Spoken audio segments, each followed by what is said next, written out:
Take a look at this image. At first glance, it might seem like just another of the countless galaxies scattered across the cosmos, a beautiful, swirling disk of stars set against the profound blackness of space. This is NGC 1277, a galaxy so distant its light has been traveling for over 200 million years just to reach our eyes. But what you're seeing is far more than a simple collection of suns.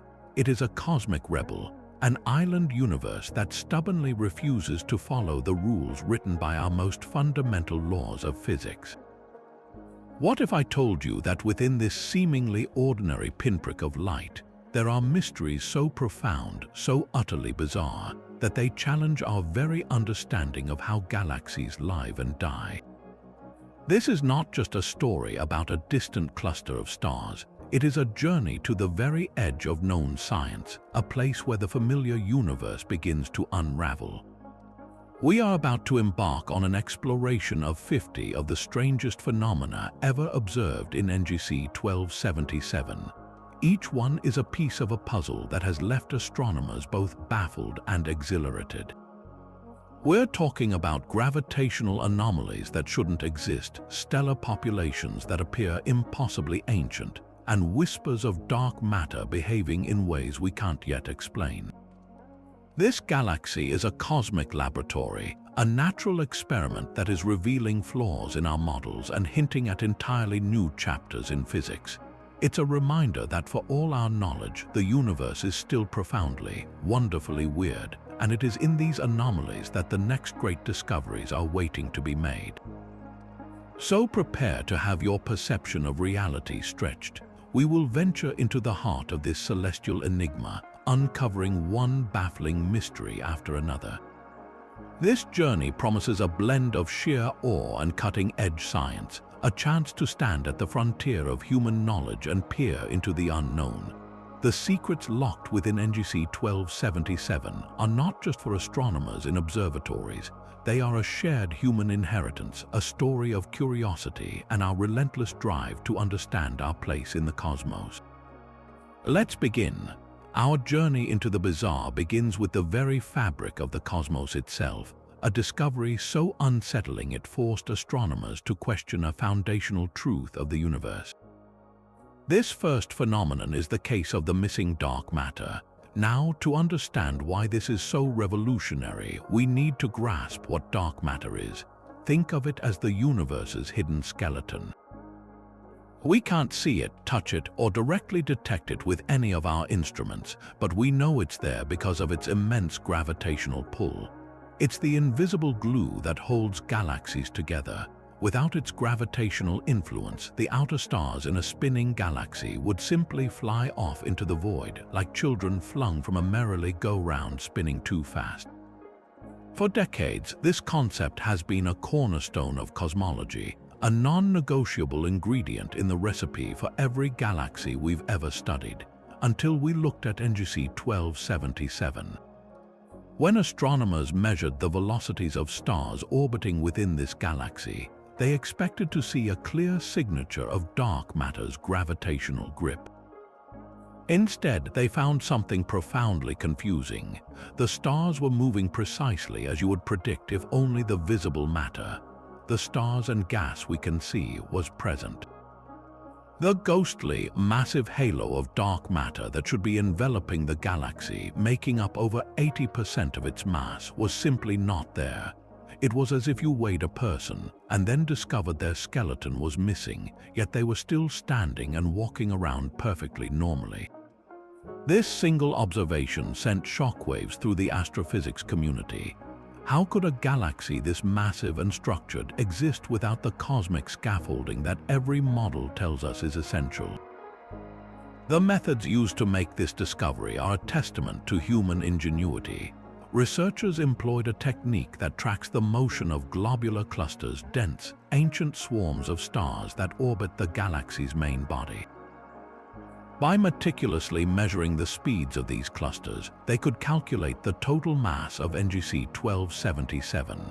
When they subtracted the mass of all the visible material, they were left with a startling result: nothing.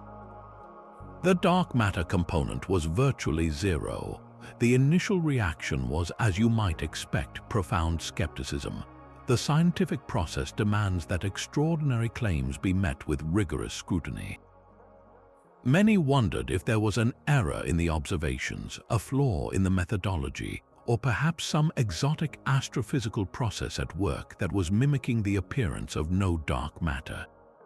Yet, repeated studies and independent analyses have continued to confirm the initial finding.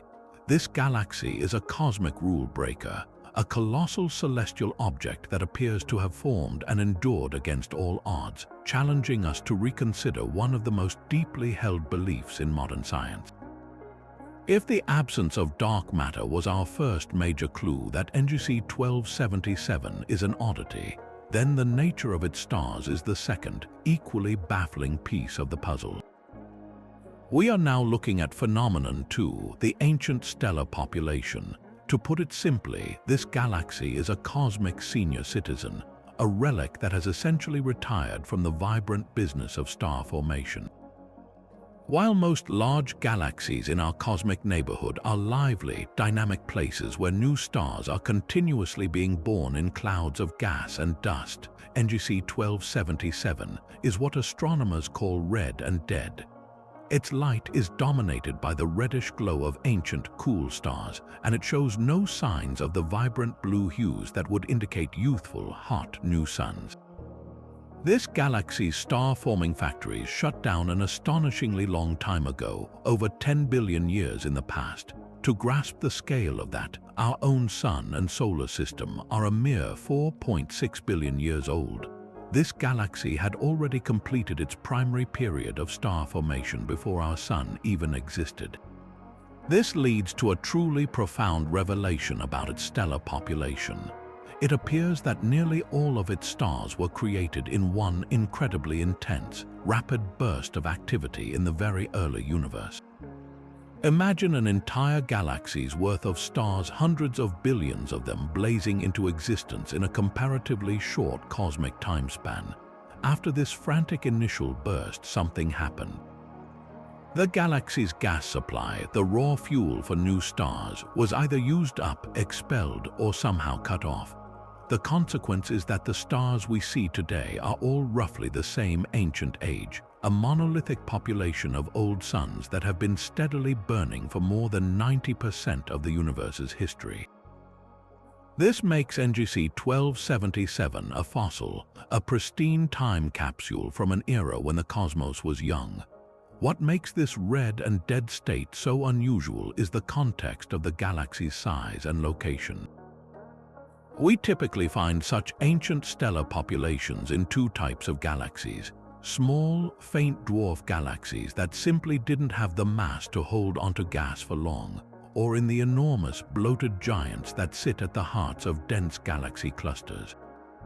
These cluster giants are thought to have grown so massive and their central environment so hostile that any remaining gas is heated to extreme temperatures, preventing it from cooling and collapsing to form new stars. NGC 1277 defies this neat categorization. It is a massive galaxy, yes, but it's not a central cluster giant. It's more of an isolated entity, a massive galaxy that for some reason underwent a premature and abrupt quenching of its star formation. It's as if a vibrant major metropolis abruptly ceased all new construction and economic activity 10 billion years ago, and has been frozen in that state ever since, while other cities around it continue to grow and evolve. This bizarre characteristic has deep and troubling implications for our standard models of galaxy formation and evolution. Our prevailing theory, often called hierarchical merging, suggests that large galaxies like our own Milky Way built up their mass gradually over time by consuming smaller satellite galaxies. This process is messy and ongoing. It should regularly inject fresh gas into a galaxy, triggering new rounds of star formation and resulting in a mixed population of stars of various ages. NGC 1277 completely contradicts this picture. Its existence suggests that at least some massive galaxies in the early universe could form with breathtaking speed and efficiency in a single monolithic collapse and then simply stop.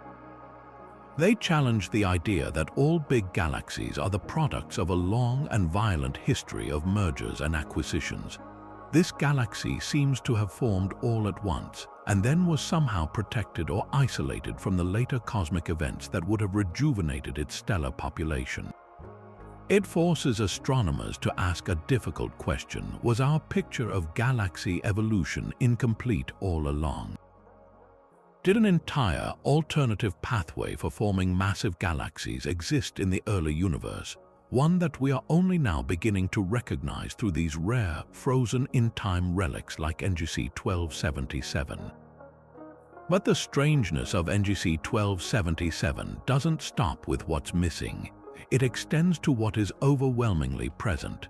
At its very core lies a gravitational monster of such staggering proportions that it redefines the limits of what we thought was possible.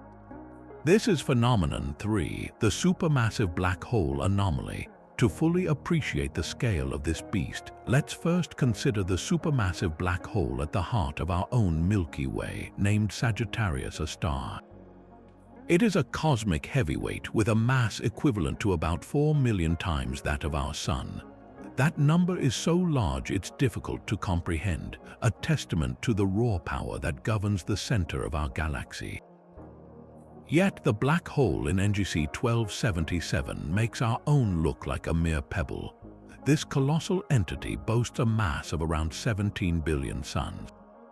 17 billion. It is one of the most massive black holes ever discovered, a gravitational sinkhole of almost unimaginable density. The true anomaly, however, isn't just its raw size, but its size in relation to its home. Astronomers have observed a tight and predictable correlation in most galaxies. The more massive the central bulge of stars in a galaxy, the more massive its central black hole tends to be. It's a cosmic balancing act, a fundamental relationship that suggests that the growth of a galaxy and the growth of its central black hole are intimately linked, perhaps regulating each other over billions of years. NGC 1277 smashes this relationship to pieces.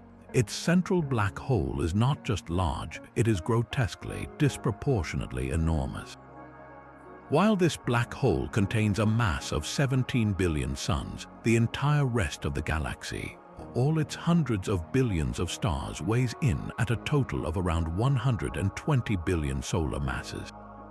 This means the black hole alone makes up a staggering 14% of the galaxy's total mass. To put that into a relatable perspective, this would be like a human brain weighing over 20 pounds. It defies all established rules of anatomy and proportion. In the galactic context, this is a flagrant violation of the standard model.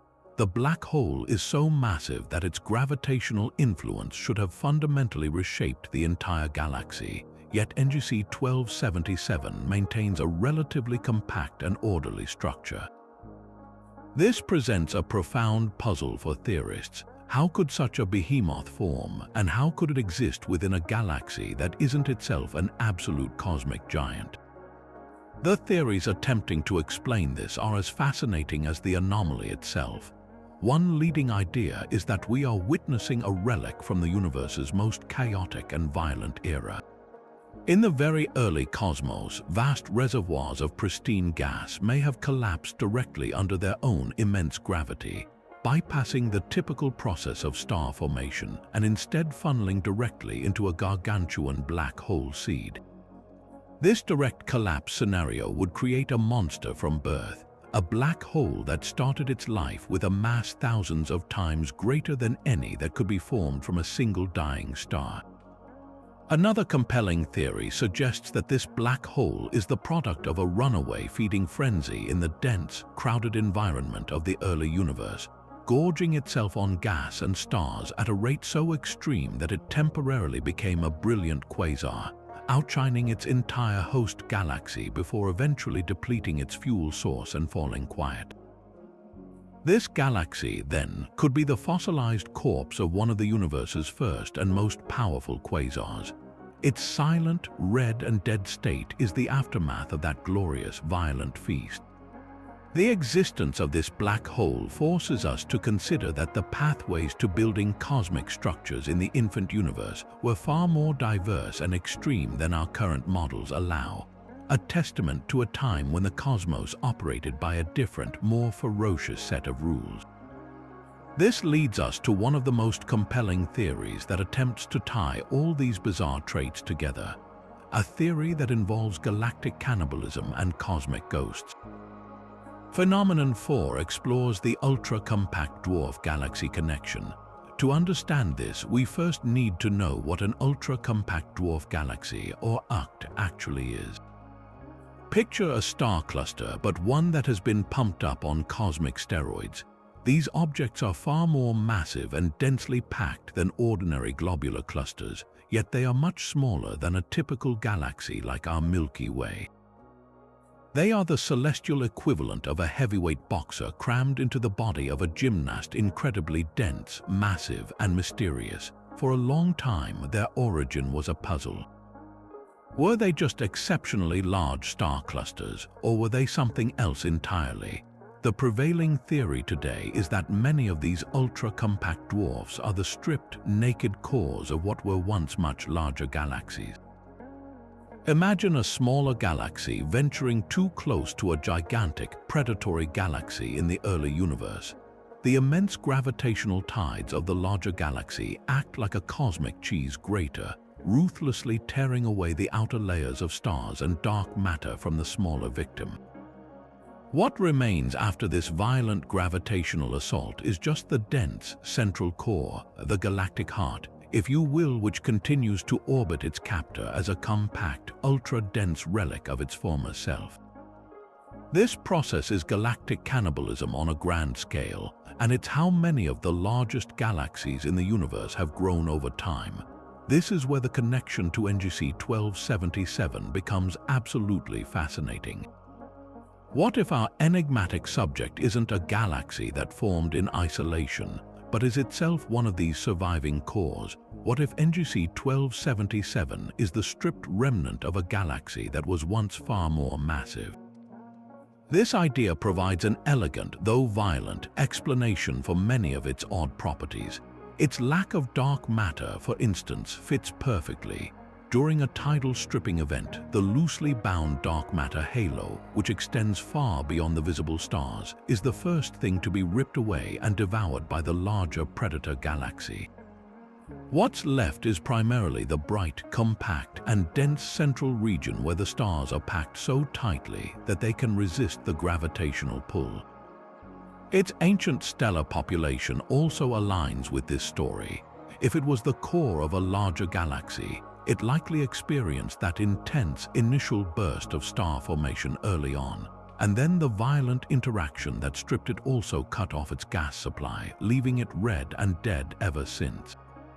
This theory casts NGC 1277 not as a rule breaker but as a survivor, a cosmic refugee that has endured a traumatic past. It may be what astronomers call a surviving red nugget.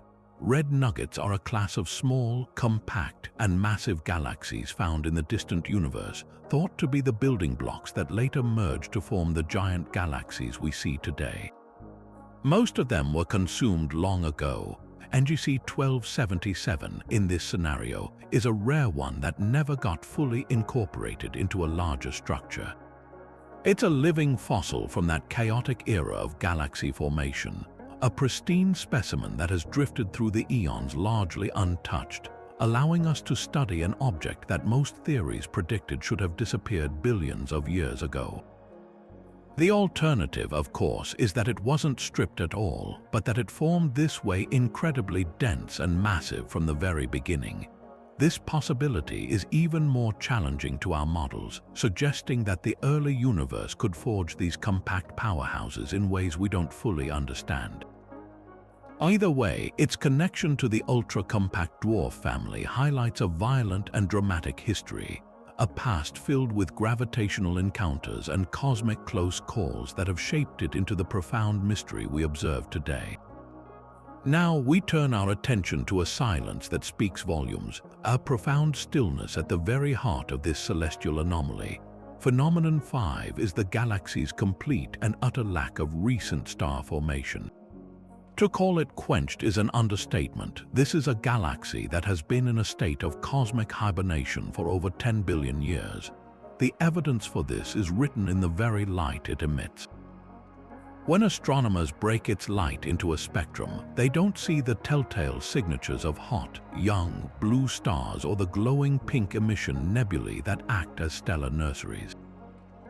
Instead, the spectrum is dominated by the calm, red light of ancient sun's low-mass stars that have been burning steadily for eons, slowly fusing hydrogen into helium in their cores.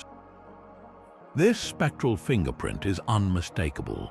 It's the signature of a system that has not experienced a significant bout of star birth since the universe was in its relative infancy. It's as if we're looking at a vast cosmic museum where all the exhibits are priceless antiques, with nothing new added to the collection for an almost incomprehensible length of time. What could cause a massive galaxy to shut down its star-forming engines so abruptly and so permanently? Astronomers are investigating several compelling and frankly violent possibilities. The first theory points directly to the monster residing in its core, the supermassive black hole. This scenario involves a process known as active galactic nucleus or AN feedback. Imagine the black hole in its younger, more active days, voraciously consuming any gas that drifted too close. As matter spirals into the black hole at near-light speeds, it doesn't just vanish quietly. The immense friction and magnetic fields heat this material to millions of degrees, causing it to glow brilliantly and also powering the eruption of colossal jets and winds of radiation and particles.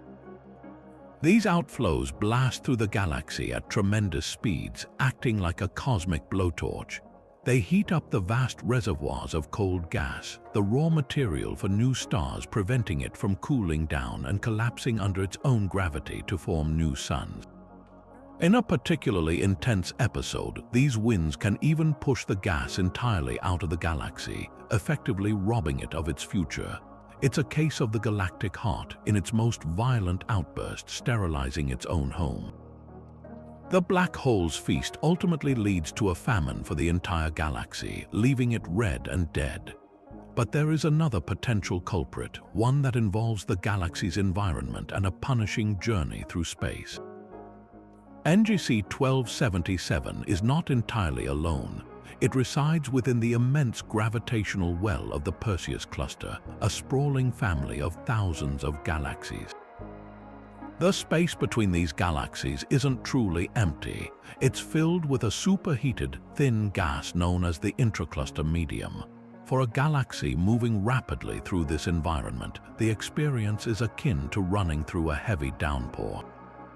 The pressure of this intergalactic wind can be so intense that it physically strips the galaxy of its own gas reserves in a process called ram pressure stripping. Just as the wind can rip an umbrella from your hands, the intracluster medium can rip the cold, star-forming gas right out of a galaxy's grasp.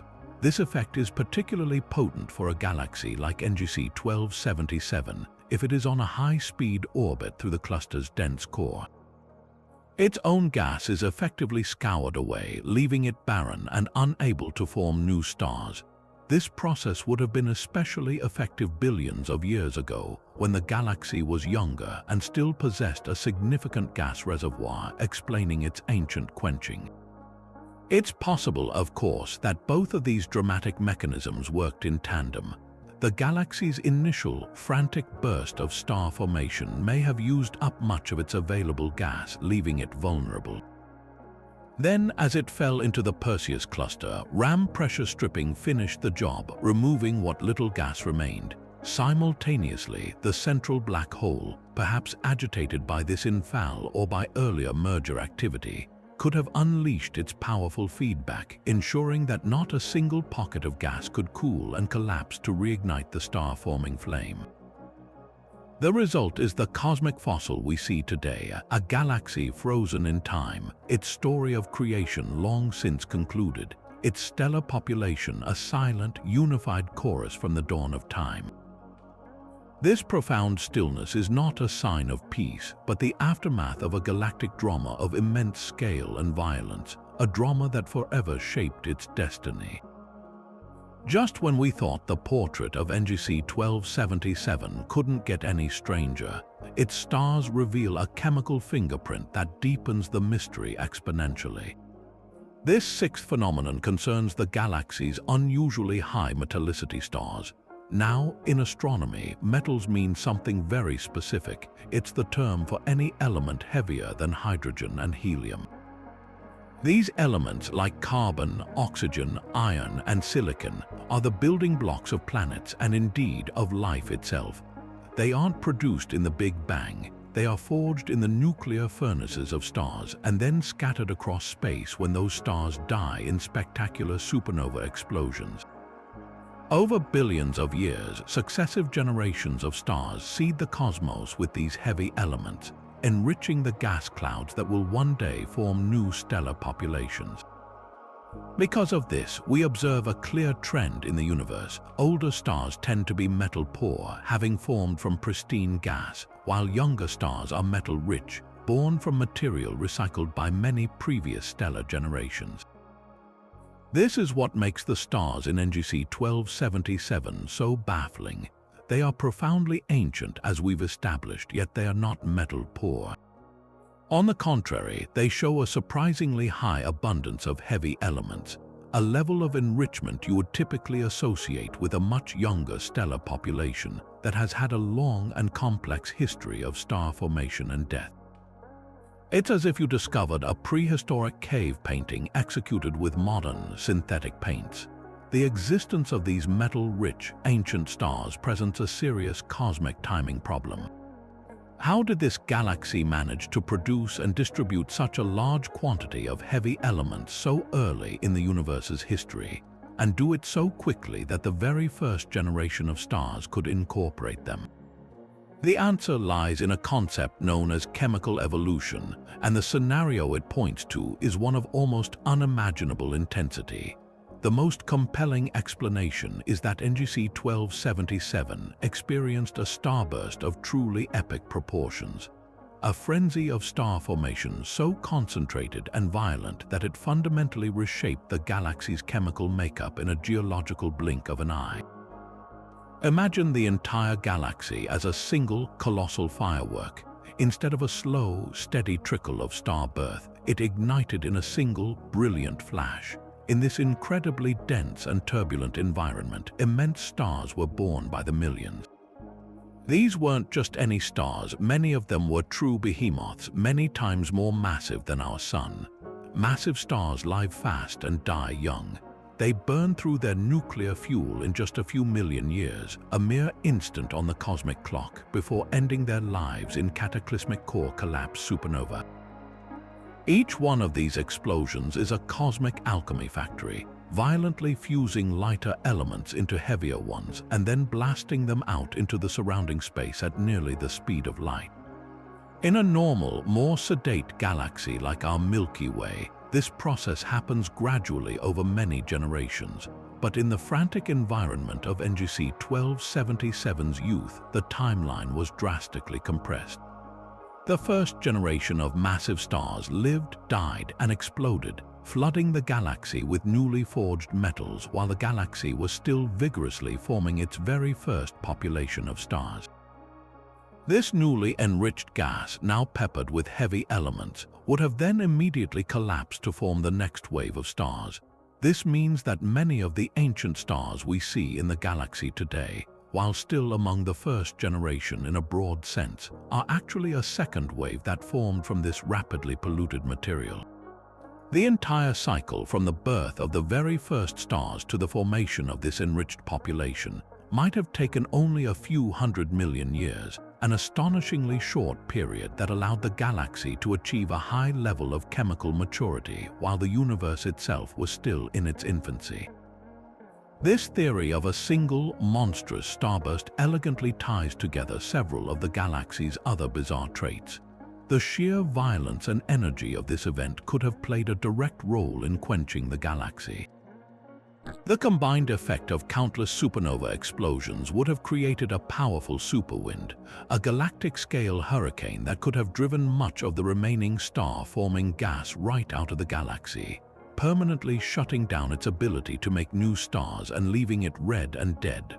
Furthermore, this incredible concentration of mass and energy in the galactic center would have provided the perfect feeding ground for the nascent supermassive black hole, allowing it to gorge itself and grow to its anomalous, gargantuan size. The high metallicity, the ancient age, the quenched state, and the monstrous black hole all appear to be different facets of the same primordial cataclysm, a brief, brilliant, and ultimately self-destructive burst of cosmic creativity that defined this galaxy's entire existence in one fell swoop. Moving outward from the galaxy's brilliant core, we encounter yet another layer of mystery in the form of its entourage, the peculiar globular cluster system of NGC 1277. Globular clusters are typically envisioned as dense, spherical swarms of hundreds of thousands of ancient stars, orbiting a galaxy like a cloud of luminous bees around a hive. They are traditionally considered cosmic fossils, pristine relics that formed during a galaxy's earliest, most chaotic days. Our own Milky Way is attended by about 150 of these ancient clusters, most of them glowing with a distinct blue-white hue, a telltale sign of their metal pore composition, having been forged from the primordial hydrogen and helium of the infant universe. But when astronomers turned their telescopes to the clusters surrounding NGC 1277, they found a population that defies this classic picture entirely. The first glaring anomaly is their color. Instead of a sea of blue, the dominant color here is a distinct deep red. This red hue is a direct indicator of high metallicity. It means these clusters are rich in heavier elements. This immediately sets them apart from the typical globular clusters we're used to seeing. The second oddity is their sheer number. For a galaxy of its mass, NGC 1277 possesses a surprisingly low total population of globular clusters. But the real shock is in the ratio. In a normal massive galaxy, you'd expect to find a mix, with the old, blue, metal pore clusters outnumbering the rarer, red, metal-rich ones. In this system, that ratio is completely inverted. The red, metal-rich clusters are not just present, they are the overwhelming majority. It's as if you walked into a classic car show expecting to see a field of vintage black Model T Fords, but instead found a parking lot filled exclusively with modern, candy apple red sports cars. The entire cluster system is skewed, telling a story that is fundamentally different from the norm. So, what does this peculiar population reveal about the galaxy's secret history? The overabundance of red, metal-rich clusters is a powerful clue pointing toward an extremely rapid and intense period of formation. These clusters couldn't have formed from the pristine gas of the early cosmos. Their high metal content means they were born from gas that had already been polluted by previous generations of stars. This fits perfectly with the idea of that single, monstrous starburst we discussed earlier.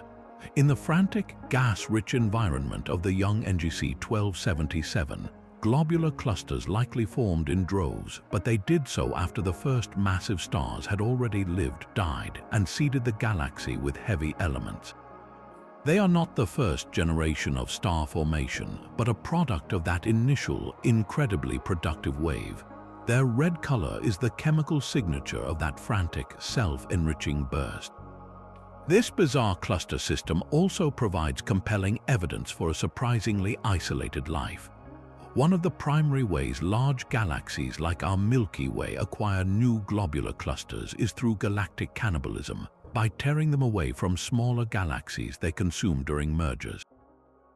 This process typically adds large numbers of the blue, metal pore clusters to the galaxy's collection, as dwarf galaxies are often rich in that ancient, pristine type.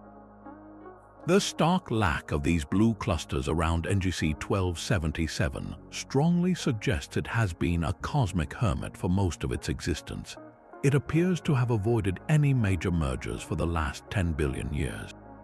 It hasn't been accreting smaller galaxies, it has been drifting in solitude, its cluster population frozen in time, reflecting only that one initial, intense epoch of creation. Its system of clusters is not a gathered collection of trophies from cosmic battles, but a native population that has remained untouched and unchanged. However, there is another, more dramatic interpretation of this evidence. Some astronomers propose that this peculiar cluster system isn't native at all, but is instead the ghostly remnant of a catastrophic encounter in the distant past. This theory connects back to the stripped core hypothesis. Imagine that NGC 1277 was once the central, metal-rich bulge of a much larger spiral galaxy. That progenitor galaxy would have had its own system of globular clusters, with the red, metal-rich ones orbiting close to the core, and the blue, metal-poor ones residing in the vast, extended halo. If this larger galaxy was violently stripped of its outer layers through a close encounter with a true galactic giant, the loosely bound blue clusters in the halo would have been the first things torn away and scattered, becoming lost to intergalactic space. Only the tightly bound red clusters, those that formed deep within the galactic core, would have had the gravitational fortitude to remain with their parent. In this scenario, the peculiar system we see today is not the complete original set, but a survivor's kit, the cluster population that endured a galactic near-death experience and lived to tell the tale. Whether it formed in rapid isolation or survived a brutal stripping event, the globular cluster system of NGC 1277 stands as an independent witness to a unique and dramatic formative history. It reinforces the narrative of an object that experienced a brief, brilliant, and incredibly efficient period of construction before being abruptly cut off from the normal evolutionary processes that shape most galaxies. These clusters, with their unusual red glow, are more than just beautiful cosmic ornaments. They are celestial archivists holding the key to understanding why this galaxy became the profound cosmic rebel we observe today, a relic whose very entourage whispers secrets of a long-vanished era. We now go deeper still, past the chemical makeup and cluster systems, to the very dance of the stars themselves, the individual motions that trace out the hidden gravitational landscape of the galaxy. Phenomenon 8 brings us to the anomalous stellar orbits within NGC 1277. To understand why these orbits are so telling, picture a bustling city square. In a normal, well-established city, people move in all sorts of directions, some walking in orderly circles around a central monument, others crisscrossing on more random, meandering paths. A galaxy's stars behave similarly. Their collective motions create a kind of kinetic fingerprint that tells us about the gravitational forces governing them and the history of the system itself. Measuring these stellar motions in a galaxy so far away is a feat of astronomical precision. Researchers don't track individual stars over time. Instead, they use a technique called integrated field spectroscopy. This allows them to take the light from different regions of the galaxy and split it into a spectrum. By looking for tiny shifts in the wavelength of that light, the same Doppler effect that makes a siren's pitch change as it passes you, they can determine whether the stars in a given part of the galaxy are moving toward us or away from us, and how fast. By meticulously mapping these velocities across the entire face of NGC 1277, they can reconstruct the dominant orbital patterns of its stellar population.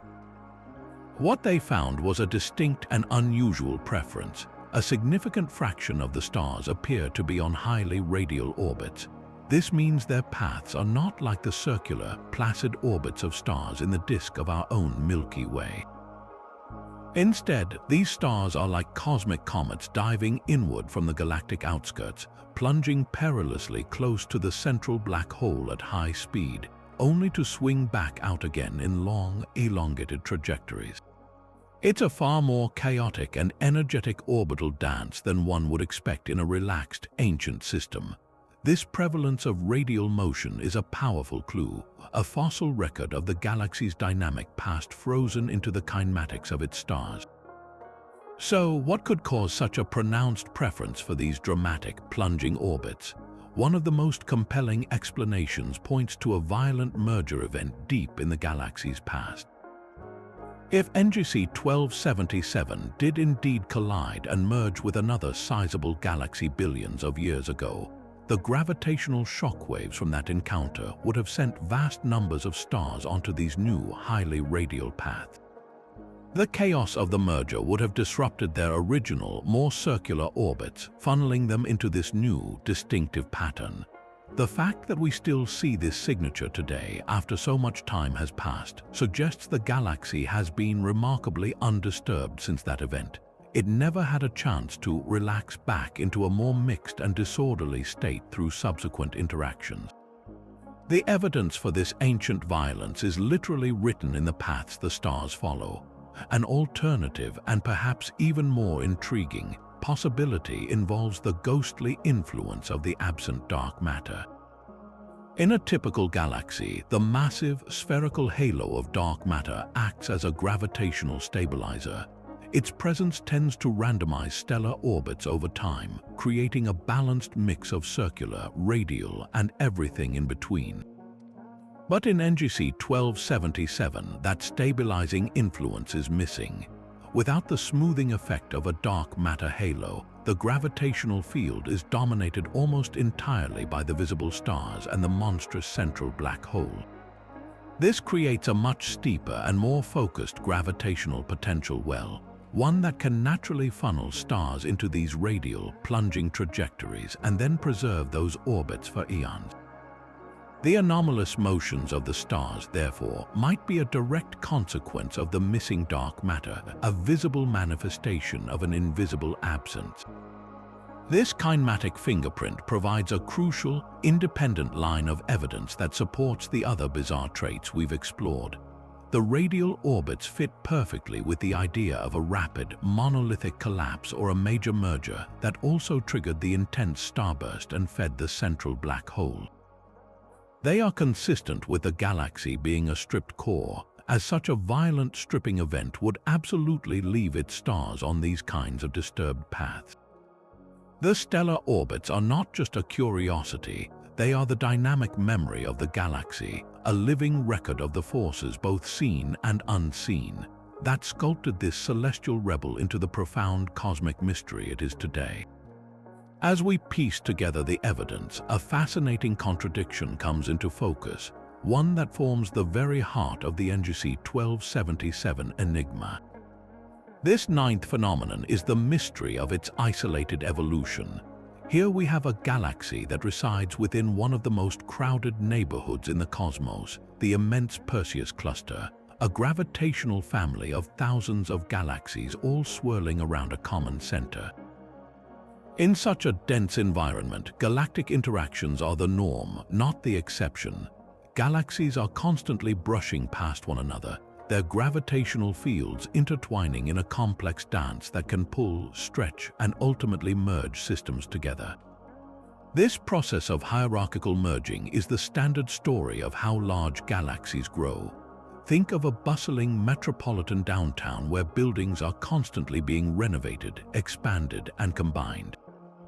Yet, NGC 1277 appears to be a solitary, ancient castle standing in the middle of that bustling city, its original stonework completely untouched by the construction and demolition going on all around it. How could this be? How could a galaxy avoid the gravitational handshakes and collisions that should have fundamentally reshaped it over billions of years? The key to this paradox seems to lie in its trajectory. Astronomers studying its motion believe that NGC 1277 is on what's known as a high-velocity radial orbit through the Perseus Cluster. Imagine it not as a car slowly circling a busy downtown, but as a high-speed train shooting directly through the city center on a straight, elevated track. It's moving so fast and on such a specific path that it simply doesn't have time to form lasting gravitational relationships with its galactic neighbors. It zooms through the densest core of the cluster at a tremendous velocity, experiencing the environment only as a brief, intense flash of intergalactic wind and tidal forces before speeding back out toward the cluster's outskirts. This kind of orbit acts as a kind of cosmic shield. While it may have subjected the galaxy to the ram pressure stripping that helped quench its star formation long ago, it also protected it from the slow, spiraling dance that leads to major mergers. It's been a galactic ghost passing through the material world without ever truly engaging with it. This profound isolation is the very reason it has been able to preserve its primordial characteristics with such stunning fidelity. It's a living fossil, not because it was buried away in some forgotten cosmic backwater, but because it has been moving too fast for billions of years for anything to catch it and alter its fundamental nature. Every other galaxy of comparable mass in the local universe shows clear signs of a complex merger history, distorted shapes, shells of debris, mixed stellar populations of various ages. NGC 1277 shows none of this. Its stars are all the same ancient age. Its structure is compact and seemingly undisturbed, and its bizarre traits, from the missing dark matter to the anomalous black hole, remain in their original, unadulterated state. It never acquired a new supply of gas to restart its star-forming engines. It never cannibalized a smaller galaxy to add a younger, bluer population of stars to its mix. It is a snapshot of a very specific and apparently very efficient mode of galaxy formation that occurred when the universe was only a few billion years old, a mode that was likely common back then but has been almost entirely erased elsewhere by subsequent cosmic events. This unique status transforms NGC 1277 from a mere curiosity into an instrument of discovery. For astronomers, it is a rare and pristine time capsule. By studying it in meticulous detail, they are essentially conducting observational archaeology, looking back to an era before hierarchical merging became the dominant force in galaxy evolution. They can study the properties of that initial monolithic starburst in isolation. They can probe the mechanics of how a supermassive black hole could grow to such an extreme proportion so early on without later mergers complicating the picture. They can test theories about the initial distribution of dark matter and whether some galaxies could have truly formed without it, or if it was stripped in a way we don't yet understand.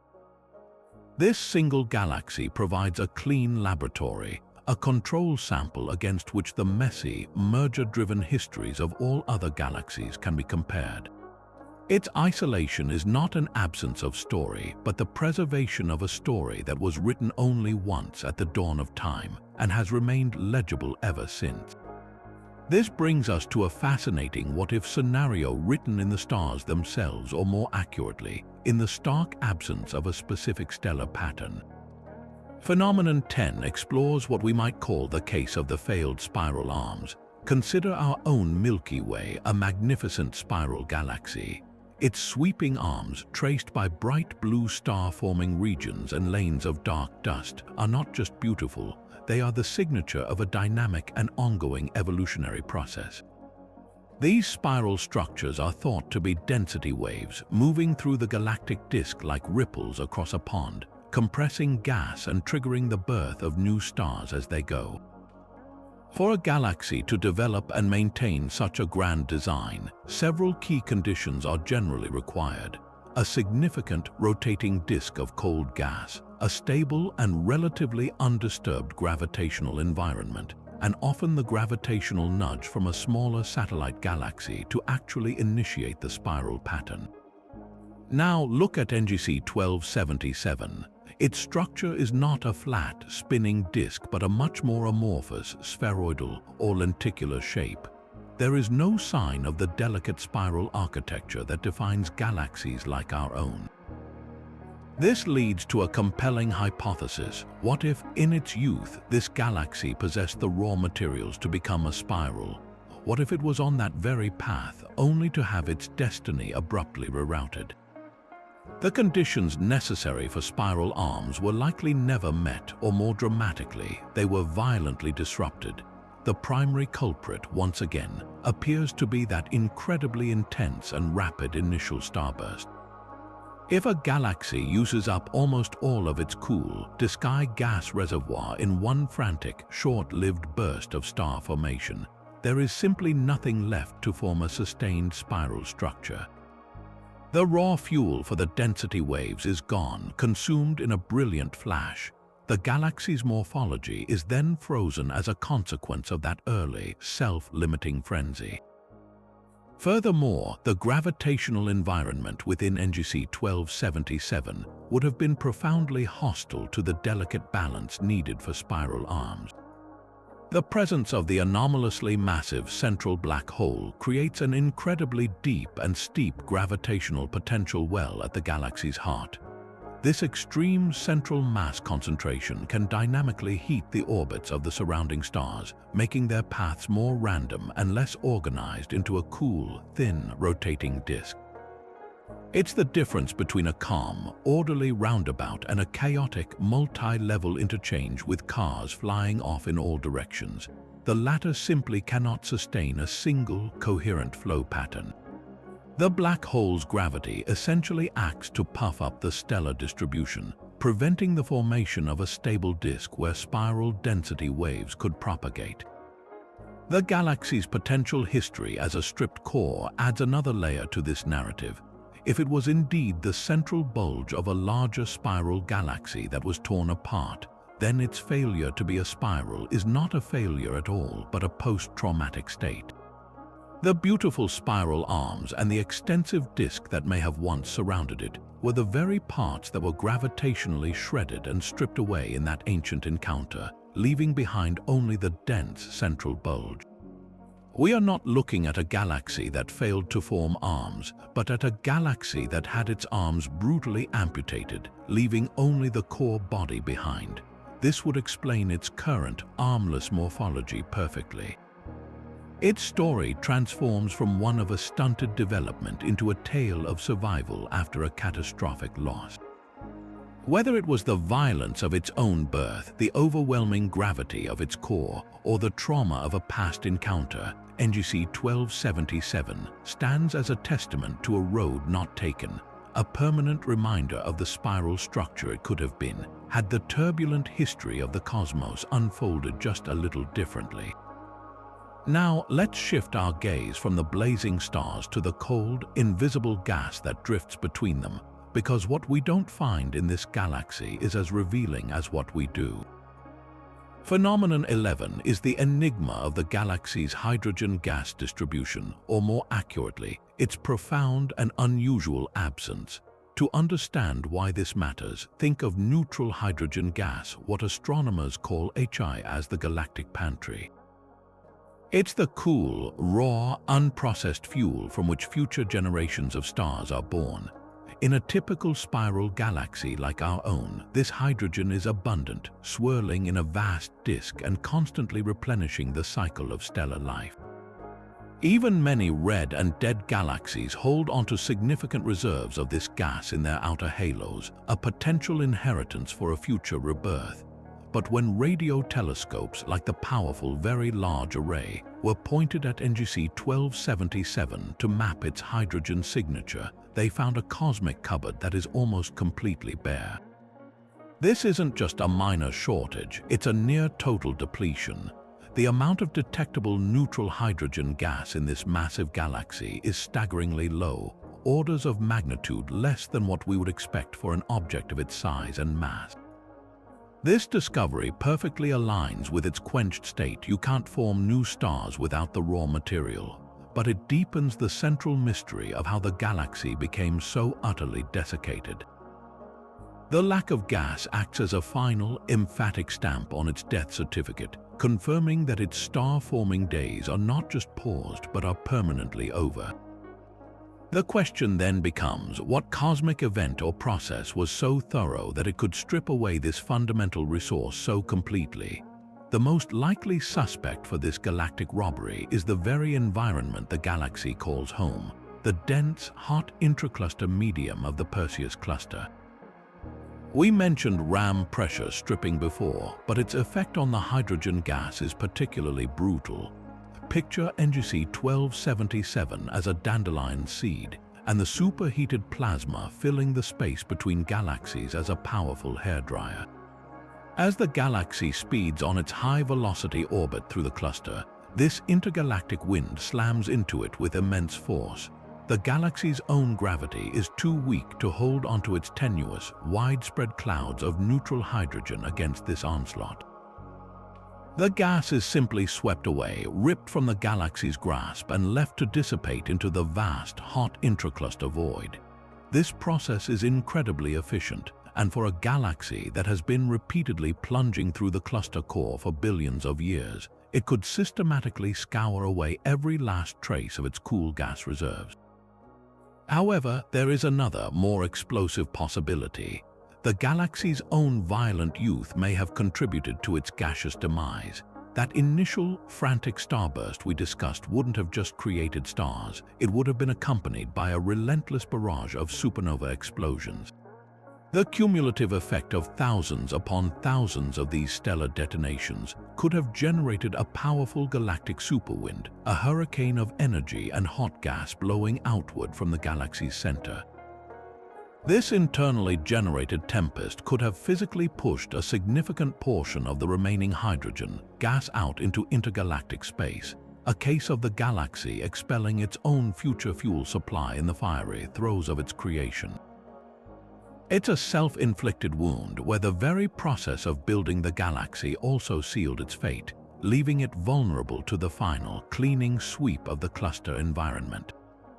But what if there is a trace of gas left hidden in a strange configuration? Some observations hint at a faint, lopsided, or extremely extended cloud of hydrogen lingering far out in the galaxy's halo, detached from the main stellar body. This kind of distorted, asymmetrical distribution is a classic telltale sign of a recent gravitational encounter. It's the cosmic equivalent of a trail of breadcrumbs, suggesting that the galaxy may have had a close flyby with a neighbor, an interaction that didn't lead to a full merger but was strong enough to gravitationally tug and distort any remaining gas, pulling it into a weird, one-sided stream. Alternatively, this faint, extended halo could be the last pathetic remnant of the galaxy's original gas supply, the only part that was so far out and loosely bound that it managed to evade the full brunt of both the internal superwind and the external ram pressure. Whether the gas is entirely gone or hiding in a bizarre, lopsided configuration, its strange distribution serves as a silent witness to the series of dramatic events, both internal and external, that have conspired to leave NGC 1277 a dry, sterile, and ancient relic in a universe that is otherwise still brimming with the potential for new life. Now we turn to a phenomenon that uses the universe itself as a magnifying glass, probing the very fabric of gravity surrounding this celestial rebel. This is the intriguing case of gravitational lensing and the subtle, yet telling, anomaly it reveals around NGC 1277. Gravitational lensing is one of the most elegant predictions of Einstein's theory of general relativity. The core idea is that a massive object like a galaxy or a cluster of galaxies warps the space-time around it. Think of placing a heavy bowling ball in the center of a stretched rubber sheet. Any smaller marbles rolled nearby will have their paths curved as they travel through this warped landscape. In the cosmos, this means that the light from a very distant galaxy, traveling billions of light years to reach us, will have its path bent if it passes close to a massive foreground object. From our vantage point, this can distort the image of the background galaxy into faint arcs, multiple images, or a telltale smearing. It's nature's own telescope, and it gives astronomers a direct, unbiased way to weigh the foreground object because the strength of the lensing effect depends solely on the total mass, both visible and dark, that is doing the warping.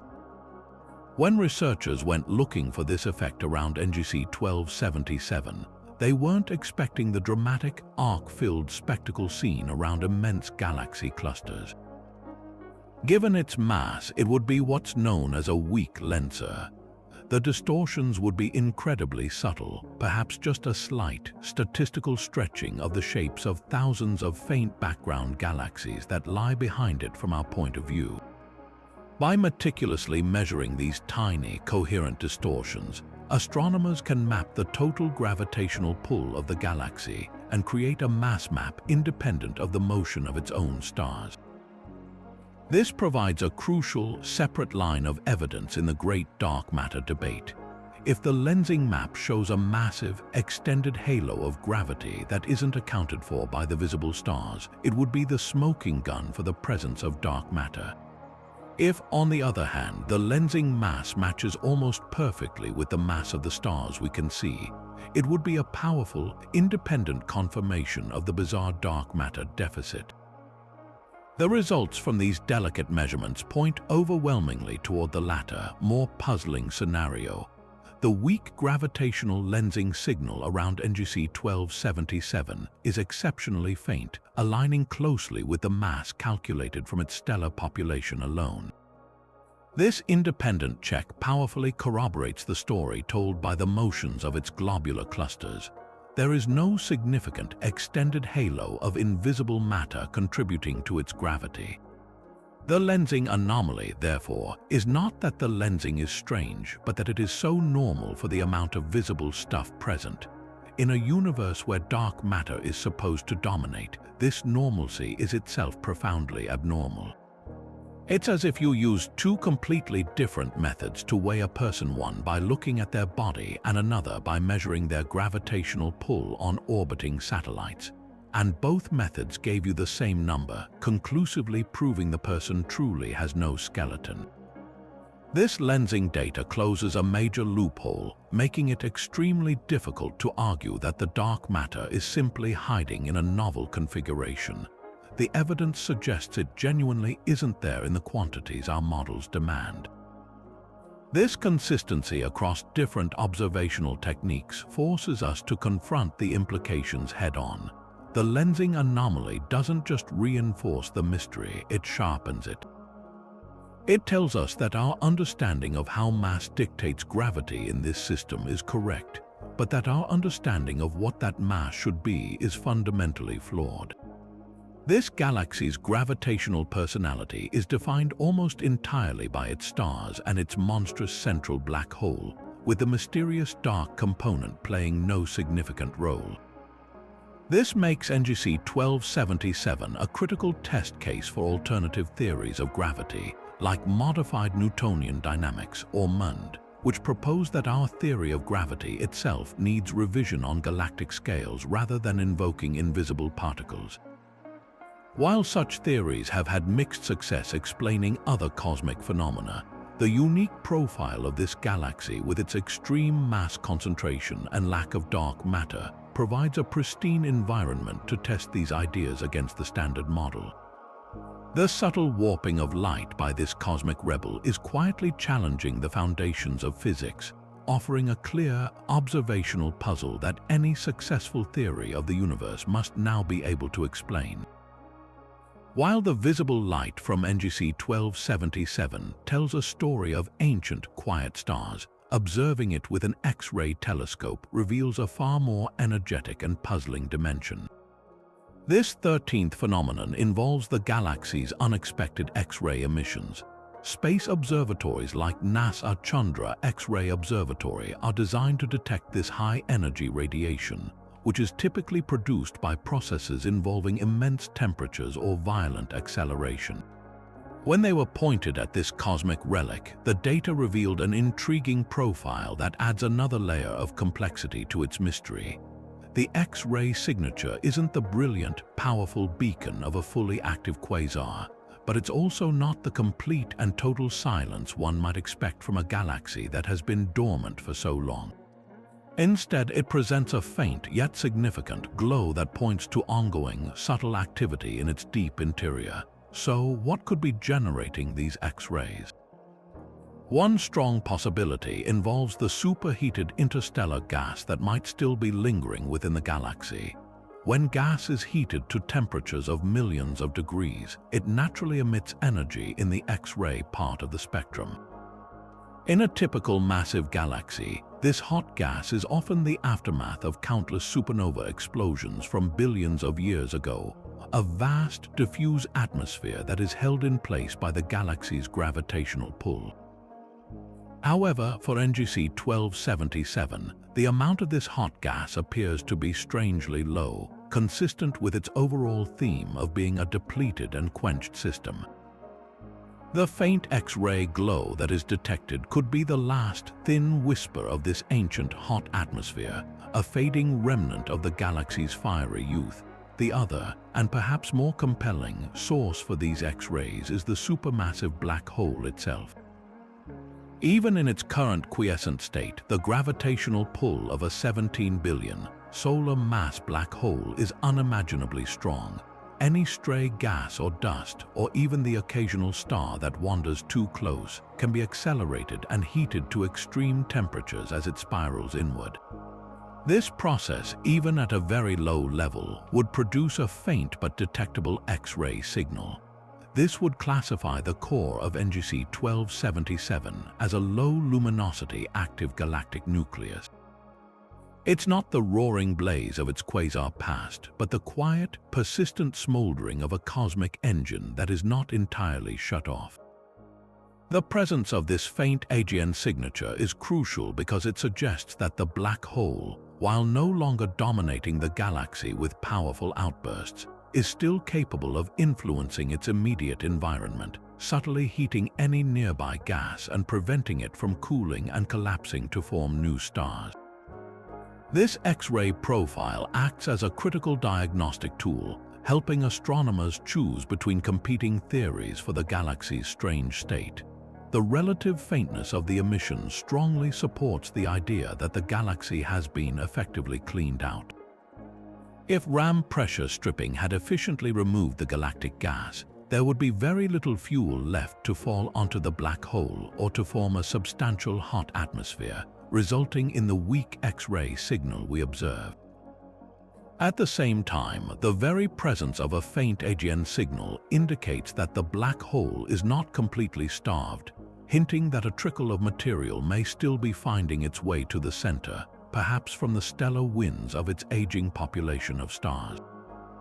The X-ray data, therefore, paints a picture of a galaxy in an extreme and final state of retirement, its internal fires nearly extinguished with only the faintest ember still glowing at its heart, a silent testament to the colossal power that once resided there. Now, to truly appreciate the depth of this cosmic retirement, we need to examine the definitive family portrait of its stars, a chart so fundamental to astronomy it's often called the fingerprint of a stellar population. This is the Hertzsprung-Russell diagram, and for NGC 1277, this fingerprint reveals a story of profound uniformity and ancient history.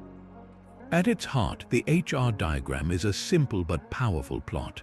On one axis, you have the color or temperature of a star, from hot blue stars to cool red ones.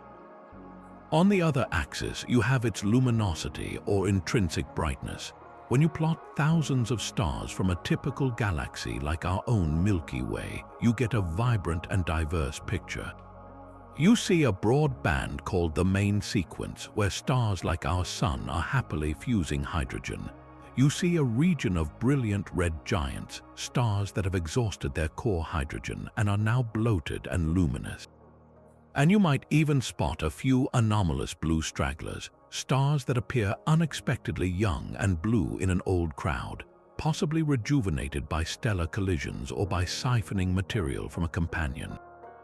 The HR diagram for NGC 1277 could not be more different. Instead of a vibrant tapestry, it would show a stark and remarkably narrow line known as the red sequence. Imagine a graph where nearly every single point is clustered tightly together in the upper right corner, the domain of cool, red, and highly luminous stars. This is the realm of red giants and the older, cooler stars that dominate the galaxy's light. The dramatic part is what's missing. The vibrant blue end of the main sequence would be almost completely vacant, a barren zone on the chart. There would be no significant population of hot, young, blue stars and consequently, no bright emission nebulae glowing from their intense radiation. The telltale signs of recent stellar birth are entirely absent. Furthermore, the number of blue stragglers would be vanishingly small, consistent with a population that has had no dramatic interactions or fresh fuel for billions of years to create such stellar anomalies. This tight red sequence is the ultimate graphical proof of the galaxy's red and dead status.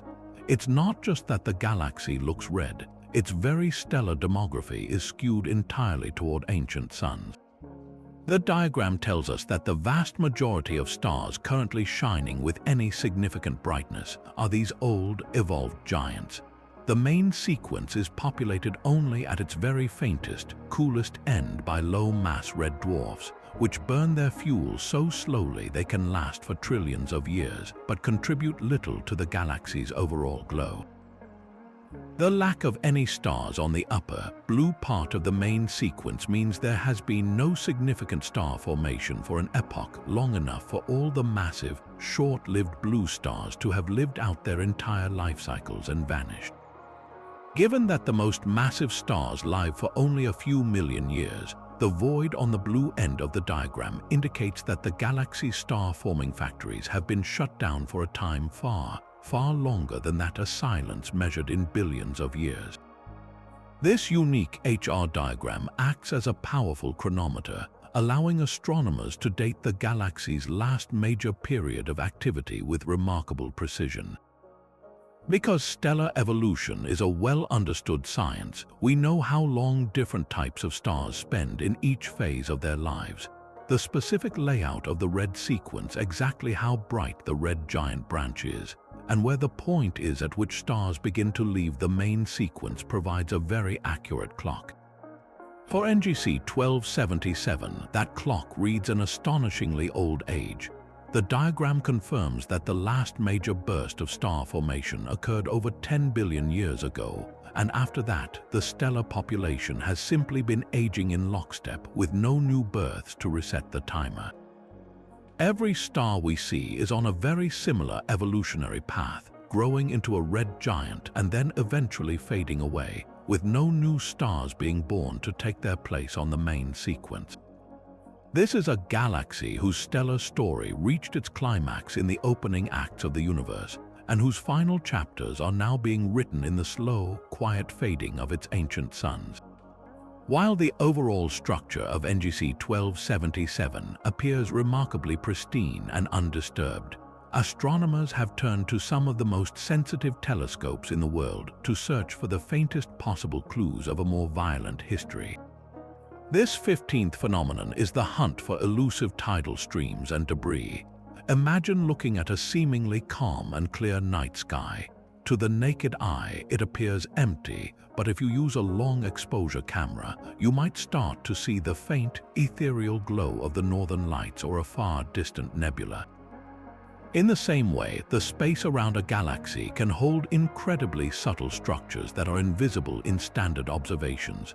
Tidal streams are exactly that. They are long, flowing rivers of stars, the ghostly remnants of smaller satellite galaxies that were torn apart by the larger galaxy's immense gravity.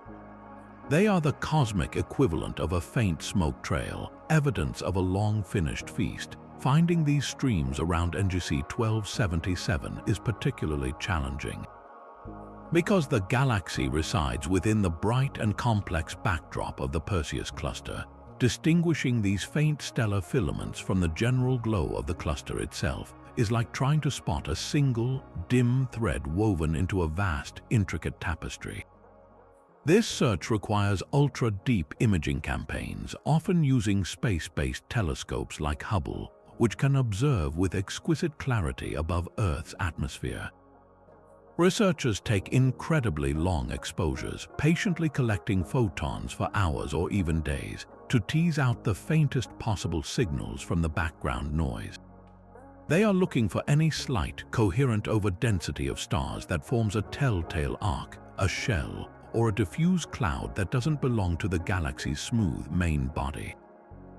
The presence of such structures would be a smoking gun, undeniable proof that despite its current isolation, NGC 1277 was not always a hermit. It had a past that involved gravitational encounters and cosmic cannibalism. The implications of finding or not finding these streams are profound. If deep images were to reveal even a single, faint tidal stream, it would fundamentally reshape the narrative of this galaxy's life. It would mean that at some point in the deep past, it did indeed interact with and consume a smaller companion. This would provide a natural explanation for some of its other oddities. For instance, such a merger could have funneled gas toward the central black hole, helping it grow to its anomalous size in a final, intense feeding frenzy. The gravitational shock of the merger could also have sent stars onto the radial orbits we see today, and perhaps even triggered the galaxy's final, quenching burst of star formation before leaving it red and dead.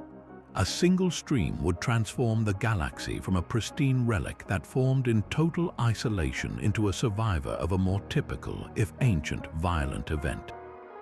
Yet the ongoing searches have so far largely come up empty. The absence of these tidal streams is, in its own way, just as significant as their presence would be. This profound lack of debris provides powerful, independent support for the idea that NGC 1277 has been genuinely isolated for nearly its entire existence. It suggests the galaxy has not consumed any sizable companions for the last 10 billion years, reinforcing its status as a true fossil. This clean bill of health makes its other anomalous properties, the missing dark matter, the monolithic stellar population, the disproportionate black hole, even more puzzling. If these traits weren't caused by recent mergers, then they must be primordial features, locked in at birth. This pushes the mystery back to the galaxy's very formation, suggesting it was born with these extreme characteristics fully formed, a rare and peculiar product of the universe's earliest and most intense era of galaxy building. Ultimately, this search for faint streams is a testament to the meticulous nature of modern astronomy. It highlights that the full story of a galaxy isn't always written in the bright, central blaze of its stars, but often in the darkest, most subtle shadows it casts upon the cosmos. Whether future observations with even more powerful telescopes like the James Webb finally uncover a ghostly stream or confirm its absolute absence, each result will tighten the constraints on the life story of this celestial rebel. The silence in the deep fields around it is a powerful data point, forcing us to continually refine our theories about how the most massive and mysterious galaxies in the universe came to be. Venturing into the very heart of this cosmic rebel, we find an environment of unimaginable ferocity and density, a place where the laws of physics are stretched to their absolute limit. This 16th phenomenon pulls our focus to the dynamics of the galactic core, the region immediately surrounding the supermassive black hole itself. Here, the serene appearance of starlight gives way to a hidden reality of chaos and speed, a reality betrayed by the high-velocity dispersion of the stars orbiting the central monster. The term velocity dispersion might sound technical, but its meaning is profoundly straightforward.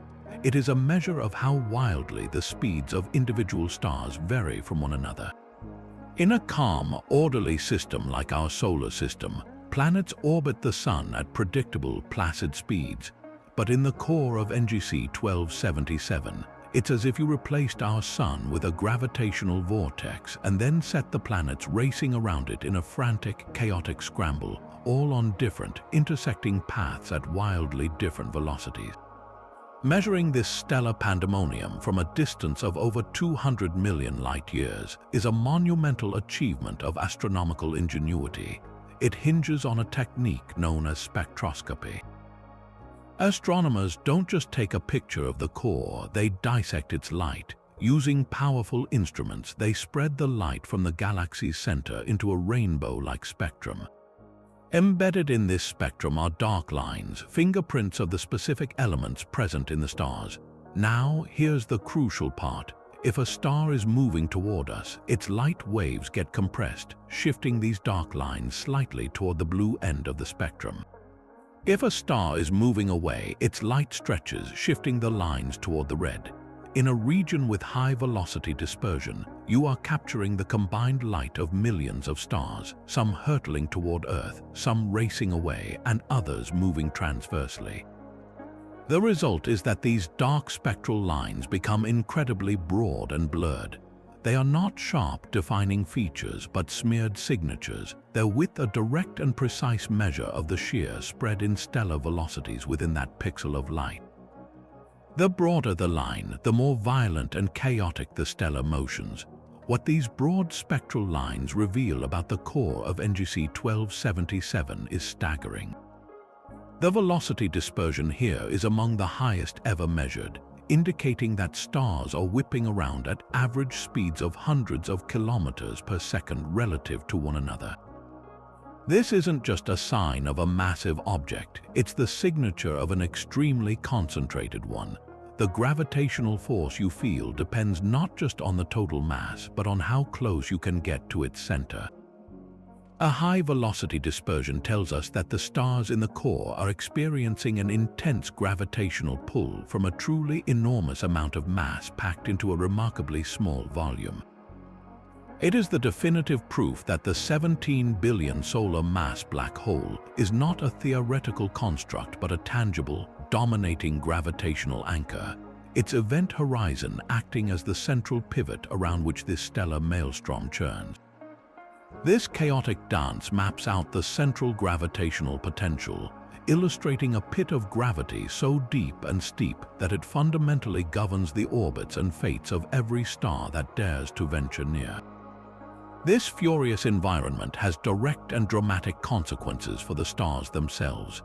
Living in this cosmic demolition derby means the probability of stellar collisions and close encounters is vastly higher than in the serene suburbs of a galaxy like our own. Stars can be gravitationally slingshotted, their orbits radically altered by a near miss with another star or by the subtle, relentless pull of the black hole. Some may be flung out of the core entirely, becoming hypervelocity stars ejected into the galactic halo or even into intergalactic space. Others might be perturbed onto those long, plunging radial orbits we discussed earlier, doomed to make repeated, high-speed passes perilously close to the point of no return. The dynamics of this core are not static. They are a continuous, high-energy ballet where gravity is the brutal and unforgiving choreographer, sculpting the motions of stars on a timescale of millions of years, a mere blink in the life of this ancient galaxy.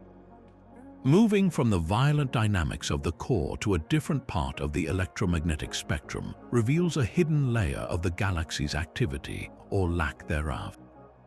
When astronomers point infrared telescopes like Spitzer or the James Webb Space Telescope toward NGC 1277, they are essentially looking for the cosmic equivalent of body heat, searching for the warm glow of dust particles that have been heated by starlight. In a typical star-forming galaxy, the infrared view is brilliant and complex, lit up by the warmth of vast, dusty nurseries where new stars are being born. But in this cosmic relic, the infrared data paints a much more subdued and puzzling picture. There are indeed point sources and a faint, extended emission, but they don't correspond to the vibrant stellar nurseries we might expect. Instead, the infrared map is one of quiet whispers and faint echoes, hinting at processes that are much more subtle and enigmatic. The most prominent sources in this infrared view are likely not sites of secret star formation, but something far more mundane yet fascinating in this context: the collective glow from circumstellar disks. Imagine countless ancient, sun-like stars in their final stages of life. As they age and swell into red giants, they begin to shed their outer layers in a gentle, persistent stellar wind.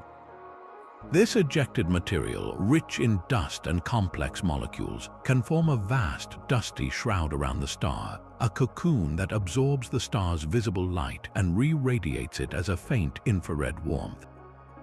What the telescopes are detecting could be the combined diffuse heat from billions of these geriatric stars, each surrounded by its own dusty debris. It's the thermal signature of a galaxy-wide population in its dotage, a gentle, collective warmth that speaks of slow dissolution rather than vibrant birth. However, the possibility of a few isolated point sources presents a more intriguing puzzle. Could there be tiny, hidden pockets where star formation has somehow managed to persist against all odds? It seems incredibly unlikely given the galaxy's thoroughly quenched state, but the infrared is the perfect band to find such a secret. A deeply embedded, dust-enshrouded star-forming region would be completely invisible in optical light, its newborn stars shrouded by the very material from which they formed. Yet their intense radiation would heat that surrounding dust to temperatures that make it shine brightly in the infrared. If such a point source were confirmed, it would be a monumental discovery, indicating that a tiny reservoir of cold gas has somehow survived the galaxy's violent history and the relentless stripping by the cluster environment, managing to collapse and form a final, isolated generation of stars. It would be like finding a single, tiny sapling growing in a vast, ancient petrified forest. An even more exotic explanation for a bright, unresolved infrared source would point directly back to the central black hole. While the galaxy's core is quiet, invisible, and X-ray light, it's possible that a small, dense torus of dust and gas still circulates at a safe distance from the event horizon. This donut-shaped structure, if present, would be heated by the faint, residual energy from the black hole's accretion, causing it to glow prominently in the mid-infrared. Such a detection would provide crucial insight into the black hole's immediate environment, suggesting that even in its retired state, it is not completely starved, and that a reservoir of cold material may still linger in the innermost parsecs, perhaps waiting for a future gravitational trigger to fall inward and briefly reawaken the sleeping giant. Ultimately, the infrared portrait of NGC 1277 is one of profound consistency with its overall story. The lack of bright, extended emission from warm dust confirms the absence of widespread, ongoing star formation. The faint glow that is detected aligns perfectly with the expected thermal radiation from its aging stellar population. The James Webb Space Telescope, with its unparalleled infrared sensitivity, is now the key instrument to settle these questions. It can either definitively rule out the existence of any hidden stellar nurseries, sealing the galaxy's fate as truly and completely dead, or it could uncover a bizarre, exotic source that adds yet another layer of mystery to this already deeply enigmatic cosmic island. Delving into the galaxy's outermost reaches, we encounter a feature that acts as a fossilized record of its gravitational history, the stellar density profile of its halo.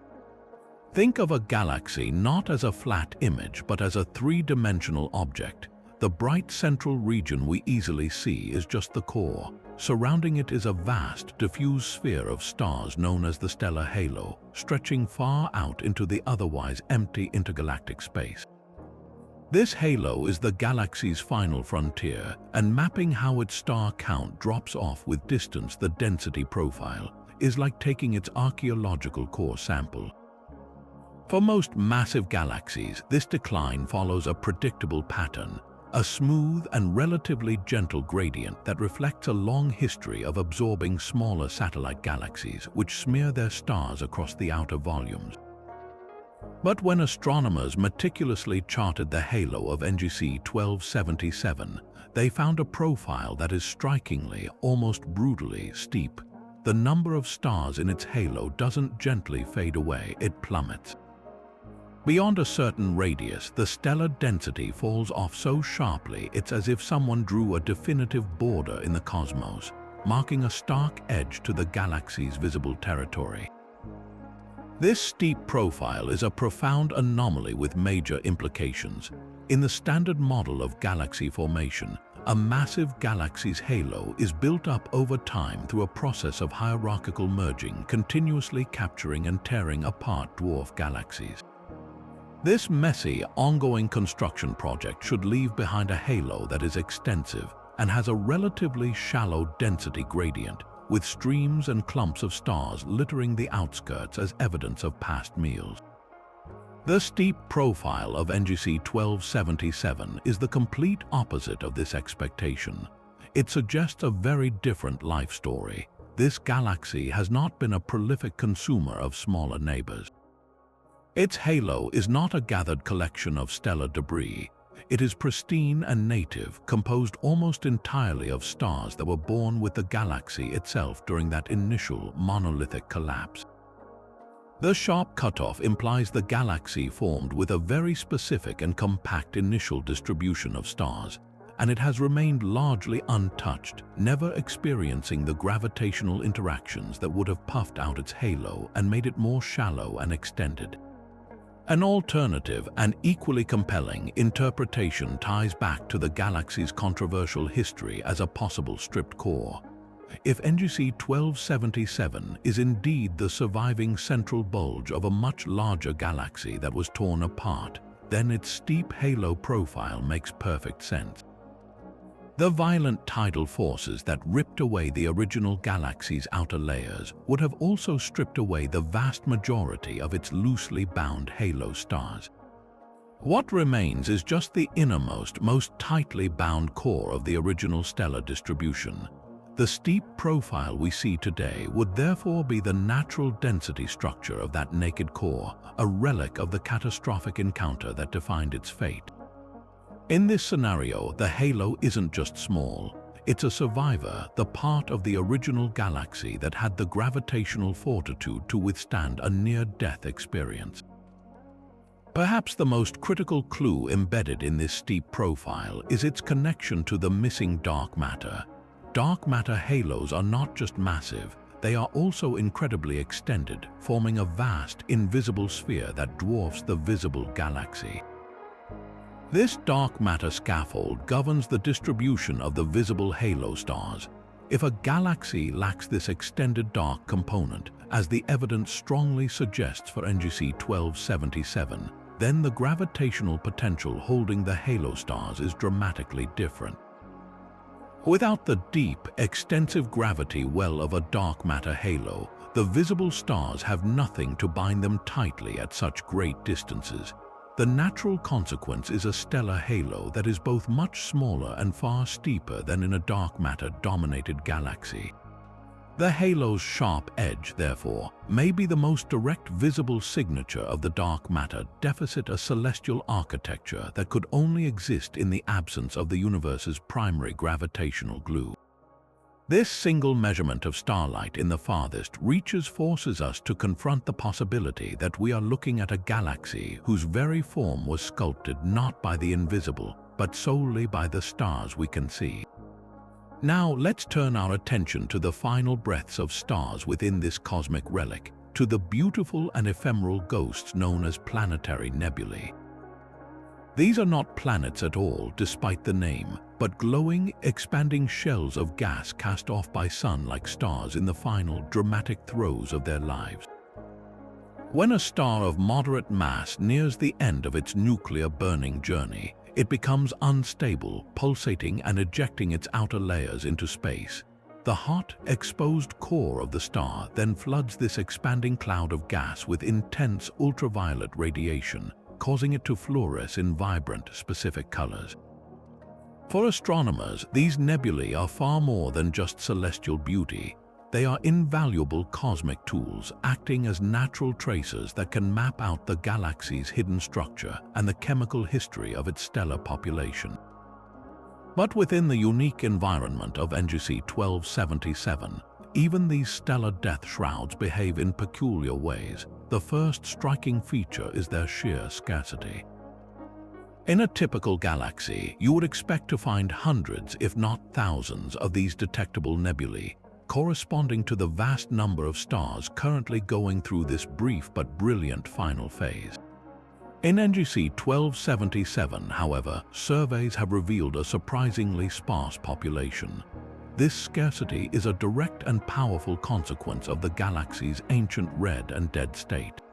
The planetary nebula phase is a brief event in the life of a star, lasting only a few tens of thousands of years, a mere blink in cosmic time. For a nebula to exist, a star must have recently reached the end of its long life on the main sequence. Since all the stars in this galaxy are so uniformly old, the rate at which they are currently passing through this final stage is exceptionally low. Essentially, the main wave of planetary nebula formation happened billions of years ago, and we are now witnessing just a faint, lingering trickle. The silence in this particular channel of light is yet another confirmation of the galaxy's profound and prolonged retirement from stellar life cycles. For the few planetary nebulae that do exist, their spatial distribution tells its own compelling story. Instead of being scattered randomly or forming a diffuse, extended halo, they appear to be tightly concentrated toward the galaxy's brilliant, dense core. This distribution pattern is a perfect match for the overall stellar density profile we discussed earlier. It confirms that the stars which are now dying, the progenitors of these nebulae, are the same native, ancient population that formed in that initial monolithic burst. They are not the scattered remnants of devoured satellite galaxies. They are homegrown, and their locations trace the same compact, steeply falling distribution as their living stellar siblings. This tight concentration provides a crucial, independent check on the galaxy's kinematic state. By measuring the line-of-sight velocities of these few, faint nebulae, astronomers can probe the gravitational forces at work in the inner regions, offering a complementary dataset to the integrated starlight that further constrains the mass of the central black hole and confirms the strange orbital dynamics of the core. Perhaps the most telling clue lies in the chemistry of these glowing shells. When a star sheds its outer layers to form a planetary nebula, it acts as a messenger, carrying a chemical record of its life story out into space. The abundances of heavy elements like oxygen, nitrogen, and argon within the nebula gas can be measured with precision spectroscopy. Given that the entire stellar population of NGC 1277 is metal-rich and ancient, one would expect the planetary nebulae to reflect this. They should show a chemical signature consistent with that frantic, early period of enrichment. Yet, initial studies suggest there might be subtle, unexpected variations. Some nebulae could show an overabundance of nitrogen, a sign that their progenitor stars were particularly massive and underwent complex internal mixing processes before they died. The presence of such chemically distinct nebulae would imply that the initial starburst wasn't just rapid, but also produced a very specific and top-heavy distribution of star masses, different from the star-forming environments we see in galaxies today. Another fascinating possibility involves the extreme environment of the galactic core itself. Could the chaotic gravitational forces and the high density of stars influence the very formation or appearance of these nebulae? It's a compelling thought. The intense tidal forces near the supermassive black hole might disrupt the delicate, expanding shells of gas before they can fully form, shredding them and causing them to dissipate more quickly than they would in a common neighborhood.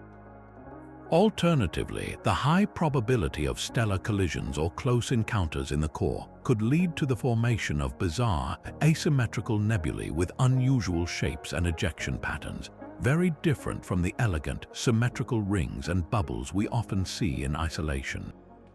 The planetary nebulae in this galaxy are not just dying stars, they are stellar fossils evolving in an extreme gravitational laboratory, their final forms potentially sculpted by the same bizarre forces that have defined NGC 1277's entire existence.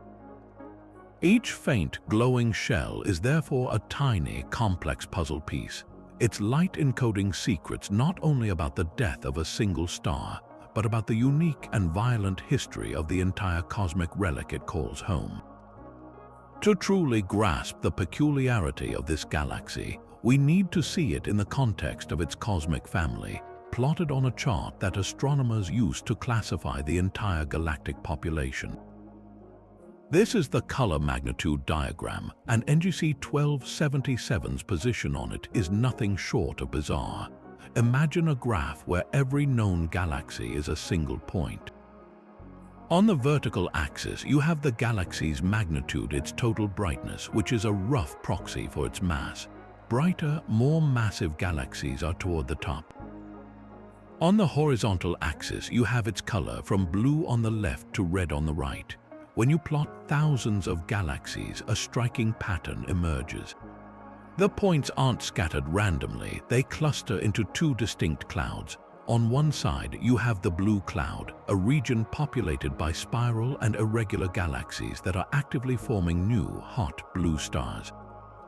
On the other side, separated by a sparsely populated green valley, is the red sequence.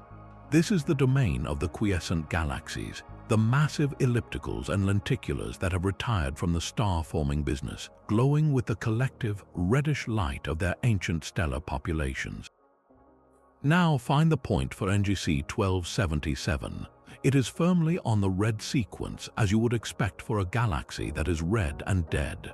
But its location is extreme. It's not just sitting comfortably within the cloud of other red galaxies. It's an outlier perched in a region of the diagram that is largely empty. It is incredibly red, one of the reddest galaxies known for its mass, indicating a stellar population of supreme antiquity with virtually no contaminating blue light from younger stars. More strikingly, it is also extremely compact and luminous for its color. Most galaxies on the red sequence are giant ellipticals, bloated, diffuse systems that can be dozens of times larger than our Milky Way. NGC 1277 has the mass of a giant, but it's crammed into a volume that is incredibly small for its weight class. So, on this diagram, it appears as a point that is both far to the red end and in a brightness zone that makes it a real standout. A dense red pebble sitting among a field of fluffy red pillows. This extreme positioning tells a powerful story about its life cycle. The red sequence isn't just a random collection of old galaxies, it's more like a cosmic retirement home. Galaxies typically start their lives in the blue cloud, actively giving birth to new stars. Over time, as they exhaust their gas or have it stripped away, their star formation ceases, their blue stars die off, and they gradually transition across the green valley, eventually settling onto the red sequence to live out their days as aging stellar systems. NGC 1277, however, didn't have a gradual retirement. Its location suggests it rocketed to the red sequence in the early universe and has been parked there, virtually unchanged, for over 10 billion years. It didn't slowly grow red, it was born red and stayed red, a galaxy that reached its final form at a time when most other galaxies were just beginning their long evolutionary journeys. Why is its position so extreme? The answer lies in the unique combination of traits we've been exploring. Its intense redness is a direct result of that single, ancient starburst and the subsequent permanent quenching of its star formation. No new stars means no blue light to dilute the red glow of its aging suns. Its compactness and high luminosity for its size are the legacy of its formation history. Unlike the giant ellipticals on the red sequence, which grew puffy and extended through a long history of mergers that flung stars into wide orbits, NGC 1277 appears to have formed in a rapid monolithic collapse and then avoided any major mergers that would have disrupted its compact structure. It is a preserved relic of a bygone era, a galaxy that embodies the properties of the earliest, densest galactic cores without the later additions that blur and expand such systems. Its place on the color magnitude diagram is a stark, visual reminder that our standard categories sometimes fail, and that the universe, in its infinite variety, always produces exceptions that challenge our neat and orderly classifications. Now we turn our attention to an invisible force that might be weaving through the very fabric of this cosmic rebel, shaping its destiny in ways we are only beginning to understand. Phenomenon 21 invites us to consider the role of anomalous magnetic fields. We've talked about the supermassive black hole, the missing dark matter, and the ancient stars, but what about the galaxy's magnetic personality? Magnetic fields are the great, ghostly skeletons of galaxies, invisible lines of force that can thread through vast stretches of space, influencing everything from the paths of cosmic rays to the collapse of giant gas clouds into new stars. In a typical spiral galaxy like our Milky Way, these fields are thought to play a supporting role, helping to regulate star formation and adding a layer of structure to the swirling disk. But in the bizarre and quenched environment of NGC 1277, could these magnetic forces have taken on a more dominant, even domineering role? One compelling hypothesis is that this galaxy is enveloped by an unusually strong and highly ordered magnetic field, a pervasive cosmic force field that acts as a powerful suppressor of star formation. Imagine a vast, invisible web of magnetic energy, so intense and so well organized that it exerts a persistent pressure on the tiny pockets of gas that might otherwise collapse. Even if a small cloud of hydrogen began to cool and condense under its own gravity, the magnetic field could provide enough support to hold it up, like a powerful cushion preventing the cloud from falling inward upon itself. This magnetic pressure would effectively stifle the birth of new stars, providing a physical mechanism that could help explain the galaxy's profound and prolonged red and dead state. It's a fascinating possibility that the same fiery starburst that created this galaxy's stars also amplified its magnetic field to such an extreme level that it permanently locked the door on any future stellar creation, creating a feedback loop that sealed the galaxy's fate billions of years ago. The challenge, of course, lies in measuring something so intangible from a distance of over 200 million light-years. We cannot simply point a telescope and see a magnetic field. Instead, astronomers must become cosmic detectives, looking for subtle clues in the light that passes through it. The primary method relies on a phenomenon known as Faraday rotation. As polarized light waves vibrating in a specific plane travels through a magnetized plasma, its direction of polarization slowly rotates. The amount of this rotation tells us about the strength of the magnetic field along the line of sight and the density of the electrons it's passing through. By observing polarized light from distant radio sources located behind NGC 1277, we can analyze how that light has been altered during its journey, allowing us to indirectly map the magnetic environment within the galaxy itself. It's an incredibly delicate measurement, like trying to discern the shape of a lens by studying how it distorts a single, faraway street lamp. Another technique involves looking for synchrotron radiation, the faint glow emitted by high-energy electrons spiraling at near light speed around magnetic field lines. This produces a very specific type of radio emission. If NGC 1277 possesses a powerful magnetic field, we might expect to detect a faint, diffuse radio halo generated by these cosmic particles. Yet, the observations so far are complex. The galaxy is not a bright radio source, which could be interpreted as a lack of a strong, large-scale magnetic field. However, this silence could also be a consequence of the galaxy's other strange properties. Its lack of gas means there are fewer free electrons to generate the synchrotron signal, and its quiescent black hole isn't actively injecting fresh, high-energy particles into the system to light up the magnetic landscape. The absence of evidence is not evidence of absence. It simply means the magnetic field, if it exists, might be in a state that is exceptionally difficult for our current instruments to detect. This leads us to a profound chicken-and-egg puzzle. Did a pre-existing strong magnetic field help quench the galaxy, or was the magnetic field itself amplified as a consequence of the galaxy's violent birth? The intense starburst that formed its stars would have been accompanied by a frenzy of supernova explosions. Each one of these stellar detonations not only seeds the galaxy with heavy elements, but also acts like a cosmic stirrer, churning the interstellar medium and potentially amplifying any primordial magnetic fields through a dynamo effect.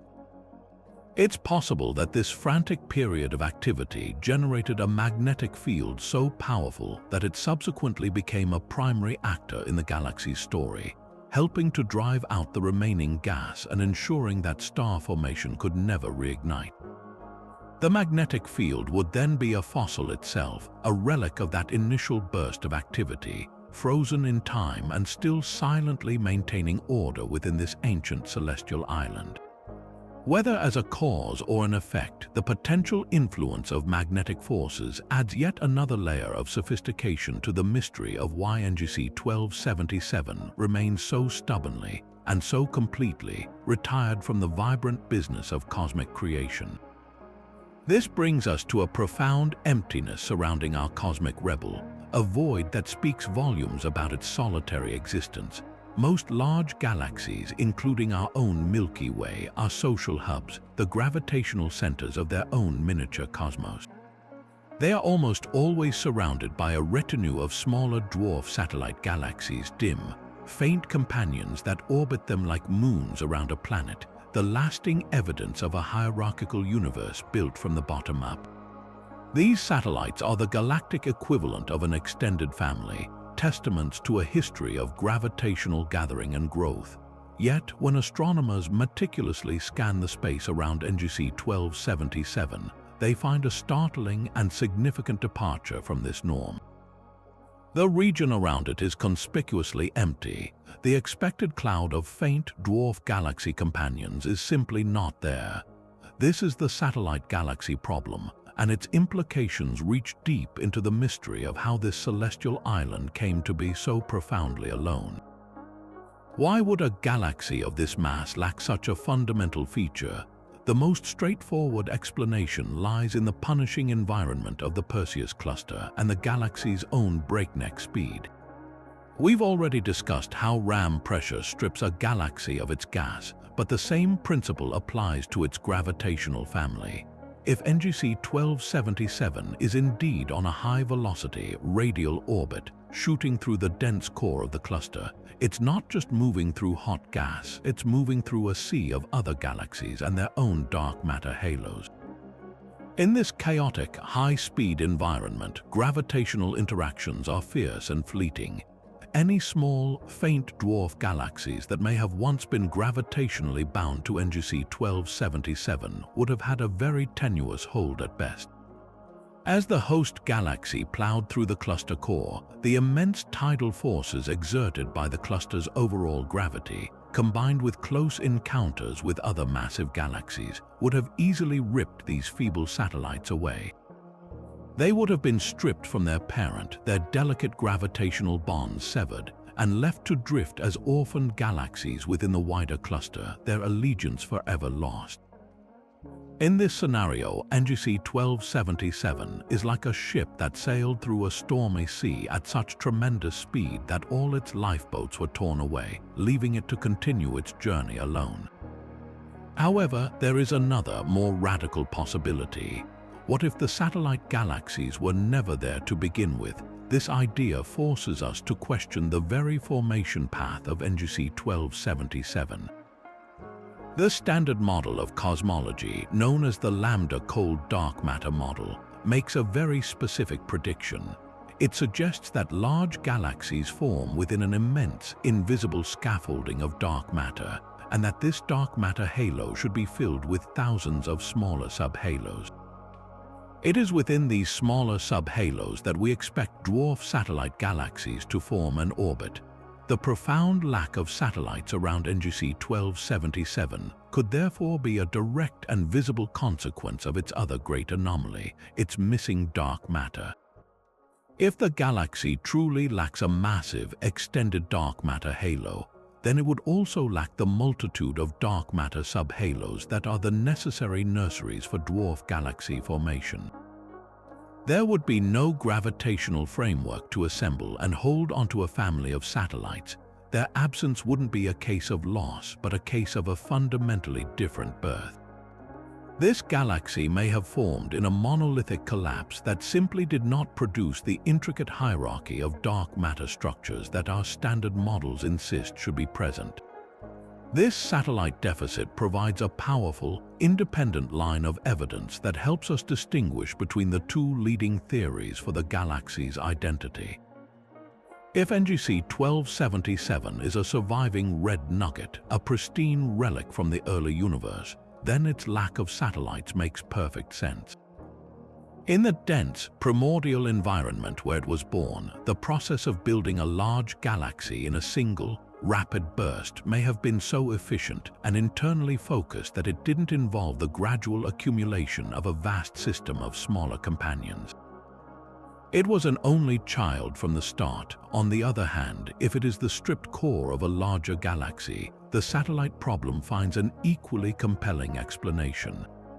The violent tidal forces that ripped away the outer stars and dark matter of its progenitor would have been mercilessly efficient at also stripping away its entire entourage of satellite galaxies.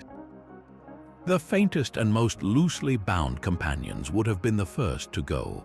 The clean, empty space around it today would be the lasting signature of that catastrophic gravitational assault, a cleared battlefield from a cosmic war fought long ago. Ultimately, the silent space surrounding NGC 1277 is as eloquent as the brilliant light at its center. This absence forces us to confront the dynamic and often destructive nature of galaxy clusters, where high-speed encounters can dismantle galactic families in the blink of a cosmic eye. But it also challenges the universality of our formation models, suggesting that the early universe might have permitted pathways to galaxy building that were far more direct and solitary than we ever imagined. The empty shores around this celestial island are a stark reminder that for all our knowledge, the full story of how galaxies gather their families, or why some ultimately travel alone, is still being written in the dark spaces between the stars. Now we turn our attention to the chemical map of this ancient relic, exploring a hidden pattern within its starlight that defies conventional galactic wisdom. Phenomenon 23 investigates the strange chemical abundance gradients, or more specifically, the perplexing way that heavy elements are distributed from the galaxy's brilliant core all the way out to its faintest edges. In a typical large galaxy, we expect to find a clear and logical progression in the chemistry of its stars, the central regions having experienced the most intense and prolonged star formation are usually metal-rich factories forged by countless generations of supernova. As you move outward, the abundance of heavy elements generally drops off, creating a gentle slope down to a more pristine, metal-poor halo. This gradient is a fundamental signature of a galaxy that has built itself up from the inside out, with the core serving as a long-standing engine of chemical enrichment. Yet, when astronomers meticulously charted this progression in NGC 1277, they discovered a chemical landscape that refuses to follow this well-established rule. What they found is either a remarkably flat gradient or, in some analyses, a profile that is subtly inverted. A flat gradient means the stars at the very center have almost the same high metallicity as the stars way out in the galactic periphery. There is no significant decline. An inverted gradient would be even more bizarre, suggesting the outer stars are more metal-rich than some of those closer to the core. This turns the standard narrative of galactic evolution completely on its head. It would be like excavating an ancient city and finding that the artifacts in the distant suburbs were made of more advanced alloys than those in the royal palace at the city center. This chemical uniformity, or inversion, presents a profound challenge to our models of how galaxies build up their heavy elements over billions of years through successive cycles of star formation, death, and enrichment. To understand why this is so strange, we need to consider the normal, gradual process of galactic enrichment. Imagine a galaxy forming slowly over time. The first stars ignite in the densest central regions, live short, violent lives, and explode, seeding the immediate vicinity with the first sprinkling of heavy elements.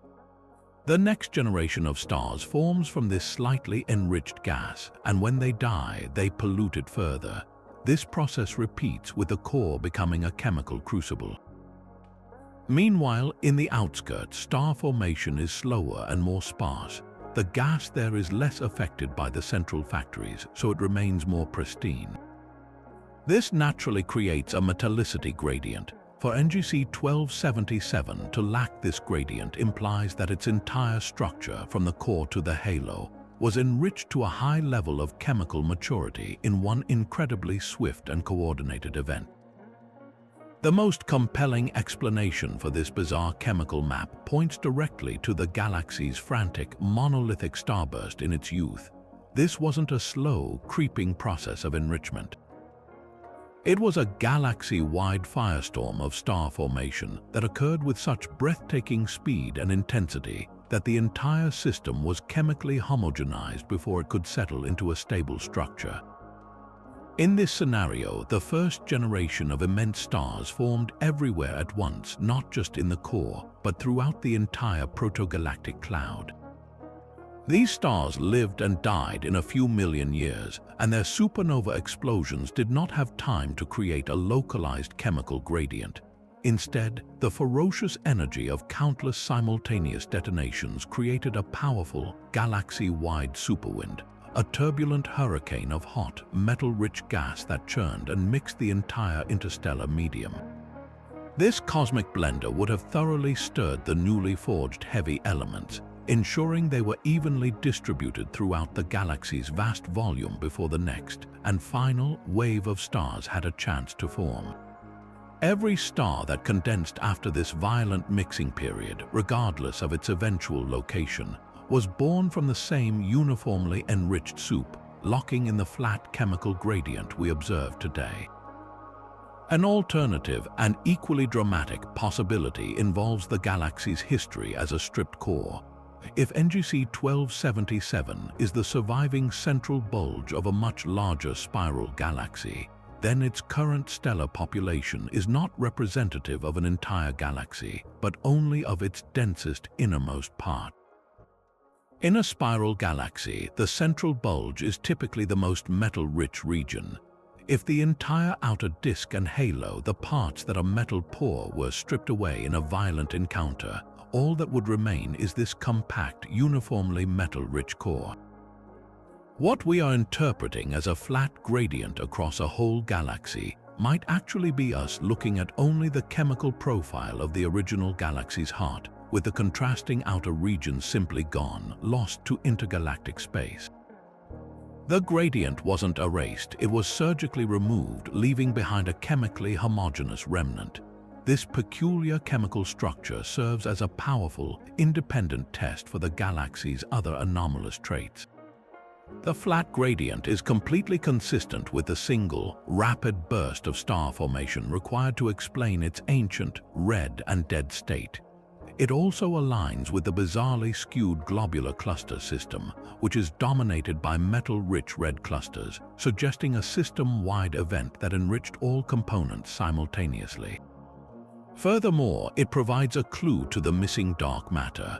A galaxy that formed in a rapid, monolithic collapse might have had a very different relationship with its dark matter halo from the beginning, one that allowed for this kind of rapid, efficient mixing. The silent chemical map of NGC 1277, written in the spectra of its ancient suns, is therefore not a minor detail, but a cornerstone of its identity, reinforcing the picture of a celestial object that achieved its final form in a single, glorious, and self-limiting explosion of cosmic creativity. But the story of NGC 1277 is not just about the galaxy itself. It extends into the faint, ghostly light that fills the space between the galaxies in its neighborhood. This 24th phenomenon connects our cosmic rebel to the diffuse glow known as intracluster light. Imagine the Perseus Cluster not as a collection of isolated islands, but as a vast metropolis where the city lights blend together to create a general ambient haze. This intracluster light is exactly that, a cosmic fog made of billions of stars that have been gravitationally ripped from their home galaxies and now drift freely in the immense space between them. It is the evidence of the cluster's violent history, a permanent record of countless close encounters and tidal disruptions that have occurred over billions of years. The critical question for NGC 1277 is this: has it been a contributor to this stellar fog, losing its own stars to the intergalactic void, or has it somehow managed to remain aloof, a fortress that has held onto its entire population? The evidence strongly suggests that NGC 1277 has been a net donor to this cosmic haze. Its unusually sharp and truncated stellar halo, which we discussed earlier, is a powerful clue. That steep drop-off in star density at its outer edge is exactly the kind of signature you would expect if the galaxy had been subjected to relentless tidal stripping. As it speeds on its high-velocity orbit through the dense core of the Perseus Cluster, the combined gravitational pull from the cluster's overall mass and from close passes with other giant galaxies acts like a cosmic cheese grater. The stars that are most loosely bound, those in the galaxy's outermost halo, are the most vulnerable. They are easily plucked away by these gravitational tides and flung out into intergalactic space, where they join the shimmering pool of intracluster light. This process provides a direct and elegant explanation for why the galaxy's halo is so small and steep. It has been systematically whittled down over eons, its stars siphoned off to illuminate the spaces between the galaxies. However, the possibility that it could be a recipient accumulating stars from this fog is far less likely, but introduces a fascinating twist. In the chaotic environment of a cluster, gravitational interactions are a two-way street. Could our galaxy have captured some of these free-floating stars, adding them to its own population? While theoretically possible, this scenario is difficult to reconcile with the galaxy's other defining characteristics. Its stellar population is remarkably uniform in age and metallicity, a monolithic collection of ancient suns. If it had been actively accreting a significant number of stars from the intracluster medium, we would expect to see some chemical or age diversity in its halo, a telltale mixture of foreign stellar populations. The fact that we don't see this strongly supports the idea that NGC 1277 has been a net loser in this cosmic exchange. Its outer layers steadily eroded away while its dense core remained intact.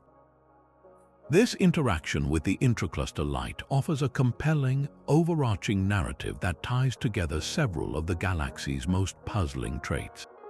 The process of tidal stripping neatly explains the missing dark matter, the dark matter halo, being even more extended and diffuse than the stellar halo, would have been the very first thing to be stripped away as the galaxy plunged through the cluster. Its absence today is a direct result of this environmental pruning. Furthermore, the stripping of its outer gaseous envelope would have been the final blow that permanently quenched its star formation. Once the protective cocoon of its extended halo was gone, the remaining gas was exposed to the full force of ram pressure from the intracluster medium and was rapidly scoured away. The galaxy's compact, red and dead state is therefore not just a product of its internal history, but also a consequence of its hostile external environment, a testament to the transformative power of the cluster itself. Ultimately, the relationship between NGC 1277 and the intracluster light casts it not as an isolated oddity, but as a deeply integrated part of the cosmic ecosystem. Its strange properties are, in part, a reflection of the violent gravitational dynamics that define life within a massive cluster. It has been shaped and sculpted by its surroundings, its story written not only by the ferocious events of its birth, but also by the relentless, eons-long environmental pressures it has endured. This galaxy stands as a stark reminder that to understand a celestial object, we must look not only at the object itself, but also at the empty space around it, for in that faint, ghostly light lies the history of all that has been lost. While the core of NGC 1277 hosts one of the most massive black holes known, its voice on the radio airwaves of the cosmos is a barely audible whisper. This 25th phenomenon is the galaxy's profound and unusual radio silence. In the grand symphony of the universe, many supermassive black holes are brilliant soloists in the radio band, powering colossal jets that can stretch for thousands of light years. These jets, composed of particles accelerated to near light speed, scream their presence across the cosmos, making their host galaxies some of the brightest radio beacons in the sky. Yet, when radio telescopes like the Very Large Array tuned in to listen to the 17 billion solar mass giant at the heart of NGC 1277, they found a baffling quiet. The black hole is not a loud, booming radio source. It is radio quiet, a state that seems deeply incongruous with its staggering gravitational might. It's as if you discovered a dormant volcano the size of Everest, a peak that should be violently erupting but instead sits in a state of profound and unsettling calm. Why is this radio quiet state so puzzling? The connection between a black hole's mass and its potential for energetic output is a cornerstone of astrophysics. Generally, the more massive the black hole, the more gravitational energy is available to power outflows and jets. We see this clearly in quasars and other active galaxies, where behemoths of similar or even lesser mass are brilliant radio emitters, their jets carving vast bubbles in the surrounding intergalactic medium. The silence of NGC 1277's black hole breaks this expected correlation. It presents a fundamental mystery. What physical mechanism is preventing this gravitational monster from converting its immense potential energy into the dramatic radio fireworks we see elsewhere? The answer appears to lie not in the black hole itself, but in its access to fuel. Generating powerful radio jets requires a steady, organized supply of material falling onto the black hole. This accretion process is not just about the amount of gas, but its specific conditions. The gas must possess enough angular momentum to form a stable, whirling accretion disk, and the black hole's immense magnetic fields must be able to channel and collimate some of that infalling material into tight, focused beams shooting out from the poles. NGC 1277's black hole seems to be starving in a very specific way. The galaxy's pervasive lack of cold, dense gas, a consequence of its ancient quenching and relentless ram pressure stripping, means there is simply no readily available fuel to feed a sustained, bright radio-loud outburst. The black hole is not completely dead. The faint X-ray glow hints at a tiny trickle of accretion, but it is existing on a bare subsistence diet, far too meager to power the kind of energetic jets that would make it shine in radio observations. Beyond simple starvation, the physical state of the gas that does remain might be actively suppressing jet formation. Instead of a cool, orderly disk spiraling inward, the material near the black hole could be in a hot, diffuse, and chaotic state. This is known as a radiatively inefficient accretion flow. In this scenario, the infalling gas is so thin and energetic that it cannot cool down efficiently and radiate away its energy. It's like trying to start a fire with a pile of scattered, damp leaves instead of dry, tightly packed kindling. The accretion becomes inefficient and turbulent, preventing the formation of the stable magnetic field structures necessary to launch and collimate powerful jets.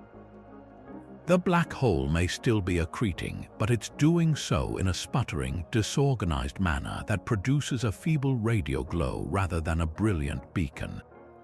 This would explain why we see a faint X-ray signature from the hot, diffuse plasma, but not the structured radio jets. The galaxy's radio silence, therefore, is not a sign of a dead engine, but of an engine that is running on the wrong type of fuel, sputtering and unable to achieve the focused power needed to announce its presence to the universe. This quiet state acts as a final, confirming piece of evidence for the galaxy's profoundly depleted and quiescent condition, a silence that speaks volumes about the enduring legacy of its violent past and its long, lonely journey through the cluster. If we want to understand a galaxy's most intimate history, sometimes we need to listen to the rhythmic heartbeats of its individual stars. This 26th phenomenon takes us into the world of variable stars, specifically the ancient pulsating stars known as Ara Lyrae and Cepheid variables.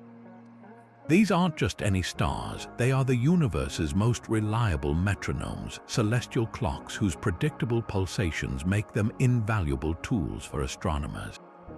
The fundamental principle is both powerful and elegant. These stars brighten and dim in a regular, repeating cycle. Crucially, the period of this cycle, the time it takes to go from bright to dim and back again, is directly related to the star's true intrinsic brightness. By simply measuring the period of the pulsation, we can determine how luminous the star actually is. Then, by comparing that known intrinsic brightness to how faint it appears from our vantage point on Earth, we can calculate its distance with remarkable precision. It's like knowing the exact wattage of a light bulb. By seeing how dim it looks from far away, you can work out exactly how far away it must be. These stars are the gold standard for building the cosmic distance ladder, allowing us to measure the scale of the universe itself. Within the context of NGC 1277, these variable stars take on a special significance. RR Lyrae stars, in particular, are messengers from a truly ancient era. They are old population II stars, often found in globular clusters and the halos of galaxies. They are the faithful sentinels of a galaxy's earliest days. Cepheid variables, while also powerful distance indicators, are typically associated with younger stellar populations. So, when astronomers search for these pulsating beacons in our cosmic rebel, they are doing more than just checking a distance. They are taking a census of the galaxy's deepest stellar genealogy. The very presence or absence of these different types of variables can reveal the structure of the galaxy's star-forming history. A rich population of RR Lyrae stars would be a perfect match for the galaxy's known ancient nature, acting as a direct confirmation that its stellar population is genuinely as old as we believe.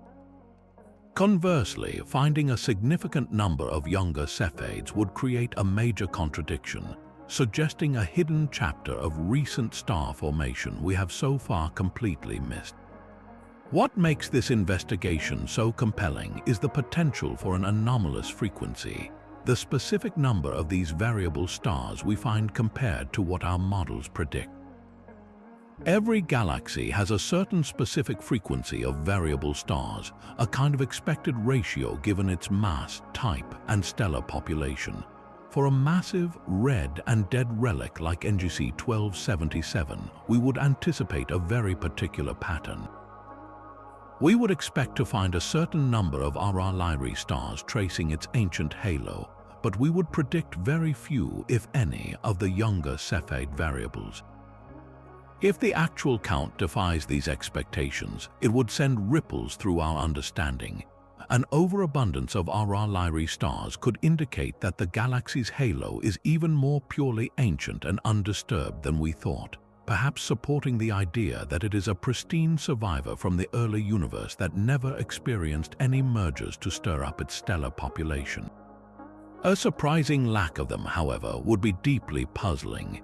It might suggest that even the oldest stars in the galaxy formed under unique conditions, perhaps during that incredibly rapid, intense starburst that somehow suppressed the formation of this specific type of variable star. The precision of the distance measurement these stars provide is another critical piece of the puzzle. Establishing an exact distance to NGC 1277 is not just a matter of cosmic cartography. It has direct implications for almost every other strange phenomenon we've explored.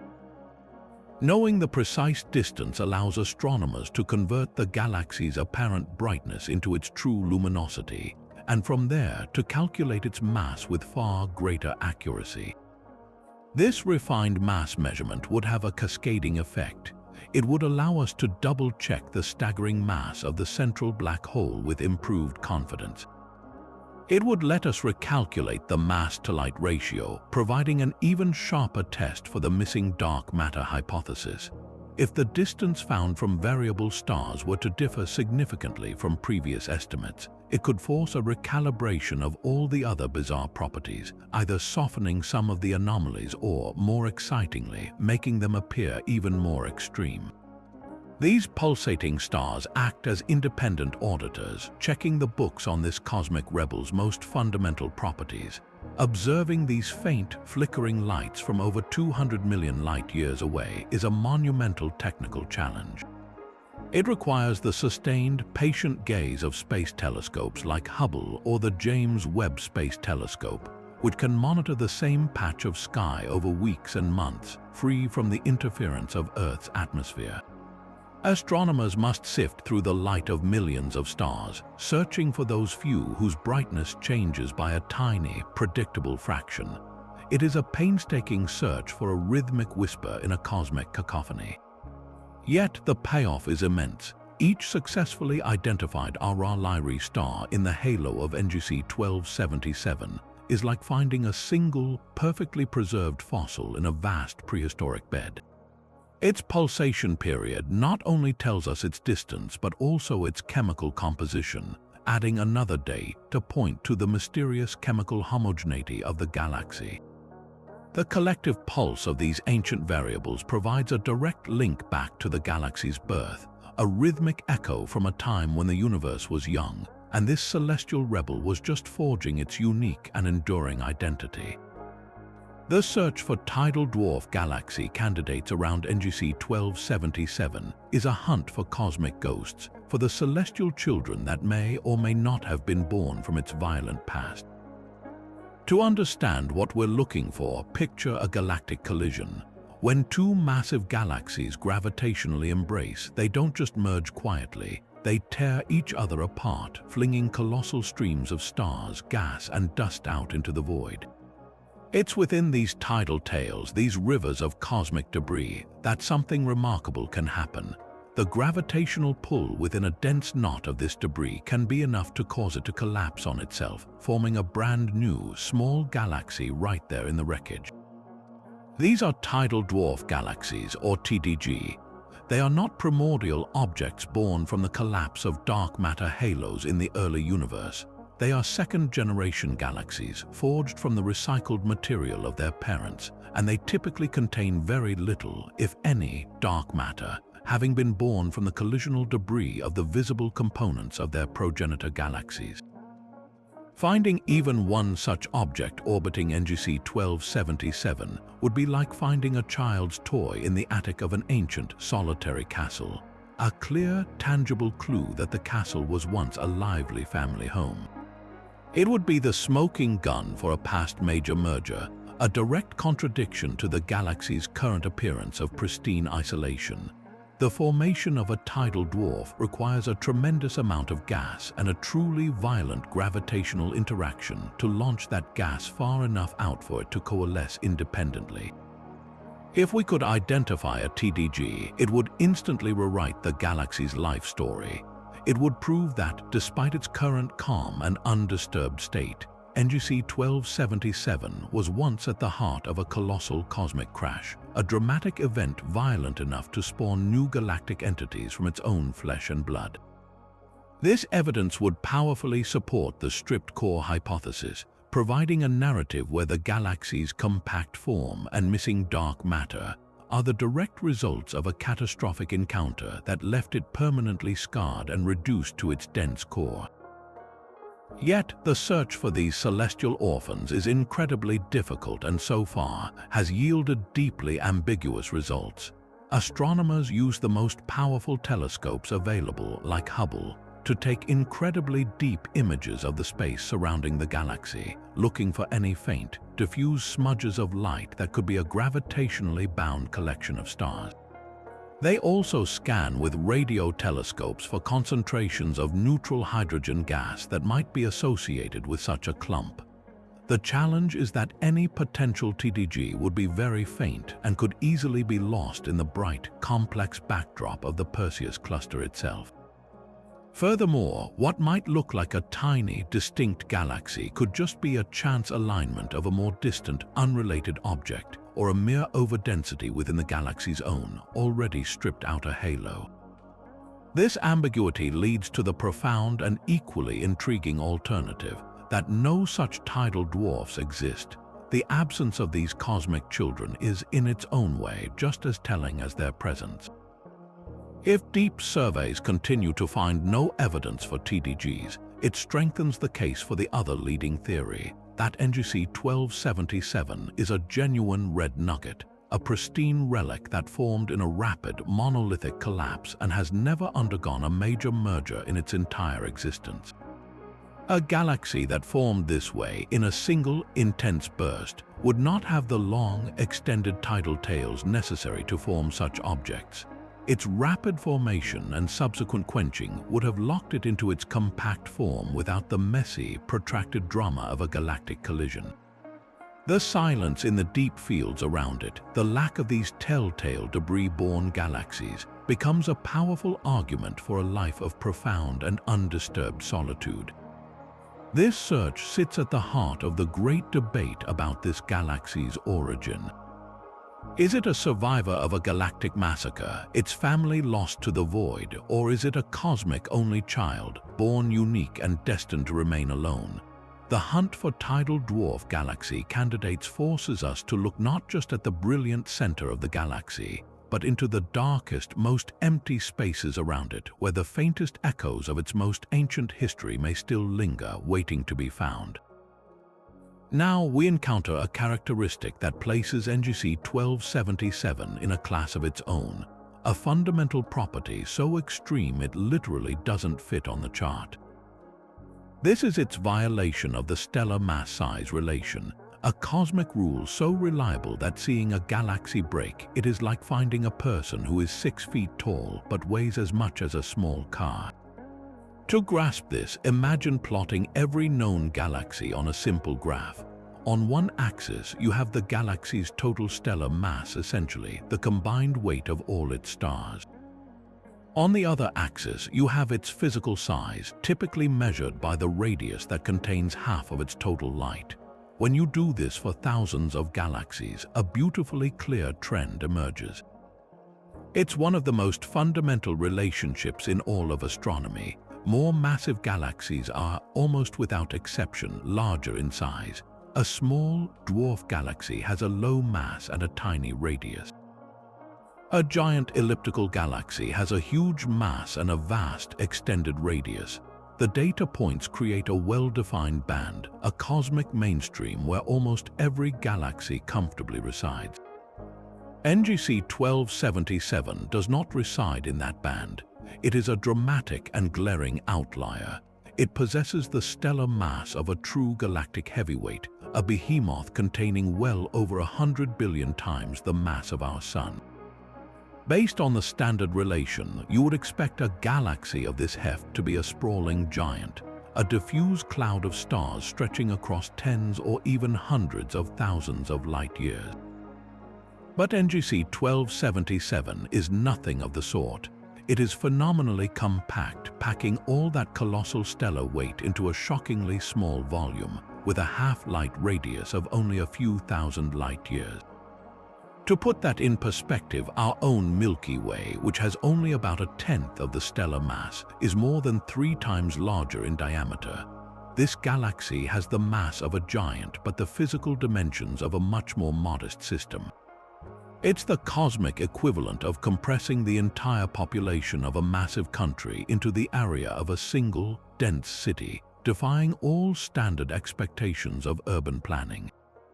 So, why does this mass-size relation exist in the first place, and what does it mean when a galaxy like this one so flagrantly violates it? The relation is a direct consequence of the primary way we believe most big galaxies form, through hierarchical merging. In this model, galaxies grow over time by consuming smaller neighbors. These mergers are not gentle. They are violent gravitational encounters that fling stars into wider, more random orbits. Think of it like adding ingredients to a ball of dough. Each time you incorporate a new piece, the overall ball tends to get larger and puffier. A giant galaxy that has grown through a long history of mergers ends up with a vast, extended structure because the stars from its many absorbed satellites get smeared out into a huge halo. This process naturally produces the trend where greater mass correlates with greater size. The existence of NGC 1277, sitting far off this trend, is a direct and powerful challenge to this merger-driven picture. Its compactness suggests a radically different formation pathway, one that was incredibly rapid and monolithic. Instead of growing slowly and messily over billions of years, this galaxy appears to have formed the bulk of its stars in a single, frantic, and incredibly efficient collapse in the very early universe. In this scenario, a vast cloud of primordial gas collapsed directly under its own immense gravity, converting a huge fraction of its mass into stars in a short, explosive burst before the galaxy had a chance to be pulled apart and puffed up by mergers. It's a top-down formation, as if the entire galaxy was forged in one concentrated event, like a single mighty hammer strike on a cosmic anvil. After this initial burst, its profound isolation within the Perseus Cluster protected it. It never experienced the later mergers that would have diluted its density and pushed it onto the standard mass-size relation. It is a preserved relic of that early, more violent mode of galaxy formation, a living fossil that never underwent the puffing up process that defines most other massive galaxies. This violation isn't just a curious oddity. It transforms NGC 1277 into a critical laboratory for testing our most fundamental theories of galaxy evolution. Its extreme compactness provides a unique test case for the role of dark matter. In the standard model, a galaxy's size is largely set by the properties of its dark matter halo. A compact galaxy with a normal dark matter halo is a theoretical puzzle. But if the dark matter is missing, as the evidence suggests for this object, then the stars are governed solely by their own gravity, which could naturally result in a much denser, more compact configuration. The mass size violation and the missing dark matter may be two sides of the same coin. Furthermore, this galaxy allows astronomers to study the physics of incredibly dense stellar environments that simply don't exist in the more common, puffed-up giants. The motions of stars, the frequency of collisions, and the very dynamics of the galactic core are all profoundly influenced by this extreme concentration of mass. By studying this cosmic rule breaker, we are essentially looking back in time, observing the properties of the universe's earliest galactic building blocks, and being forced to accept that the pathways to building a massive galaxy were far more diverse and dramatic than our standard charts would have us believe. Now, a new layer of this mystery emerges from a part of the light spectrum invisible to our eyes, revealing a profound silence that echoes the galaxy's ancient history. When astronomers point their telescopes at NGC 1277 and tune them to the ultraviolet range, they are essentially searching for the cosmic equivalent of a heat signature from a recently extinguished fire. Ultraviolet light is the domain of the young, the hot, and the massively energetic. It's the brilliant glare emitted by brand new, extremely hot stars, ones that burn through their nuclear fuel in just a few million years. In a galaxy that is actively forming stars, the UV view is a vibrant, brilliant map of stellar nurseries and brilliant, blue O-type stars. But the UV portrait of our cosmic rebel is one of profound and expected darkness. The near-total lack of significant ultraviolet flux is the final, conclusive piece of evidence that confirms the galaxy's red and dead status in the most definitive way possible. It tells us that there are no hidden cradles of young stars tucked away behind cosmic dust. The star-forming factories have been cold for so long that not a single one of these massive, short-lived stellar furnaces remains. This UV silence is a direct and powerful confirmation of everything the optical light and the HR diagram have already told us. This galaxy's story of creation is truly over. However, the story doesn't end with mere silence. When you look with incredibly sensitive instruments, there is often a faint residual glow, a whisper of ultraviolet light that persists against the darkness. This is where the investigation becomes truly fascinating, because this faint UV flux isn't a contradiction. It's a window into the galaxy's geriatric population. The source of this light isn't youth, but rather the final, fading embers of stellar old age. The most likely culprits are old, hot stellar remnants, specifically white dwarfs and stars in the post-asymptotic giant branch or post-AGB phase. A white dwarf is the Earth-sized, incredibly dense core left behind after a Sun-like star has gently puffed away its outer layers. It has no nuclear fusion left to sustain it, and it simply glows with the leftover heat from its former life, slowly cooling over billions of years. In its earliest stages, a white dwarf is still tremendously hot, emitting a significant amount of ultraviolet light. In a galaxy as ancient as NGC 1277, where countless stars have already completed their life cycles, the combined glow from millions of these freshly formed, hot white dwarfs can create a faint, diffuse UV halo. Then there are the post-AGB stars. This is a brief but spectacular final act in the life of a star of low to intermediate mass. After a star has finished its time as a red giant, it enters a phase where it is rapidly shedding its remaining outer envelope. For a short period of perhaps a few tens of thousands of years, the star's incredibly hot, exposed core becomes visible, blazing with intense ultraviolet radiation as it heads toward its final destiny as a white dwarf. These stars are relatively rare at any given moment because this phase is so fleeting, but in a galaxy containing hundreds of billions of ancient stars, there is always a small, steady number of them going through this dramatic transition at any one time. They act like brilliant, short-lived UV flashbulbs popping off across the galaxy. The faint UV light we detect, therefore, is not a sign of new life, but a census of death, a direct measurement of the number of stars that are currently in their very last stages of existence. This anomalous UV flux provides an incredibly precise tool for astronomers to take the galaxy's stellar pulse. By carefully measuring the exact amount and color of this ultraviolet light, researchers can effectively perform a stellar demographic study. The properties of the UV glow allow them to test and refine their models of stellar evolution for an entire galaxy. They can ask questions like, does the number of hot post-AGB stars and white dwarfs match the predictions for a population that is exactly 10 billion years old? The answer serves as a powerful, independent check on the galaxy's age. It also gives us a unique glimpse into the initial mass function of that primordial starburst, the original distribution of star sizes that were born. If the faint UV signal is stronger or weaker than expected, it could imply that the galaxy's frenzied youth produced a different mix of star masses compared to the calm, ongoing star formation we see in galaxies like our own.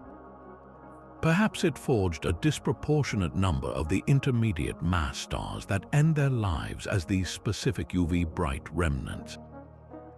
This faint, ghostly ultraviolet light, a byproduct of stellar death, thereby becomes one of our clearest windows into the conditions of stellar birth at the dawn of time, locking the entire life cycle of this galaxy's stars into a single, coherent picture that stretches from a violent beginning to a quiet, glowing end. But the galaxy's defiance of cosmic rules isn't just about what's missing or what's present. It's also about how its components move in relation to one another. We now arrive at a subtle but profoundly telling clue hidden in the galaxy's internal dynamics, the evidence for a kinematically decoupled core. To understand what this means, picture a spinning ice skater. When she pulls her arms in, she spins faster. This is the conservation of angular momentum in action, and it's a fundamental principle that governs rotating systems from toy tops to entire galaxies. In a typical, relaxed galaxy, you would expect the stars to move in a relatively coherent pattern, with the inner and outer regions sharing a connected rotational history. But when astronomers mapped the precise movements of stars within NGC 1277, they detected a distinct and unusual signature. The very heart of the galaxy, its innermost few thousand light years, appears to be rotating on a slightly different axis or with a different spin than the surrounding stellar halo. It's as if the galaxy's core is dancing to a different rhythm than the rest of its body, a quiet, discordant note in the overall symphony of its motion. This phenomenon, known as kinematic decoupling, is not just a minor curiosity. It is a fossilized record of a violent past. In the serene galaxy we see today, such a misalignment cannot persist for long unless it was set in stone during a dramatic formative event. The most compelling explanation is that this decoupled core is the lasting imprint of a major merger that occurred billions of years ago. Imagine two sizable protogalaxies, each with its own spin and orbital momentum, colliding and merging in the early universe. The chaotic gravitational forces during such an encounter can effectively scramble the original angular momentum of the stars. The dense central core of one galaxy might survive the violence largely intact, retaining its original spin direction, while the stars from the other galaxy, along with material torn from both, are flung into new orbits, forming a more extended halo with a different rotational signature. The result is a galaxy with a core that remembers one spin history, embedded within a larger body that remembers another. The fact that we can still detect this decoupling today, after over 10 billion years, is a testament to the galaxy's subsequent isolation. It has been so undisturbed that this primordial dynamic signature has never had a chance to fully smooth out and relax into a single, coherent rotation. However, there is another, equally fascinating possibility that doesn't require a full-blown merger. This kinematic signature could also be the natural consequence of the galaxy's incredibly rapid and monolithic formation. If NGC 1277 collapsed from a vast, turbulent cloud of primordial gas, that cloud itself might not have had a uniform spin. Different regions could have possessed slightly different rotational vectors.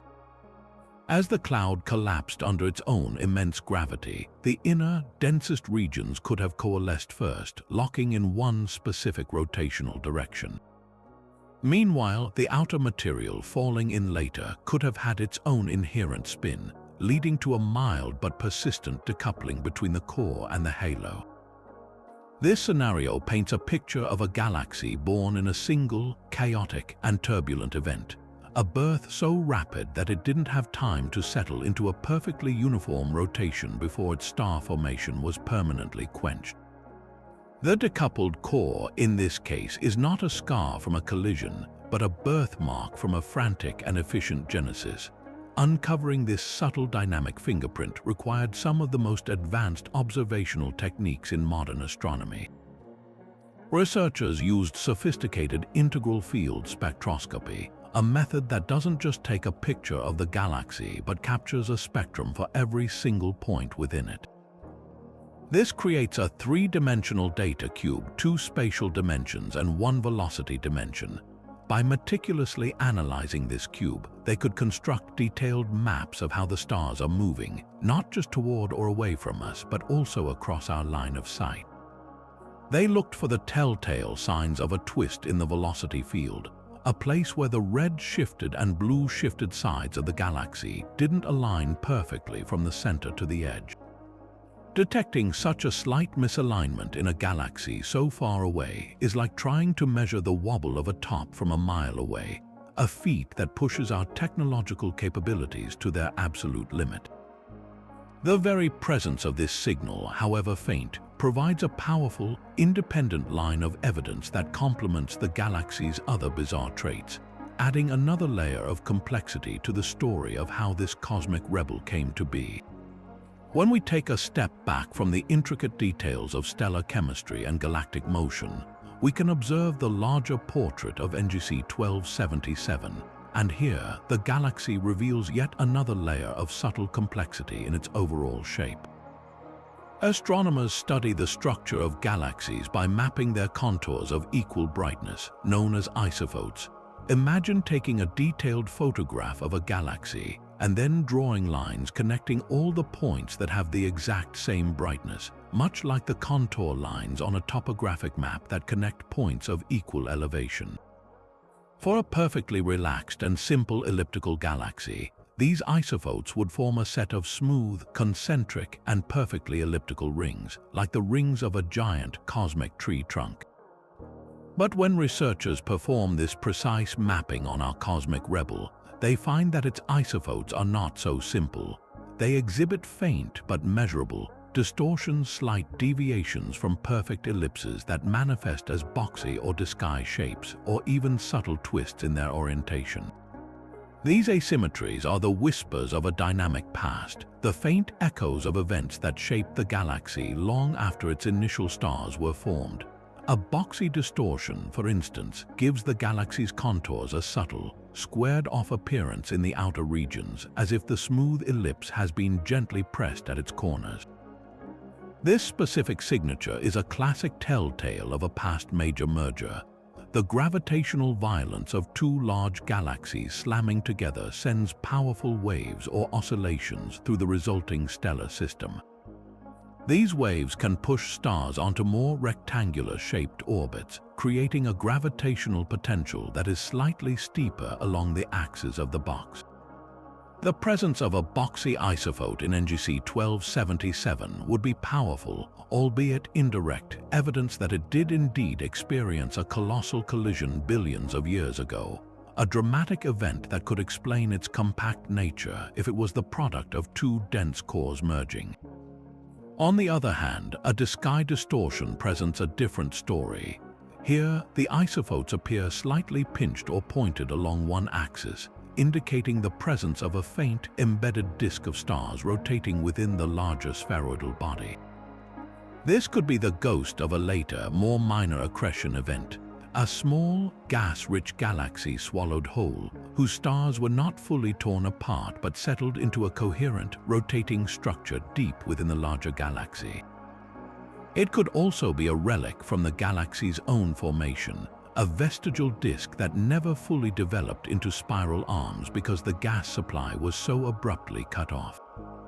Perhaps the most intriguing distortion is a twist in the isophotes, where the position angle of the elliptical contours gradually changes with radius. Picture those concentric rings, but instead of all lining up neatly, the inner rings are oriented slightly diagonally compared to the outer rings, creating a faint, spiral-like twist in the overall structure. This is a clear sign of a dynamically active and not fully relaxed system. Such a twist can be caused by a slowly rotating bar of stars at the galaxy's center, whose gravitational influence torques the orbits of the surrounding stars over time. More dramatically, it can be the lasting signature of a merger where the orbital angular momentum of the incoming galaxy was misaligned with the spin of the primary, creating a complex, swirling dynamic that has yet to completely settle down. The very persistence of such a twist after billions of years is yet another argument for the galaxy's profound isolation. In a more interactive environment, subsequent gravitational encounters would have smoothed out this delicate feature long ago. Analyzing these subtle asymmetries requires extraordinary precision. It involves using powerful image processing algorithms to separate the faint, smooth light of the main galaxy from the bright background of the Perseus Cluster, and then fitting perfect ellipses to the galaxy's light profile at different brightness levels. The minute residuals, the tiny differences between the actual galaxy's shape and the perfect ellipse, are what reveal these hidden structures. This is painstaking work, like an archaeologist carefully brushing dust from a fossil to reveal the finest details of its structure. For NGC 1277, the specific pattern of its isophotal distortions provides a crucial, independent line of evidence that helps arbitrate between the two competing theories of its origin. A strongly boxy shape leans toward a major merger, supporting the stripped core hypothesis. A more disguised or twisted structure could indicate a more complex, multi-stage formation, perhaps involving both a rapid initial collapse and a later, smaller accretion event that left its mark without fundamentally altering the galaxy's compact nature. These faint contours, invisible to the casual observer, are therefore a rich text written in the language of gravity and light, a text that we are only now learning to read in our quest to understand the full, turbulent life story of this most enigmatic of celestial islands. At the very heart of this cosmic mystery lies a profound silence, we've established that NGC 1277 harbors a gravitational titan, a black hole of 17 billion solar masses, an object so colossal it should be the dominant force in the galaxy's life. And yet, when we listen for the roar of its activity, we are met with a whisper. This 30-second phenomenon is the baffling lack of a detectable active galactic nucleus, or AN. In most galaxies with central black holes of this magnitude, we expect to see the brilliant high-energy signature of an AGN, a blazing core powered by voracious accretion, often outshining the entire galaxy and launching jets of plasma that stretch for thousands of light years. But here, the core is tranquil. The monster is not just sleeping, it appears to be in a deep, profound coma, and the reason for this quiescence is a critical piece of the galaxy's overall puzzle. So, why would a black hole of such staggering proportions be so quiet? The most intuitive explanation is a simple, brutal one: starvation. An active galactic nucleus is not powered by the black hole itself, but by the incredible release of gravitational energy as material spirals down into it.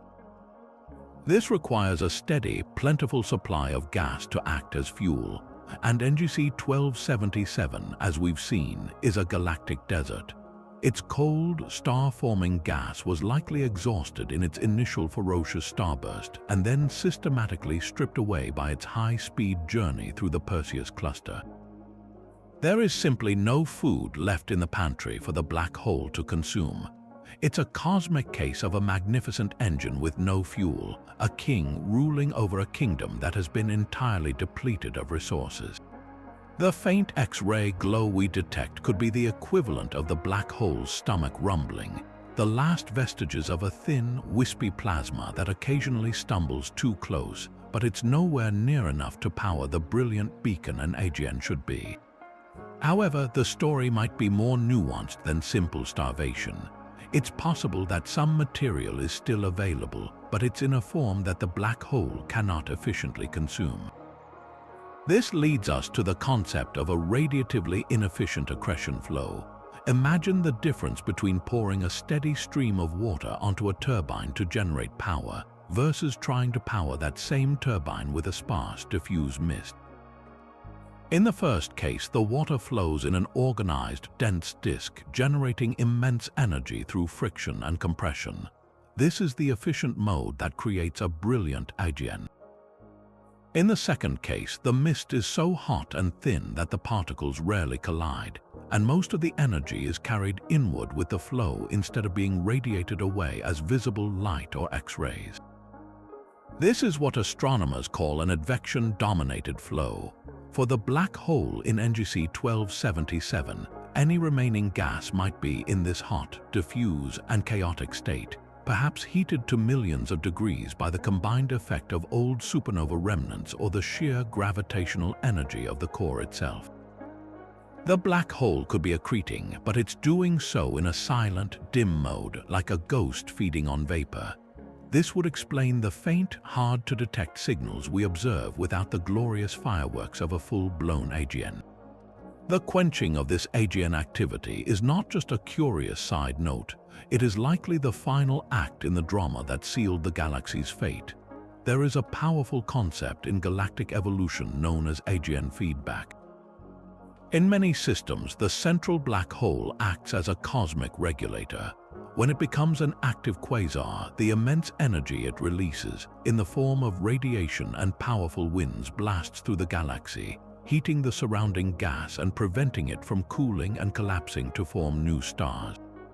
It's a self-limiting process. The black hole's feast leads to a galactic famine. In the case of NGC 1277, we might be looking at the aftermath of this process. It's plausible that in its youth, during or just after the colossal starburst, the black hole was active, gorging on the abundant gas and shining as a brilliant quasar. Its powerful feedback could have been the very event that helped drive out the remaining gas, permanently quenching star formation and ultimately starving itself in the process. The silence we observe today is the lasting legacy of that ancient, self-destructive outburst.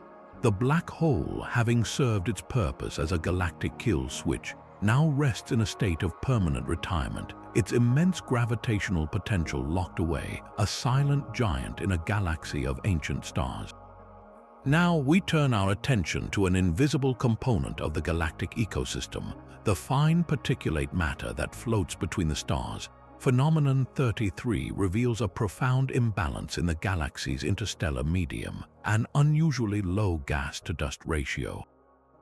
To grasp the significance of this, imagine the space within a galaxy as a vast cosmic kitchen. In a typical star-forming galaxy, this kitchen is well stocked. The gas, primarily hydrogen and helium, is the flour, the fundamental raw ingredient. The dust, composed of tiny grains of carbon and silicon, is like the spices. It's a minor but crucial component that adds flavor to the cosmic recipe, helping gas clouds cool and collapse to form new stars. The balance between these two is usually quite predictable, but in the desiccated environment of NGC 1277, if any material is detected at all, the pantry is not just bare, it's peculiarly arranged. The spices seem to be almost entirely missing, while perhaps a faint trace of the flour remains. This skewed ratio suggests that past events didn't just remove the raw materials, they selectively destroyed the most fragile components, leaving behind a uniquely sterile environment. This anomalous ratio acts as a forensic clue, pointing to the specific mechanisms that scoured the galaxy clean. One of the primary suspects is a brutal process known as sputtering. Picture the galaxy hurtling at millions of miles per hour through the Perseus Cluster's superheated intracluster medium. This isn't a smooth journey, it's a bombardment. The space between galaxies is filled with a thin but incredibly hot plasma. As individual dust grains drift through this maelstrom, they are constantly pelted by high-energy particles from this hot gas. These impacts don't just push the dust, they violently knock atoms right off the surface of the grains, slowly but systematically eroding them away, like sandblasting a statue over eons. This is sputtering. Gas atoms, being single and much smaller, can be swept away by ram pressure, but they aren't eroded in this same way. The dust grains, however, are complex structures vulnerable to this relentless assault. The extremely low dust content we infer is the expected outcome of a galaxy that has spent billions of years on a high-speed orbit through this hostile, abrasive environment. Its delicate dust grains systematically sandblasted into nothingness. Yet the galaxy's own internal environment may have been just as destructive. We must consider the relentless glare of its ancient stellar population. For over 10 billion years, this galaxy has been filled with the collective, accumulated light of countless aging stars. This creates an incredibly intense and pervasive radiation field, bathing every corner of the galaxy in a sea of photons. While this starlight isn't energetic enough to strip atoms apart, it is more than capable of attacking dust. Through a process called radiation pressure, the sheer force of trillions upon trillions of light particles striking the dust grains can steadily push them outward, perhaps even driving them out of the galaxy entirely over cosmic timescales. Furthermore, the ultraviolet light from the hottest of these ancient stars, particularly those in their post-AGB phase, carries enough energy to literally blast apart the complex molecules within the dust grains, photoevaporating them in a process similar to how sunlight melts ice. The galaxy's stars, in their quiet, geriatric glow, have been silently destroying the very dust that might have once helped to create them, a slow-motion act of cosmic cannibalism that has left the interstellar medium not just empty but chemically sanitized. The implications of this missing dust are far-reaching. Dust plays a critical role in the temperature regulation of a galaxy. These tiny grains are incredibly efficient at radiating heat away into space. In a normal galaxy, dust helps giant molecular clouds cool down, allowing them to collapse and fragment into new stars. Without this cosmic coolant, any residual gas in NGC 1277 would struggle to shed its heat, making it even more difficult, in fact nearly impossible, for any last desperate attempt at star formation to occur. The lack of dust doesn't just signify a lack of material. It actively helps maintain the galaxy's quiescent state by preventing the cooling necessary for stellar birth. This creates a vicious cycle. No new stars mean no new supernova to produce and eject fresh dust into the interstellar medium, which in turn ensures the environment remains too hot for any future star formation, permanently locking the galaxy into its silent, red and dead fate. The unnaturally low gas-to-dust ratio is therefore more than a curiosity. It is a key part of the physical mechanism that has sealed this cosmic relic's destiny for the last 10 billion years. Pinpointing the exact path of this cosmic rebel through the void presents a unique and formidable challenge for astronomers, one that lies at the heart of understanding its solitary existence. This 34th phenomenon, the proper motion enigma, centers on our struggle to measure the galaxy's tiny, precise drift across the sky relative to the more distant cosmic backdrop. Unlike its line-of-sight velocity, which we can measure with remarkable accuracy using the Doppler shift, its proper motion, the actual change in its position over time, is incredibly subtle. For an object 200 million light-years away, even a blistering speed of millions of miles per hour translates into an angular shift so minuscule it's like trying to watch a snail crawl across the surface of the moon from here on Earth. This tiny apparent motion is swamped by the limitations of our telescopes and the vast timescales required to detect it, creating a fundamental gap in our knowledge of the galaxy's complete velocity vector. This challenge is magnified by the very trait that defines its history, its high velocity within the dense Perseus Cluster. We know it's moving fast, but without knowing the exact direction of that motion, we're missing a crucial piece of the puzzle. Is it on a simple, radial plunge straight through the cluster's heart, or is it on a more complex, slingshot-like orbit that brings it close to other massive galaxies? This distinction is everything. A direct, high-speed radial orbit perfectly explains its pristine condition. It would be like a comet zipping through the solar system, spending very little time in the densest, most dangerous regions, and thus avoiding disruptive gravitational handshakes. A more complex path, however, could imply a history of previous close encounters that might have already stripped it of its dark matter and outer layers, shaping it into the compact relic we see today. Measuring its proper motion is the only way to reconstruct this orbital history with confidence, to move from inference to direct observation of its cosmic journey. The immense distance to NGC 1277 turns this measurement into a task of almost unimaginable precision. To have any hope of success, astronomers must rely on the absolute pinnacle of space-based astrometry, using observatories like the Hubble Space Telescope and the Gaia mission, which are designed to measure the positions of stars with micro-arcsecond accuracy. The process involves taking exquisitely detailed images of the galaxy and its surrounding stellar field over many years, even decades, and then using sophisticated software to look for a consistent, minuscule shift in the galaxy's center of light against a fixed grid of far more distant background galaxies. These background objects are so incredibly remote that they appear stationary, acting as the perfect fixed reference points. Any systematic drift of NGC 1277 relative to this grid can be attributed to its true proper motion. It is a painstaking and patient endeavor, a testament to the meticulous nature of modern astronomy, where the answer to a grand cosmic question hinges on detecting a shift smaller than the width of a human hair seen from several miles away. Beyond the technical hurdles, there's a deeper astronomical reason this measurement is so difficult. The galaxy's own nature works against us. As a massive, compact elliptical system, NGC 1277 lacks the sharp, well-defined structural features that make measuring proper motion easier in other objects. We can't track individual stars within it like we can in nearby galaxies.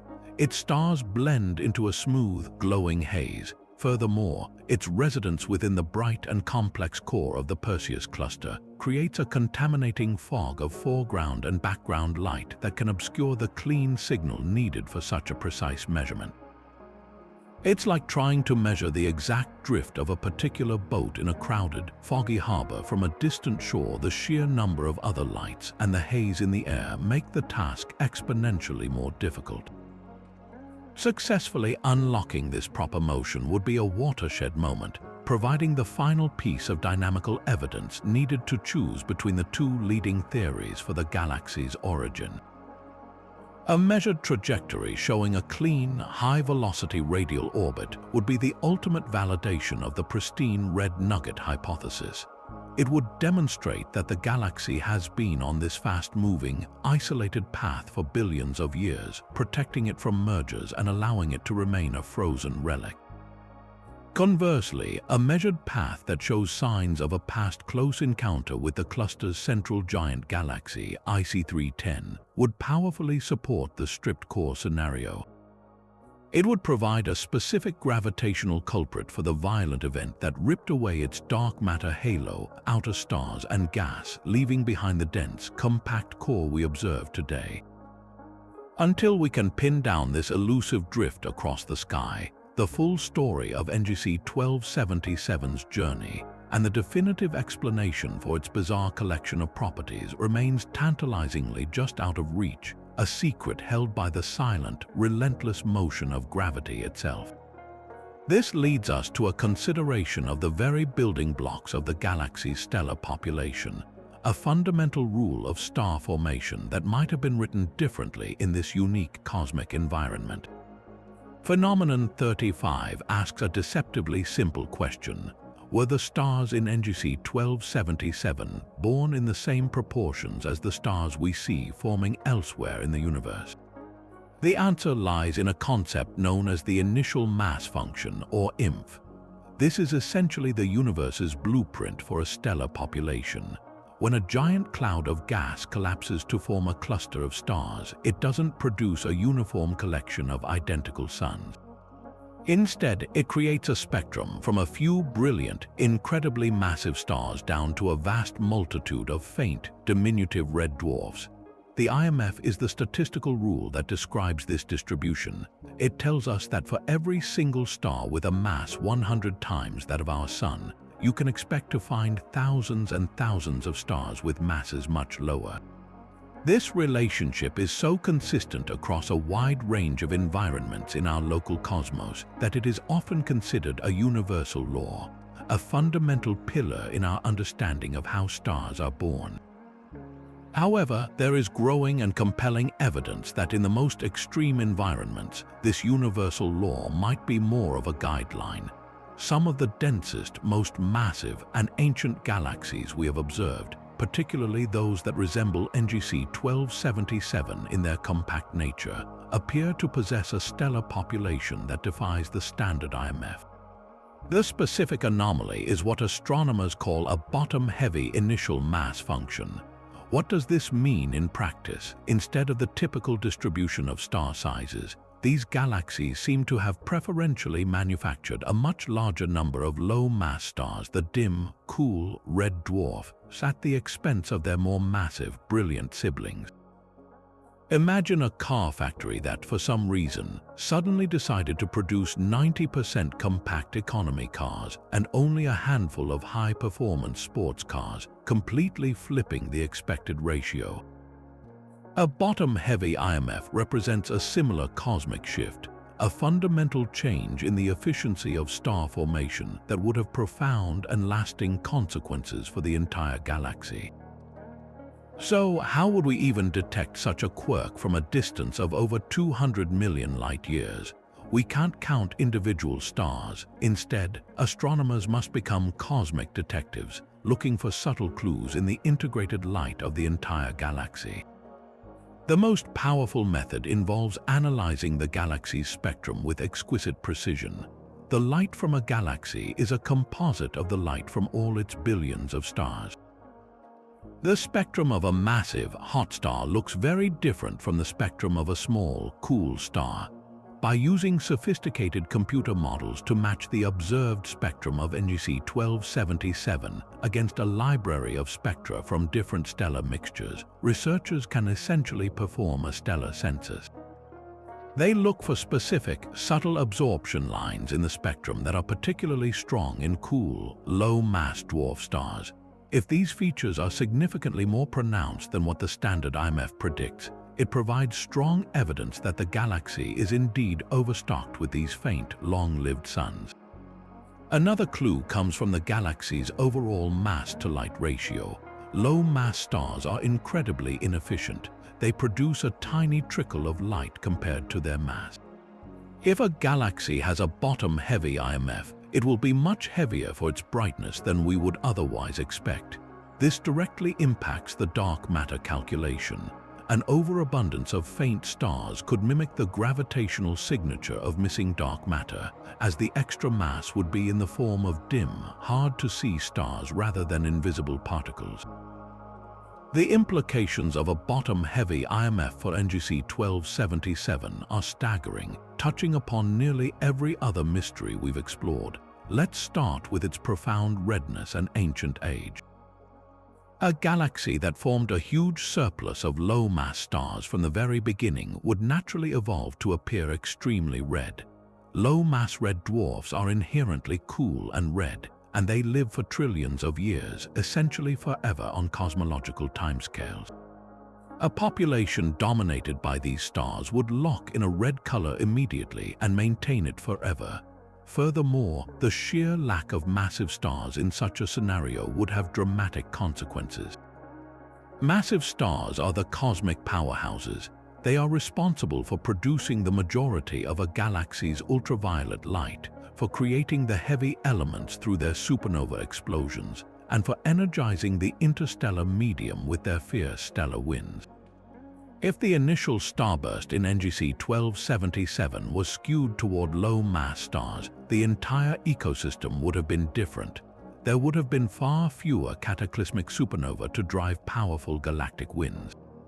This might have allowed the galaxy to hold onto more of its gas, which seems to contradict its quenched state, unless another mechanism like ram pressure stripping was overwhelmingly dominant. The chemical enrichment would also have been slower and less efficient, as the primary factories for heavy elements, the massive stars, would have been in short supply. This could potentially conflict with the observed high metallicity of its stars, unless that enrichment was achieved with breathtaking speed in the initial burst despite the odd mass distribution. This potential IMF quirk forces us to confront the very conditions of the galaxy's birth.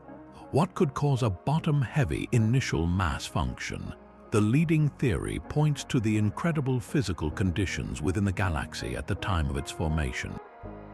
The standard IMF is thought to arise from the complex interplay of turbulence, gravity, and thermal pressure within a typical, relatively serene molecular cloud. But NGC 1277 was likely anything but serene. Its formation was an event of almost unimaginable intensity, a rapid, monolithic collapse of a gigantic gas cloud. In such an environment, the external pressure confining the cloud could have been immense, perhaps from the surrounding dark matter halo or from the violent conditions of the early universe itself. When star formation occurs under extremely high pressure, the physical processes of cloud fragmentation may change.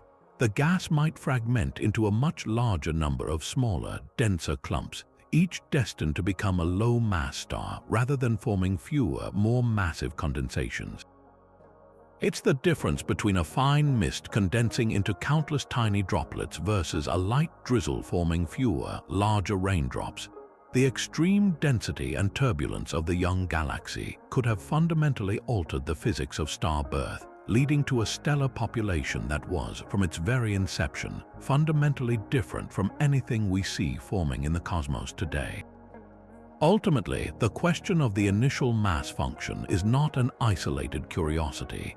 It is a central thread that weaves through the entire tapestry of NGC 1277's mysteries.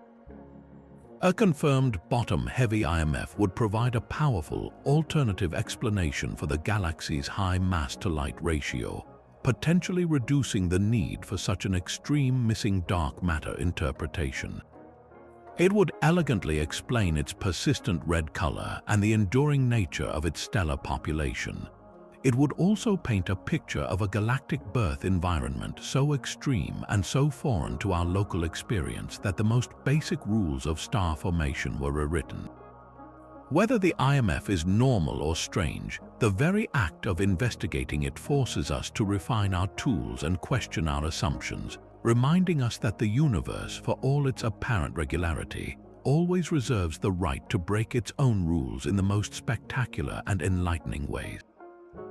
Phenomenon 36 takes us to the galactic scale of the very forces that have shaped this cosmic rebel's destiny, focusing on the potential evidence for tidal shock features and the brutal process of ram pressure stripping. To visualize this, picture NGC 1277 not as a serene island in space, but as a mighty ship plowing at unimaginable speed through a vast, invisible ocean, an ocean made of superheated, thin gas known as the intracluster medium. This is not a calm sea. It is a raging, turbulent plasma that fills the immense volume of the Perseus Cluster, and the galaxy's high-velocity journey through it subjects it to forces akin to a constant gale force wind. The primary effect of this is ram pressure stripping, a process as violent as it is efficient. Imagine holding a dandelion seed head out the window of a car speeding down a highway. The wind forcefully rips the delicate seeds away, leaving only the stem. In the same way, the immense pressure exerted by the intracluster medium as the galaxy moves through it acts like a cosmic wind, physically scouring away the galaxy's own tenuous reservoirs of cool hydrogen, gas the very fuel for future stars. This process doesn't just create a general loss, it leaves specific directional signatures. On the side of the galaxy facing its direction of travel, the pressure would be compressing any remaining gas, potentially creating a sharp, bright edge or a bow shock, much like the wave that forms at the bow of a speeding boat.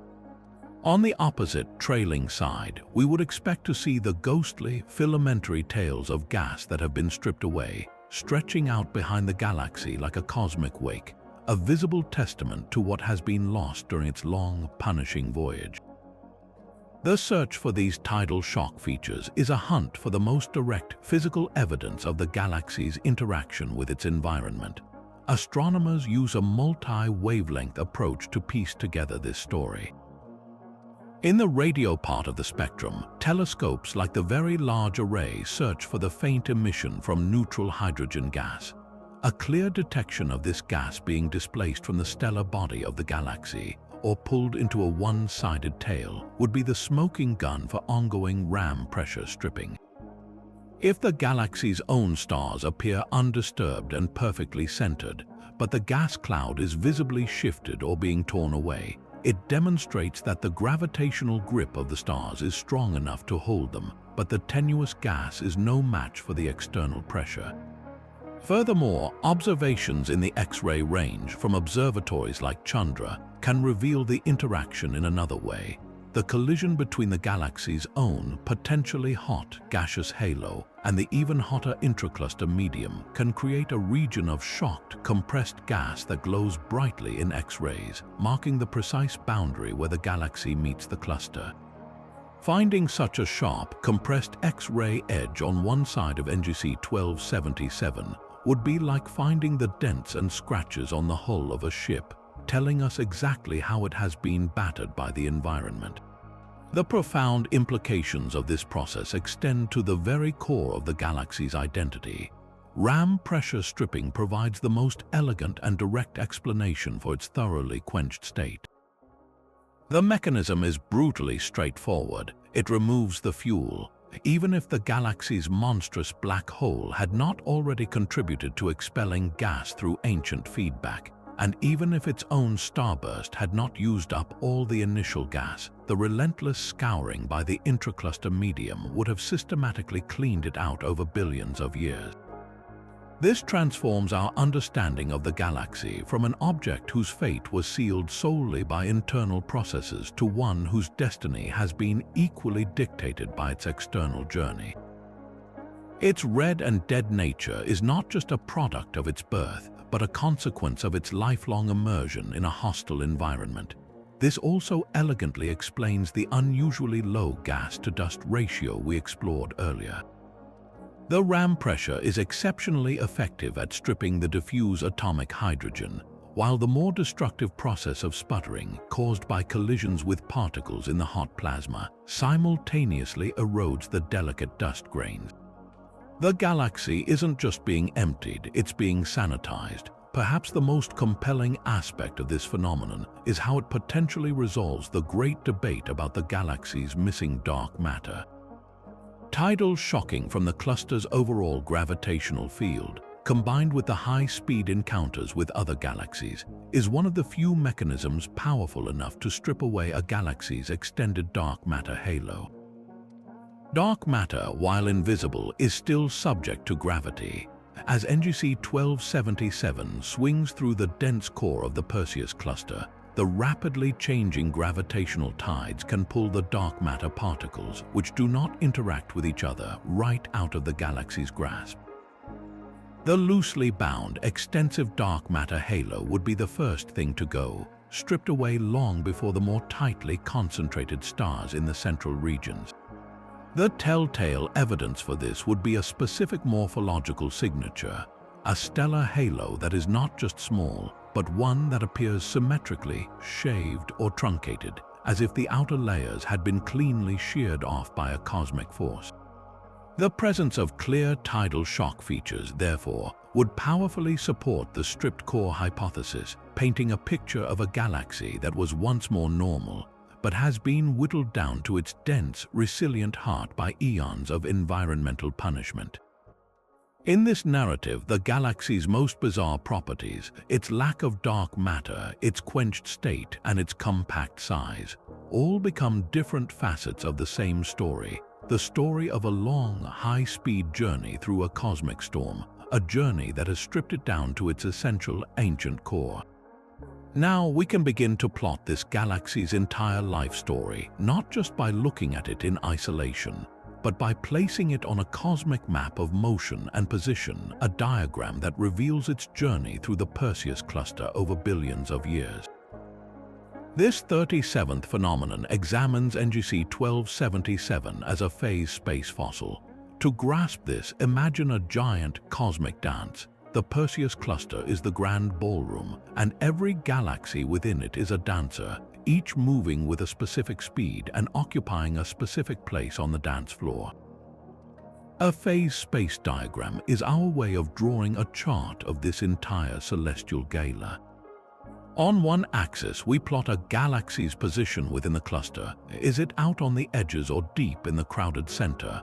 On the other axis, we plot its velocity. Is it moving slowly, meandering through the outskirts, or is it racing at a tremendous speed?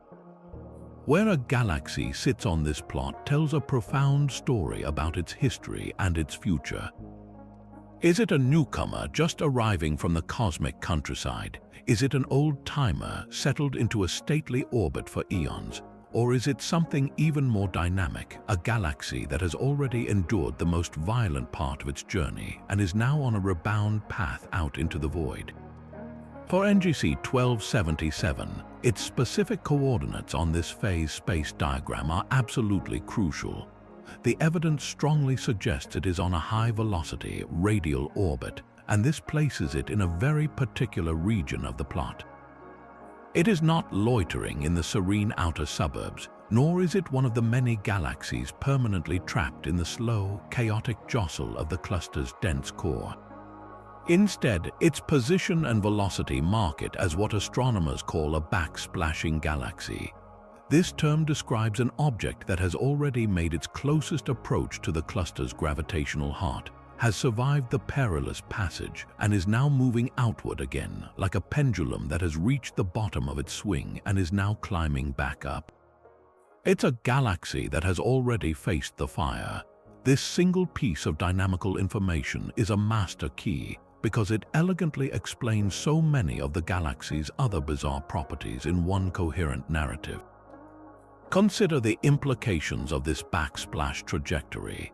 This galaxy experienced the most intense environmental pressures during its initial plunge through the cluster core, an event that likely occurred many billions of years ago. As it dove inward, it would have encountered the densest region of the intracluster medium and the strongest gravitational tides from the cluster's overall mass and from close encounters with other giant galaxies.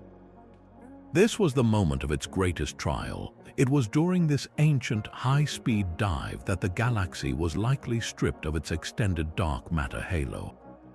The loosely bound dark matter, which forms a vast, tenuous sphere around a galaxy, would have been the easiest thing for the cluster's immense tidal forces to grab and tear away. This single traumatic event could account for the dark matter deficit that so baffles astronomers today. Simultaneously, the same passage would have subjected the galaxy to the most extreme ram pressure stripping, brutally scouring away its reserves of cool, star-forming gas and effectively quenching it permanently. The fact that it is now moving outward, having survived this ordeal, explains why it appears so pristine and undisturbed today. It has already undergone its transformative, violent encounter and is now coasting in a relatively emptier part of the cluster, a survivor that has passed through the storm and emerged forever changed. This phase space position also acts as a powerful chronometer. The fact that NGC 1277 is already on an outgoing trajectory tells us that its most dramatic period of interaction happened in the distant past. It wasn't quenched yesterday, it was quenched during its first and most dramatic infall into the cluster, an event that likely coincided with its initial intense starburst.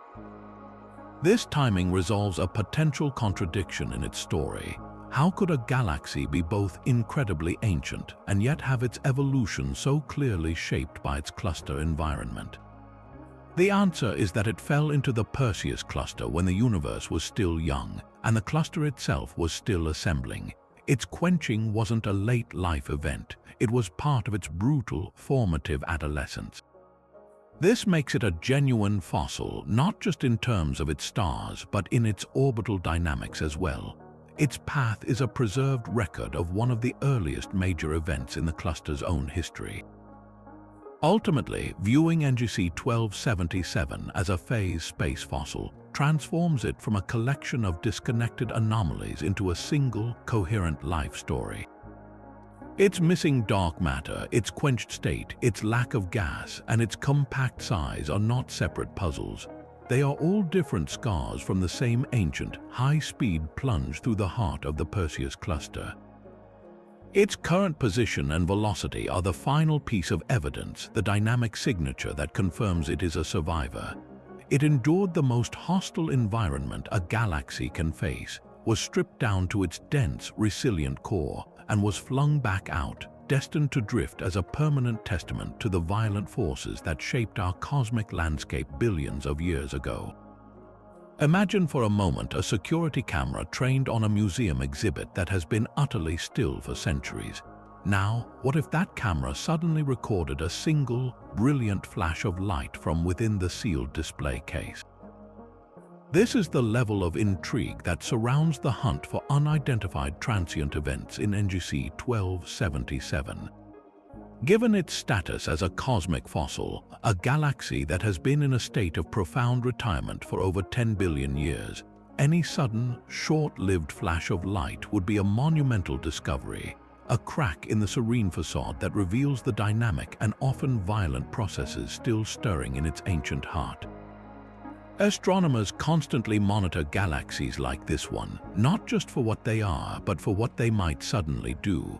A transient event here could be one of three things: a final farewell from a dying star, a violent feast from the central black hole, or something so unexpected it would force us to rewrite our theories entirely. The first and perhaps most anticipated possibility is a supernova, the catastrophic explosion marking the death of a star. In a galaxy with such an exclusively ancient stellar population, the only types of supernova we could expect would be from the very slowest burning stars. We would not see the brilliant core collapse supernova of massive stars, as those short-lived giants vanished billions of years ago. Instead, we will be looking for a specific type of explosion known as a Type Ia supernova. These occur in binary star systems where a dense white dwarf, the Earth-sized remnant of a Sun-like star, slowly siphons material from its companion until it reaches a critical mass and detonates in a thermonuclear blast so powerful it can briefly outshine its entire host galaxy. The detection of such an event in NGC 1277 would be a profoundly rare and precious data point. It would be the death of a star that was likely born during the galaxy's initial frantic starburst, a final, brilliant signature from a sun that has been smoldering for over 10 billion years. The light from this supernova would carry a chemical fingerprint, allowing us to analyze the specific composition of this ancient stellar population with a precision that is impossible from studying the galaxy's integrated light alone. It would be like finding a single, perfectly preserved document from a civilization we had only known through ruins. A second, and arguably more dramatic, possibility is a tidal disruption event, or TDE. This is where the galaxy's dormant supermassive black hole briefly reminds the universe of its terrifying power. Even in its quiet state, the black hole's gravitational dominion is absolute. If a star, even a small one, were to wander too close on a plunging orbit, the difference in gravitational pull between the side of the star facing the black hole and the side facing away would be overwhelming. This tidal force would stretch the star horizontally while compressing it vertically, pulling it apart into a long, thin stream of gas in a process picturesquely known as spaghettification. This stellar debris would then swirl into a hot, bright accretion disk around the black hole, producing a brilliant flare of radiation that could last for weeks or months, outshining the rest of the galaxy. In X-rays and ultraviolet light, catching a TDE in this specific galaxy would be a watershed moment. It would give us a front-row seat to the feeding habits of one of the most massive and anomalous black holes known, allowing us to study its properties in a unique state of activity. The characteristics of the flare, its rise time, peak brightness, and the specific energies released, would provide a direct measurement of the black hole's mass and spin, independent of other methods. It would be a stark reminder that even in a galaxy that seems to have concluded its story, the central monster is always awake, always hungry, and capable of a sudden, violent outburst that illuminates the darkest corners of its gravitational lair. Yet the most thrilling prospect is the third category, the truly unidentified event. What if a telescope recorded a flash that doesn't fit the profile of a known supernova or a tidal disruption event? What if it's a flash of a different color or duration, or occurs in a part of the galaxy far from the central black hole? The history of astronomy is filled with such moments of delightful confusion. An unexplained flash could be something entirely novel, perhaps the merger of two ultra-dense stellar remnants like neutron stars, an event that produces both a flash of light and ripples in spacetime itself. It could be evidence of an exotic, high-energy process that we have not yet even theorized. In a galaxy that has already defied so many rules, the potential for a completely new class of cosmic explosion is very real. Every unidentified transient is a message in a bottle from the universe, a brief signal that says, "You haven't figured everything out yet." Monitoring NGC 1277 for these cosmic fireworks is therefore not a passive activity. It is an active hunt for the next great discovery, a vigil kept by telescopes around the world and in space, all waiting for the moment this ancient relic decides to break its long silence and send a new puzzle for us to solve. If you were to run the light from a typical star-forming galaxy through a prism, you would see a brilliant, telltale pinkish red line in its spectrum, the unmistakable signature of hydrogen alpha or H-alpha emission. This specific wavelength of light is the cosmic equivalent of a newborn's cry.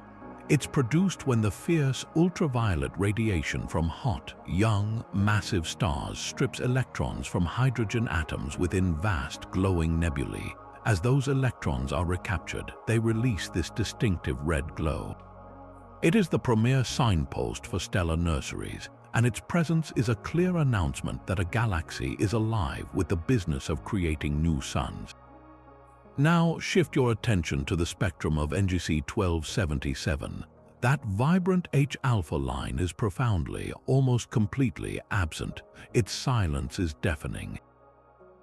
This is not a galaxy that is merely taking a break from star formation. It is a galaxy where the very concept of stellar birth has become a distant, fossilized memory.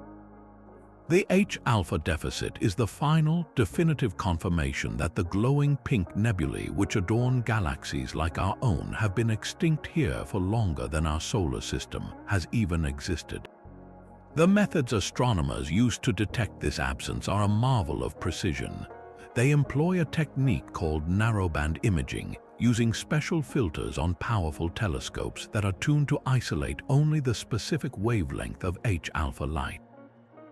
In a typical spiral galaxy, this process reveals a breathtaking tapestry of glowing filaments and bubbles, outlining the spiral arms in vivid red. When this same technique is applied to NGC 1277, the result is a stark, almost featureless field. The bright core of the galaxy might show a faint, diffuse glow, but this is almost certainly not from new stars. Instead, it's what's known as the low ionization nuclear emission region, or LINER, powered by the gentle, persistent winds from aging stars or by the faint, residual heat from the supermassive black hole surroundings. It's the faint, collective warmth of a geriatric stellar population, not the brilliant blast furnace of a stellar nursery. The sheer depth of the H-alpha deficit allows astronomers to place an incredibly tight upper limit on the galaxy's current star formation rate, a number so close to zero it might as well be absolute. It tells us that not only are there no massive blue stars, there isn't even a single, isolated pocket of gas quietly collapsing to form a modest cluster. The factory doors are not just closed, they have been welded shut for eons. Yet, within this pervasive quiet, there lies the potential for an even more subtle mystery. What if, upon the most sensitive examination, astronomers were to detect a faint, anomalous wisp of H-alpha emission, not in the core, but in the galaxy's far outskirts or distributed in a strange, lopsided pattern? Such a discovery would be as puzzling as the silence itself. One possibility is that this faint signal is a ghost, the last, fading remnants of a minor accretion event that occurred billions of years after the galaxy's main quenching. Imagine a tiny, pristine cloud of hydrogen, a cosmic drifter that had somehow survived in the intergalactic void, finally being captured by the galaxy's weak gravitational pull. As it slowly, over millions of years, spiraled inward, the sheer pressure of its infall through the galaxy's thin, hot halo might have been just enough to briefly shock and ionize a small portion of it, causing it to glow with a faint H-alpha signature before it dissipated entirely into the sterile environment. This would be a last failed attempt at a meal, a whisper of a process that, in a younger galaxy, would have sparked a new wave of stellar life. An even more exotic explanation for an anomalous signal involves the galaxy's journey through the Perseus Cluster. As NGC 1277 speeds through the intracluster medium, it's not moving through a perfect vacuum. There are filaments and clumps of tenuous gas littering the space between galaxies. It's possible that the galaxy's gravitational field acts like a snowplow, gathering up this diffuse material as it travels. This process, known as chaotic cold accretion, could funnel tiny amounts of this intergalactic hydrogen into the galaxy's halo.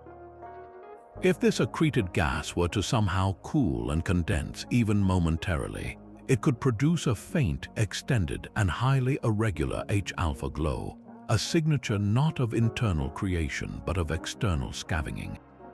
This would paint a picture of a galaxy so thoroughly sterilized that the only hydrogen it can access is the thin, polluted gas it scrapes from the space between the stars of its neighbors, a desperate and ultimately futile attempt to reclaim a resource it lost long ago.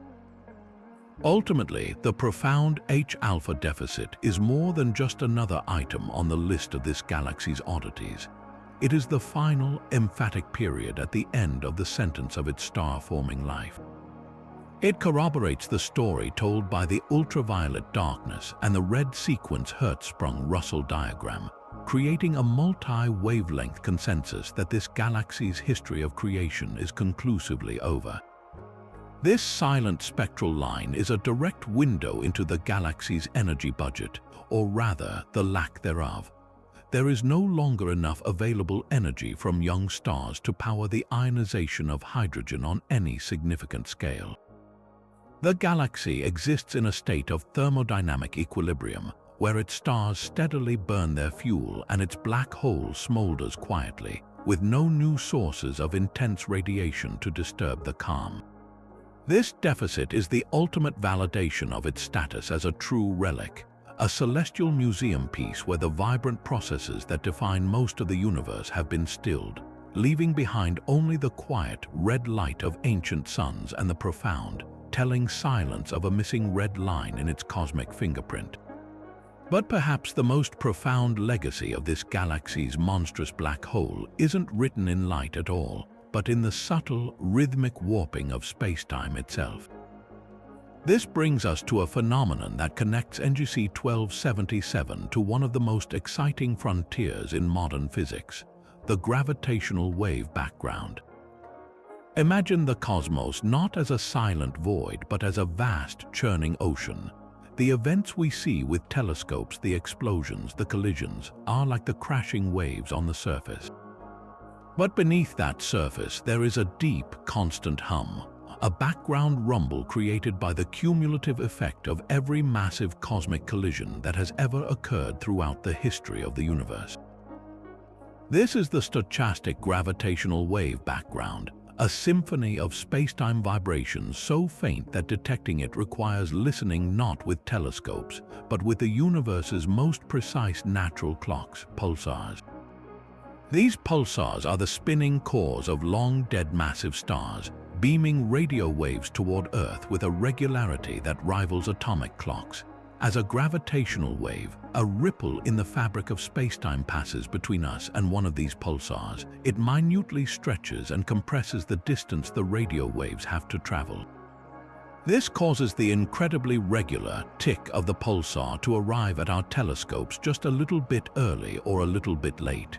By carefully monitoring an entire network of these pulsars scattered across our galaxy, astronomers in collaborations like NanoGrav have recently begun to hear this cosmic hum, a low-frequency background of gravitational waves that permeates all of space. The central question is, what is creating this hum? The leading suspects are the mergers of the most massive objects in the universe, supermassive black holes. When two galaxies collide, their central black holes are thought to eventually sink to the center of the new, merged galaxy and spiral together, orbiting each other in a final, cosmic dance before coalescing into a single, even more massive object. It is this final in-spiral and merger that sends powerful, low-frequency gravitational waves ringing out across the cosmos. Here is where a galaxy like NGC 1277 becomes a critical piece of the puzzle. Its central black hole is a 17 billion solar mass behemoth. How did it get so large? One of the most plausible pathways is through a series of colossal mergers in the incredibly dense environment of the early universe. Each of these mergers would have been a landmark event, unleashing a torrent of gravitational waves. The existence of such an anomalously large black hole today is indirect evidence that these dramatic mergers did indeed happen, and that they were likely more common or produced more massive black hole binaries than our standard models predicted. NGC 1277, therefore, is not just a silent fossil. It is a potential witness to the era of the loudest gravitational wave events in cosmic history. Its very presence suggests that the early universe was a far more violent and dynamic place, filled with the ringing of space-time as the first generation of galactic black holes formed and merged, building up the giants we see today. This connection forces us to consider a compelling and slightly unsettling possibility. Could the very process that formed black holes like the one in NGC 1277 be a dominant source of the hum we are now detecting? The gravitational wave background detected by pulsar timing arrays is a low-frequency signal, which is exactly what is produced by the slow, final in-spiral of black hole pairs that are billions of times the mass of our Sun. These pairs take millions of years to complete their final orbits, producing waves with wavelengths so long they are measured in light years. If the early universe was populated by a significant number of these extreme binaries, their collective mergers would have contributed a substantial portion of the background rumble we are now starting to measure. The existence of NGC 1277 provides a crucial, independent data point that supports this scenario. It's as if we found a single, massive fossilized bone from a prehistoric creature, and that single discovery helps confirm that the low, constant rumble we feel in the ground is indeed the footsteps of an entire population of such giants that once roamed the Earth. However, there is a fascinating tension in this idea. The current models for the gravitational wave background often assume that the black holes we see in galaxies today are the products of a more orderly, hierarchical growth. The sheer size of the black hole in NGC 1277 and the implication that it may have formed very early and very rapidly suggests that the early universe might have been even more efficient at building these monsters than we thought. If so, the gravitational wave background might be louder or have a different character than some predictions. This places our enigmatic galaxy at the heart of a truly cross-disciplinary mystery.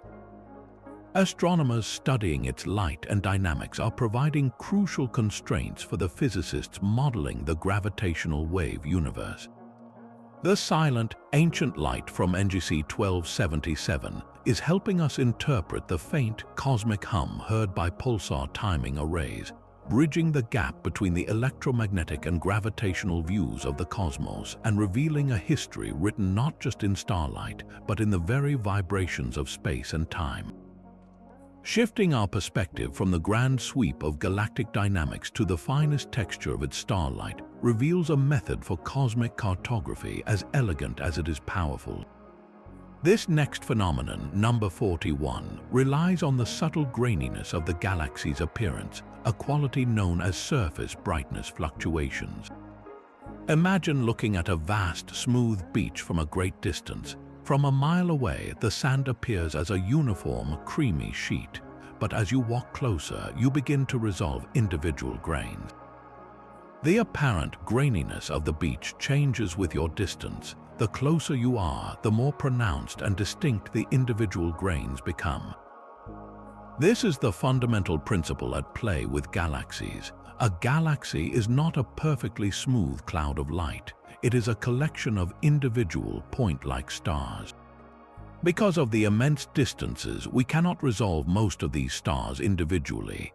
However, their collective, unresolved light has a specific statistical texture, a level of pixel-to-pixel variation in brightness that depends directly on how far away the galaxy is. The farther the galaxy, the more its stars blur together and the smoother its surface brightness appears.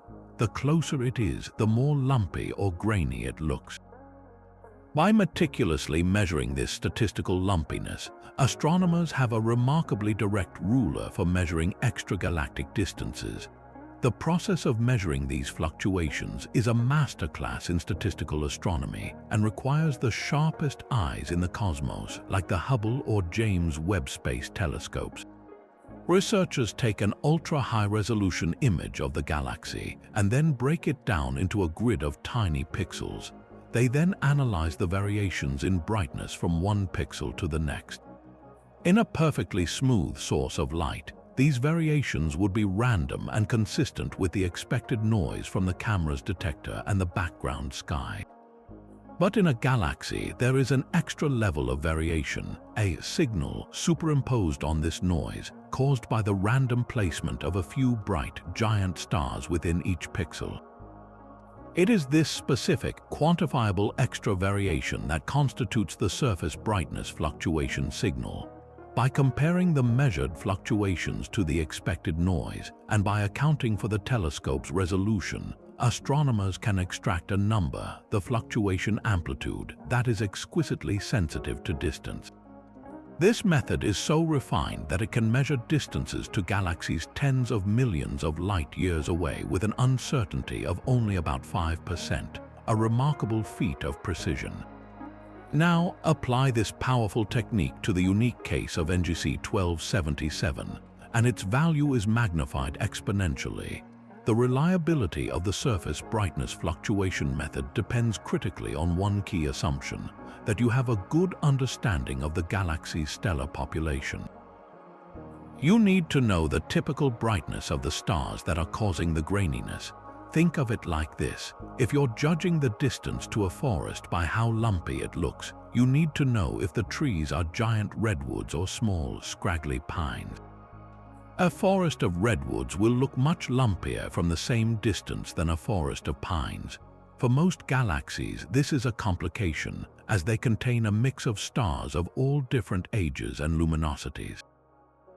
But NGC 1277 is the cosmic equivalent of a forest composed almost entirely of one specific, well-understood type of ancient bright tree, giant stars.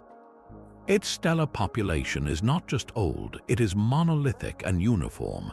This is a huge advantage. There is very little contamination from younger, bluer, or fainter stars to confuse the signal. The stars causing the brightness fluctuations are almost exclusively a known quantity. This means the distance we derive for this galaxy from its surface brightness fluctuations is likely one of the most accurate and precise measurements we can possibly obtain. This transforms NGC 1277 into a potential linchpin for the entire cosmic distance ladder.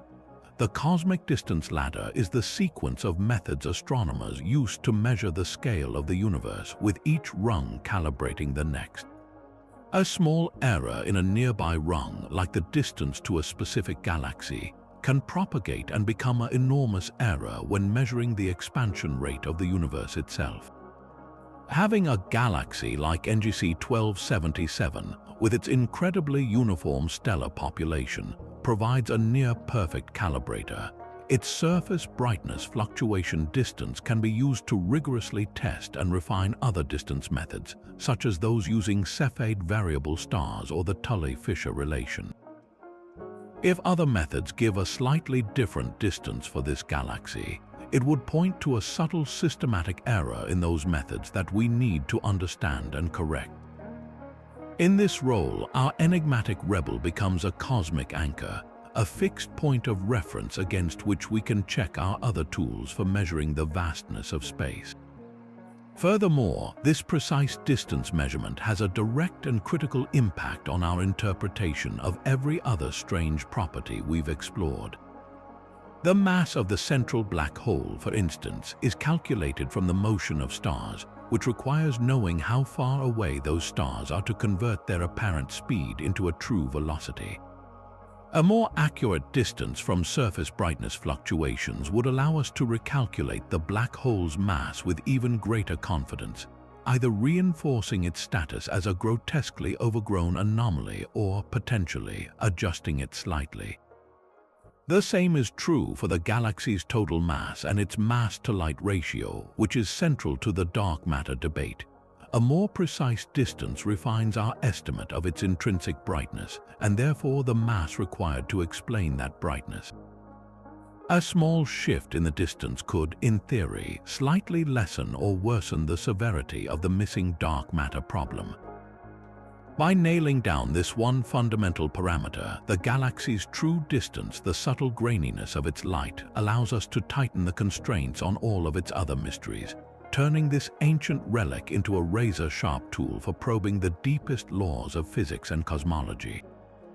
Even though we've gathered compelling evidence that NGC 1277 is missing the vast majority of its dark matter, the story doesn't end with a simple absence.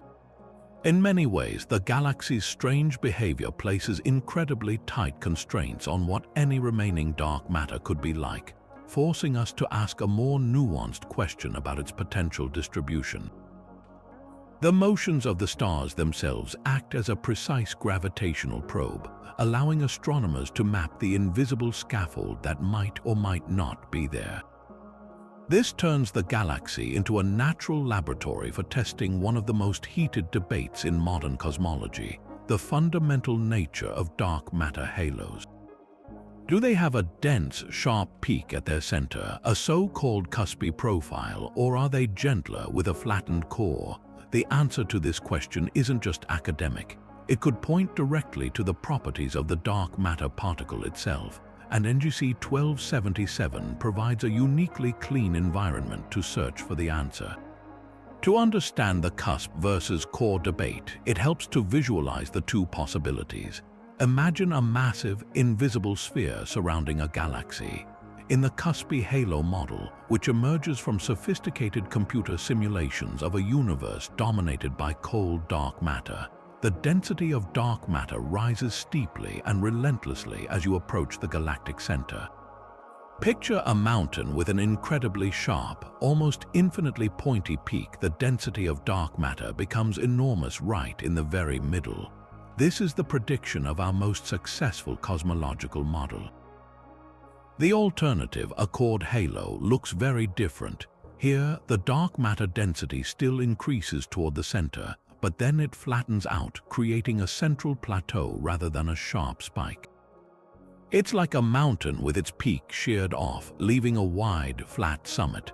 The presence of a core is often interpreted as a sign that the dark matter particles have some intrinsic property that prevents them from packing too densely, such as a tendency to interact with each other or an innate quantum pressure that pushes them apart. Now apply this to our cosmic rebel. With its apparent lack of a massive, extended dark matter halo, one might think this debate is irrelevant here, but the opposite is true. The precision measurements of stellar velocities within NGC 1277 are so detailed that they allow astronomers to rule out entire families of dark matter models. The key lies in the galaxy's incredible central mass concentration, which is dominated by the 17 billion solar mass black hole and the dense swarm of stars surrounding it. This creates an immensely steep gravitational potential well. If a significant cuspy dark matter halo were also present, its concentrated mass in the core would leave an unmistakable imprint on the motions of the innermost stars, making them move even faster than what we observe from the visible matter alone. The fact that the stellar motions are perfectly explained by the stars and the black hole, with no need for an extra, centrally concentrated dark component, is a powerful argument against the existence of a standard cuspy halo. The data essentially rules out the classic, sharply peaked dark matter distribution that our foundational simulations predict. What about a cored profile? Could a small, faint, and flat dark matter core be hiding in the data? Perhaps a core, by its very nature, contributes much less gravitational pull in the central regions.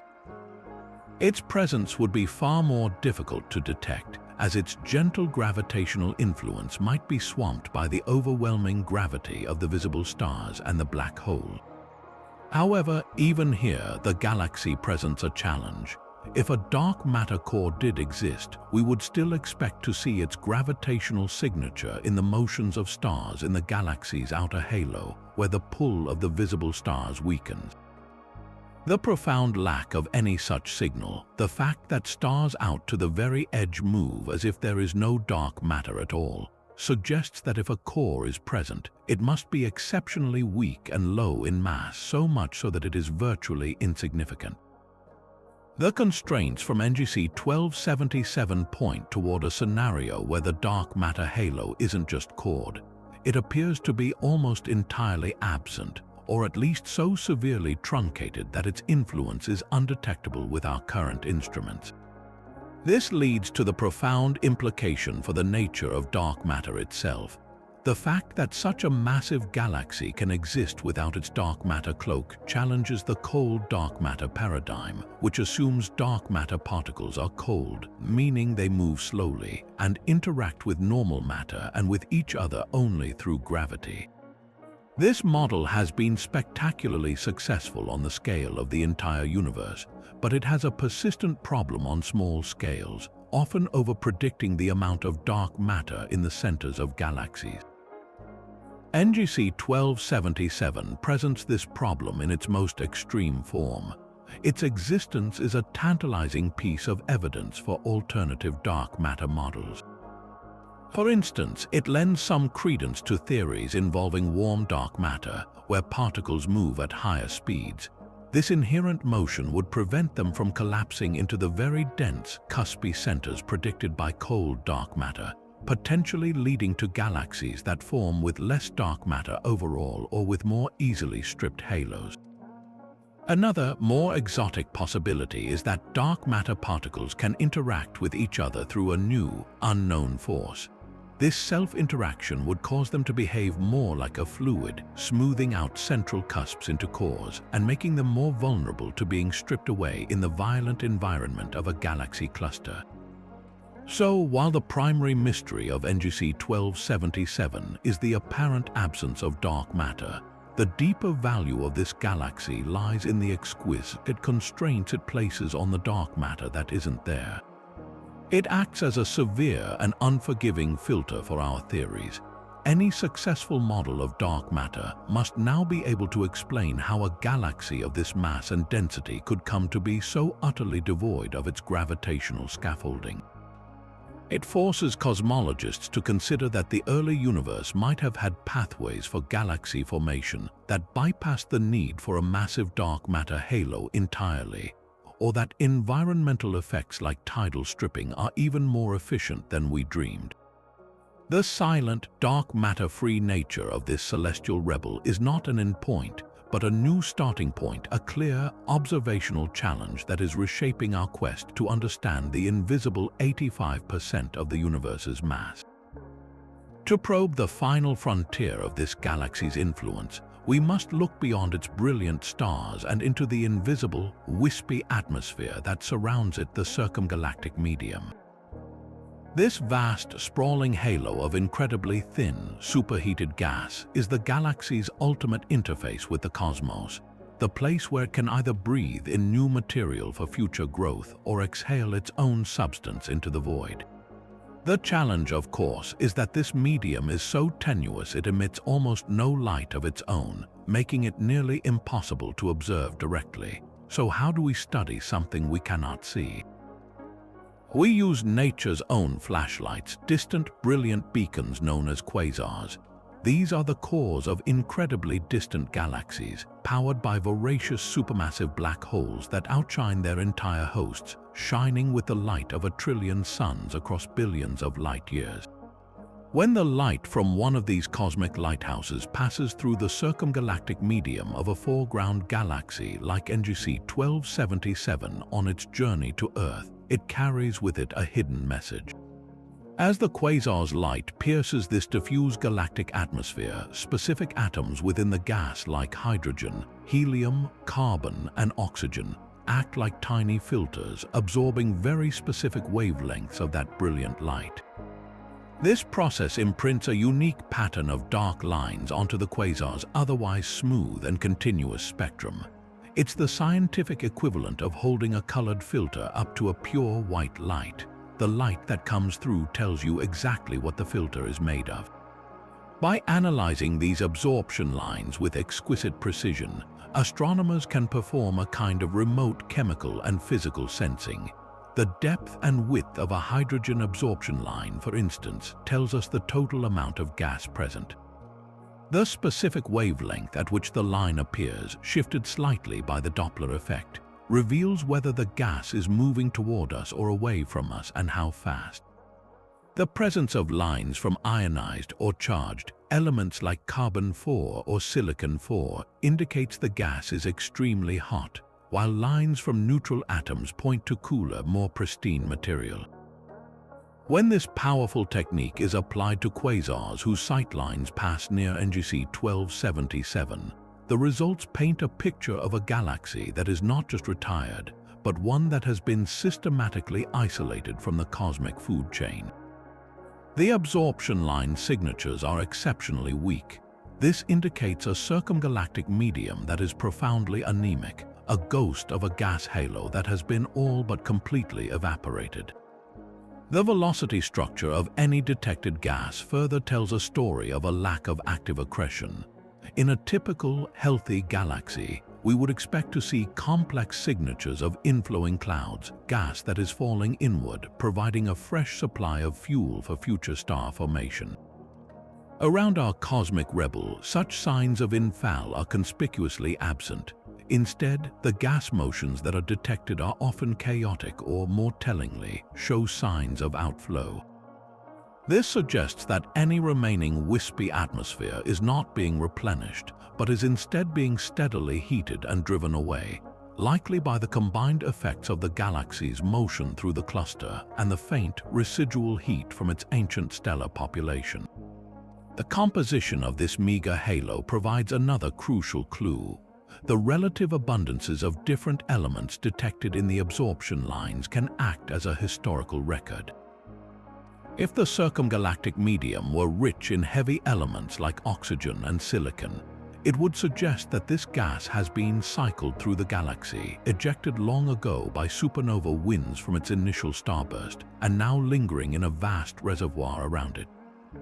However, if the absorption lines show a composition that is more primordial, dominated by hydrogen and helium with very few heavy elements, it would imply that this gas is not a vestige of the galaxy's own past, but rather a trace of the general intergalactic medium of the Perseus Cluster that the galaxy is currently plowing through.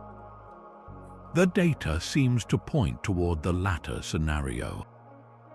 The circumgalactic medium of NGC 1277 appears to be a thin, hot, and largely pristine shroud, consistent with the idea that its own original gaseous atmosphere was stripped away eons ago, and what little remains is just the thin, high-pressure plasma of the intracluster medium that the galaxy is currently embedded within, unable to cool and fall in to reignite any spark. Creation. Ultimately, the quasar absorption line study transforms our understanding of this galaxy from a static portrait to a dynamic story of loss. The feeble, evaporated state of its circumgalactic medium is the final piece of environmental evidence. It confirms that the galaxy is not merely quiescent, it is cut off. It has been removed from the cosmic web of gas flows that sustains other galaxies. The lack of an inflowing gas reservoir provides the definitive explanation for why its star formation could not be revived even once its internal turmoil settled down. This invisible, near-empty halo is the ultimate signature of a galactic fossil, an object that has not only consumed all its internal fuel, but has also lost its very connection to the external resources of the universe, leaving it to drift as a self-contained, ancient island, its brilliant stars shining against a backdrop of profound and telling emptiness. But what if the cosmic monster at the heart of this galaxy is not one, but two? Our next bizarre possibility, Phenomenon 44, forces us to consider that the 17 billion solar mass gravitational titan might actually be a pair of black holes locked in a tight, whirling dance, a supermassive binary black hole system. This isn't just an exotic fantasy, it's a direct prediction of our most fundamental theory of galaxy evolution. When two large galaxies merge, their central black holes are dragged by gravity toward the new common center. They initially sink, but then they can stall, orbiting each other for what could be billions of years before finally coalescing into a single, even more massive object. Given NGC 1277's potential history as a stripped core or a merger product, the scenario of a lingering binary system at its center is not just plausible, it's a compelling explanation for some of its deepest mysteries. So how could we possibly detect such a hidden duo from a distance of 200 million light-years? Since we can't photograph them directly, we have to become celestial detectives, looking for the subtle, indirect clues their gravitational waltz would imprint on the surrounding cosmos. One of the most promising signatures would be a periodic variation in the galaxy's brightness. As the two black holes orbit one another, their immense gravity would violently churn any nearby gas or stars. If one black hole is actively pulling in more material than the other, it could create a bright spot that moves regularly, causing the total light from the galactic center to brighten and dim in a predictable, repeating cycle. It would be like watching a lighthouse with two rotating beams, where one beam is far brighter than the other, creating a rhythmic pulse in the overall glow. Astronomers would meticulously analyze years, even decades of observational data, searching for this telltale heartbeat, a regular oscillation in the light that could have a period of months, years, or even centuries, depending on how far apart the black holes are. Another profound clue would be written in the chaotic paths of the stars orbiting the galactic core. A single, stationary supermassive black hole creates a smooth, though steep, gravitational funnel. Stars fall toward it on generally predictable, if highly radial, orbits, but a binary black hole system is a gravitational tornado.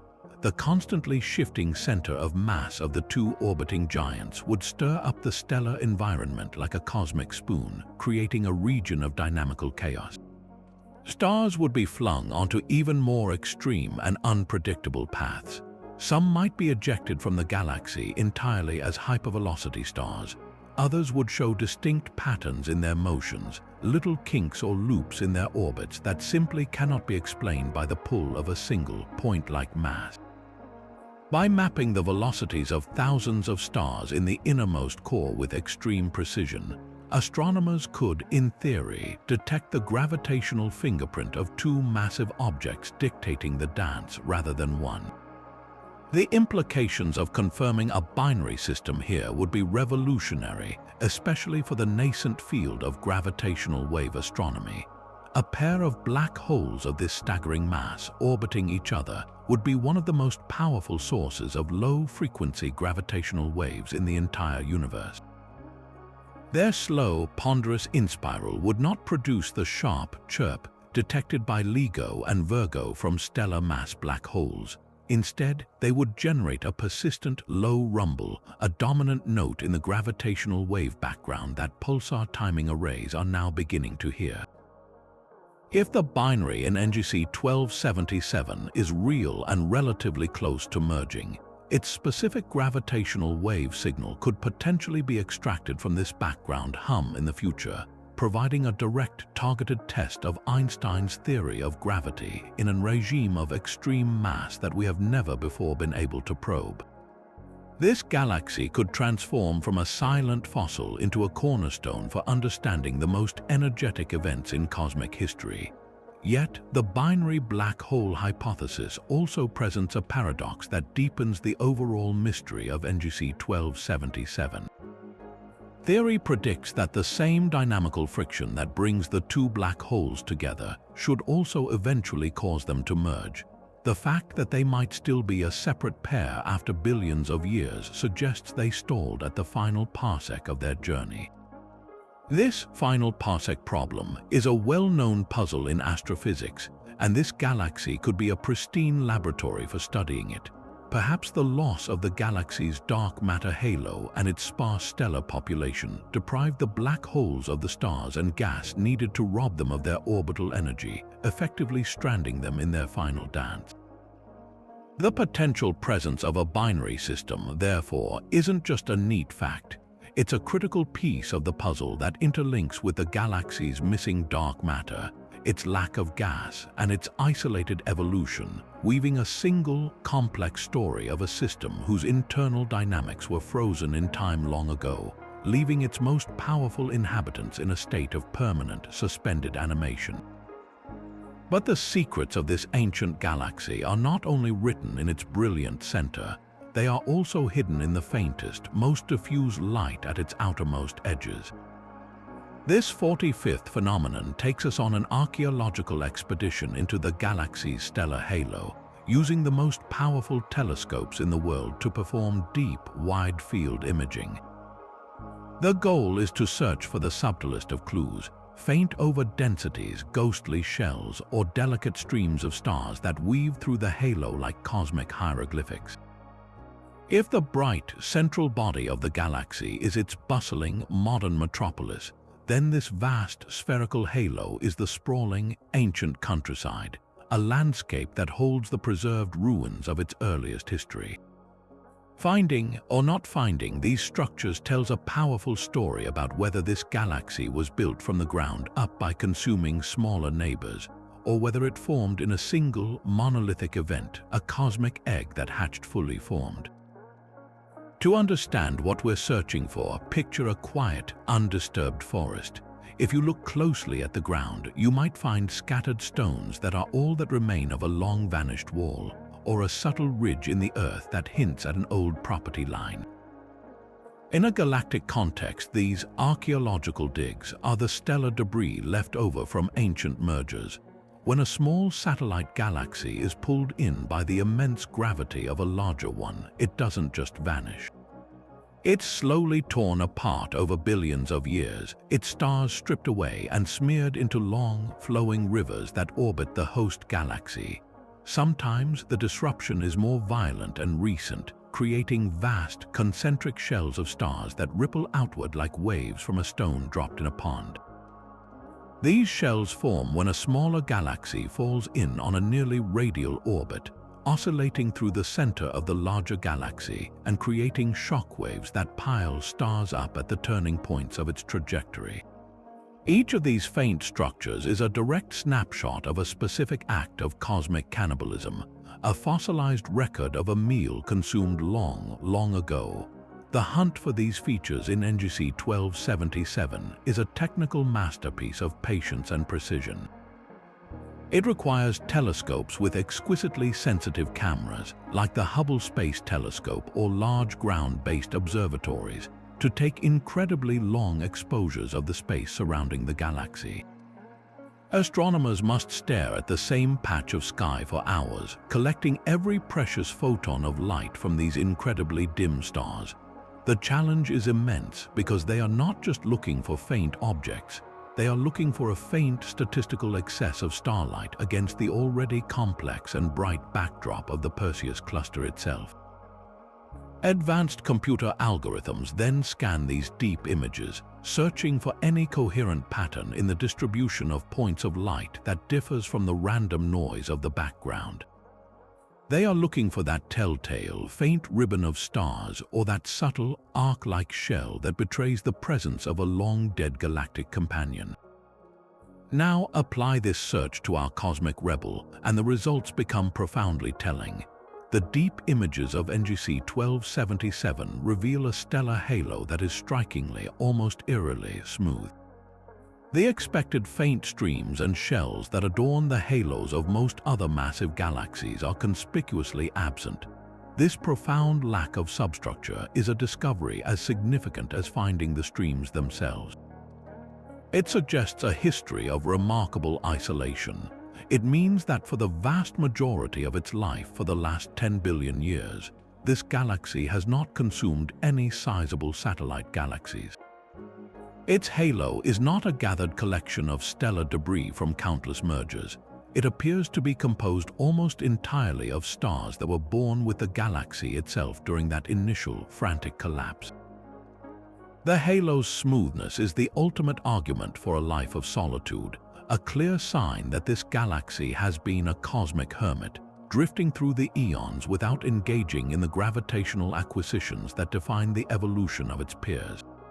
This clean bill of health powerfully supports the theory that NGC 1277 is a genuine red nugget, a pristine relic from the early universe. In this scenario, it formed with breathtaking speed and efficiency, and its compact size and dense structure were locked in from the very beginning. It never experienced the later, puffing up mergers that would have both added substructure to its halo and increased its overall size, pushing it onto the standard mass-size relation. The smooth halo is the expected outcome of this rapid monolithic formation pathway. However, the absence of substructure also aligns perfectly with the alternative stripped core hypothesis, but for a very different reason.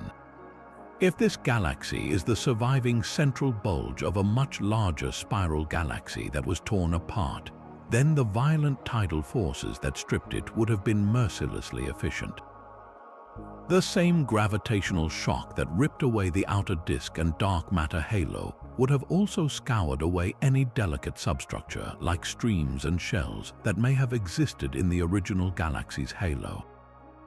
The process would have left behind only the smooth, dense core, wiping the archaeological slate clean and leaving us with the pristine, featureless halo we observe today. Ultimately, the silent, smooth expanse of the stellar halo acts as a final, independent witness to the galaxy's turbulent and unique past. Its lack of visible ruins forces us to conclude that the processes that built this celestial island were fundamentally different from the slow, hierarchical assembly we see elsewhere. Whether it was born this way or brutally sculpted down to its core, the absence of these galactic fossils confirms that NGC 1277's history has been one of extreme events. A history where the normal, gradual rules of galactic growth were suspended, resulting in an object that stands alone. Its outer reaches a silent and empty monument to a past that remains shrouded in mystery. But to truly grasp the full picture of this distant island universe, we have to account for the nature of the cosmic sea it floats in, a factor that fundamentally alters the very light we receive. This is the 46th phenomenon, the subtle but pervasive influence of cosmological time dilation. The universe is not a static stage, it is an expanding fabric of space-time, and this expansion stretches the very waves of light traveling across the void. When we observe NGC 1277, we are not seeing it as it is today. We are receiving a 200-million-year-old postcard, its images and messages subtly distorted by the long journey. This distortion isn't just a simple delay. It's a fundamental warping of time itself, caused by the relentless expansion of the cosmos stretching out the light waves in a process we call cosmological redshift. This redshift does more than just make the galaxy appear redder. It acts like a cosmic slow-motion button, stretching out the apparent duration of any event we might witness there. To understand this effect, imagine a hypothetical scenario. Suppose astronomers, through some incredible feat of engineering, could see individual stars in this distant galaxy, and they witnessed one of its ancient suns reach the end of its life in a brilliant supernova explosion. From the star's perspective, the explosion might blast its material outward in a furious fireball that lasts for several weeks. But from our vantage point here on Earth, that same event would appear to unfold in extreme slow motion. A process that takes a month in the galaxy's own time frame might appear to stretch out over many months or even longer from our telescopes. The expansion of the universe literally stretches the time between the arrival of each successive photon of light from the event. This time dilation means that any form of variability we look for, the flicker of an active galactic nucleus, the pulse of a variable star, or the flash of a stellar explosion, would appear to us as a drawn-out, lethargic version of its true self. We are watching a cosmic movie with the playback speed turned down, a direct consequence of looking so far back into the expanding history of the universe. This time dilation effect transforms NGC 1277 into more than just a distant object. It becomes a direct portal to a younger cosmos. The light that enters our telescopes today left that galaxy during the age of the dinosaurs, when the universe itself was over 1 billion years younger than it is now. Because of the finite speed of light, we are not just seeing a faraway place, we are peering into a fossilized moment in cosmic history. This makes the galaxy an invaluable time capsule.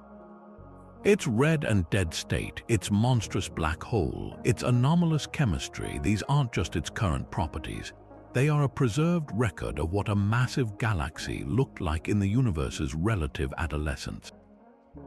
We are studying a system that had already completed its primary growth and entered retirement at a time when many other galaxies were still in the vibrant, chaotic throes of their youth.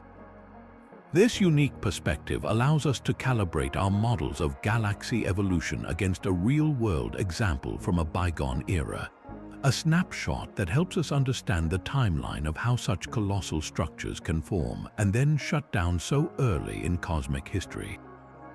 The practical implications of this for observational astronomy are profound. When scientists analyze the light curves of any potential transient events or measure the orbital periods of stars near the black hole, they must carefully correct for this cosmological time dilation. The observed timescales have to be compressed back to the galaxy's rest frame to understand the true physics at work. For instance, if researchers were to detect the faint, periodic flicker of a star orbiting very close to the central black hole, the orbital period they measure from Earth would be longer than the actual period experienced by the star. Without correcting for the redshift, they would overestimate the size of the orbit or misunderstand the gravitational forces at play. This correction is a crucial, yet often invisible, step in the analysis, a reminder that our view of the cosmos is never perfectly direct, but is always filtered through the fundamental properties of spacetime itself. This stretching of time also deepens the mystery of the galaxy's profound stillness. The lack of variability we see isn't just a sign of its quiescence, it is a quiescence amplified and extended by the expansion of the universe. The galaxy's silent, unchanging nature appears to us as an even deeper and more drawn-out calm than it actually is, reinforcing its identity as a true fossil. The cosmological time dilation acts as a magnifying glass for its stability, allowing us to witness its enduring, ancient state with a clarity that is, paradoxically, enhanced by the very distortion of its light. In this way, the expansion of the universe doesn't hinder our study of NGC 1277. It instead frames it, placing this celestial rebel in its proper context as a preserved relic from a distant past, its light a slow, steady whisper from an era when the cosmos was a much different and perhaps more violent place. Yet another compelling layer to this galaxy's story emerges when we consider the transformative power of its social environment, the constant, high-speed gravitational handshakes with its galactic neighbors. This 47th phenomenon, known as the tidal heating hypothesis, offers a different kind of narrative, one where the galaxy's compact size and ancient age are not just features of its birth, but the lasting scars of a lifetime spent in a cosmic mosh pit. To grasp this idea, imagine a calm, orderly crowd of people standing in a plaza. Now imagine a giant repeatedly wading through that crowd, grabbing people and flinging them into wider, more chaotic orbits. The crowd doesn't just get thinner at the edges, its entire structure becomes more puffed up and disorganized. In a galactic context, tidal heating is precisely this process. It doesn't refer to temperature, but to the injection of random energy into the motions of a galaxy's stars. Each time NGC 1277 had a close encounter with another massive galaxy in the crowded Perseus Cluster, the immense and changing gravitational tides acted like a giant's hand, stirring up its stellar population. These gravitational jolts didn't pull the galaxy apart. Instead, they gave its stars extra energy, pushing them onto wider, more random orbits and effectively inflating the entire system over time. Now, here is the beautiful and counterintuitive part of this hypothesis as it applies to our cosmic rebel. For most galaxies, this process makes them larger and more diffuse. But for a galaxy that started its life as an incredibly dense, compact red nugget, tidal heating could have had the opposite effect, acting as a kind of cosmic sculptor that actually helped preserve its compact nature. The key lies in what the process removes rather than what it adds. When a galaxy is puffed up by tidal heating, its gravitational grip on the outermost stars and gas weakens. The stars that receive the biggest energy kick from these encounters are the ones in the extended halo, the most loosely bound material. these stars can be stripped away entirely, escaping the galaxy's grasp and joining the diffuse intracluster light. Meanwhile, the dense central core, where the stars are packed together tightly and bound by immense gravity, is far more resilient. It resists the disruption. So, while the overall galaxy might lose its fluffy outer envelope, the core remains intact, becoming even more dominant relative to the diminished whole. The galaxy isn't being puffed up from the inside, it's being whittled down from the outside, leaving behind a denser, more concentrated remnant than when it started. This process also provides a powerful mechanism for the galaxy's permanent retirement from star formation. Tidal heating doesn't just affect stars, it also violently agitates any remaining cool gas. Gas clouds that might have been on the verge of collapsing to form new stars are instead shaken apart by the gravitational turbulence. The organized motions needed for a calm, rotating gas disk are destroyed, replaced by a hot, chaotic mess that cannot easily cool and fragment.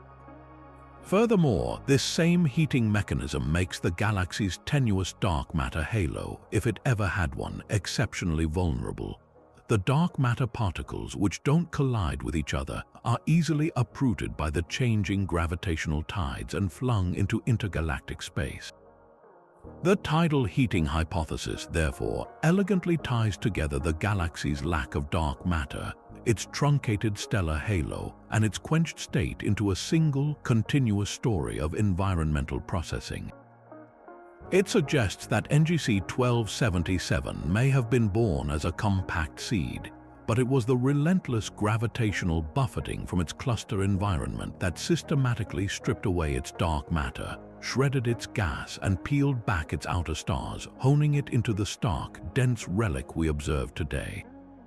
The evidence for this would be written in the specific kinematic signature of the galaxy's stars. A galaxy that has been tidally heated should show a high degree of random motion throughout its body, even in its outer regions, a kind of dynamic fever that persists long after the close encounters have ended. This aligns perfectly with the observations of stars on highly radial orbits, which could be a fossil record of this violent stirring. The profound lack of a significant, extended stellar halo, which we've seen in the deep imaging, is exactly what we would expect if tidal stripping had efficiently removed the loosely bound stars, leaving only the fiercely loyal core population behind. This hypothesis doesn't necessarily conflict with the other theories. It can complement them beautifully. The galaxy's initial monolithic collapse could have created the dense progenitor, and then its high-speed orbit through the cluster subjected it to the tidal heating that finished the job, quenching it permanently and sculpting it down to its essential ancient heart. This view casts NGC 1277 not as a failed galaxy, but as a triumph of endurance, a dense core that has withstood eons of gravitational assault.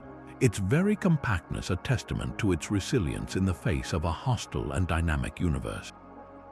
This brings us to a crossroads in fundamental physics, a place where the bizarre properties of this one galaxy challenge us to reconsider the very nature of gravity itself.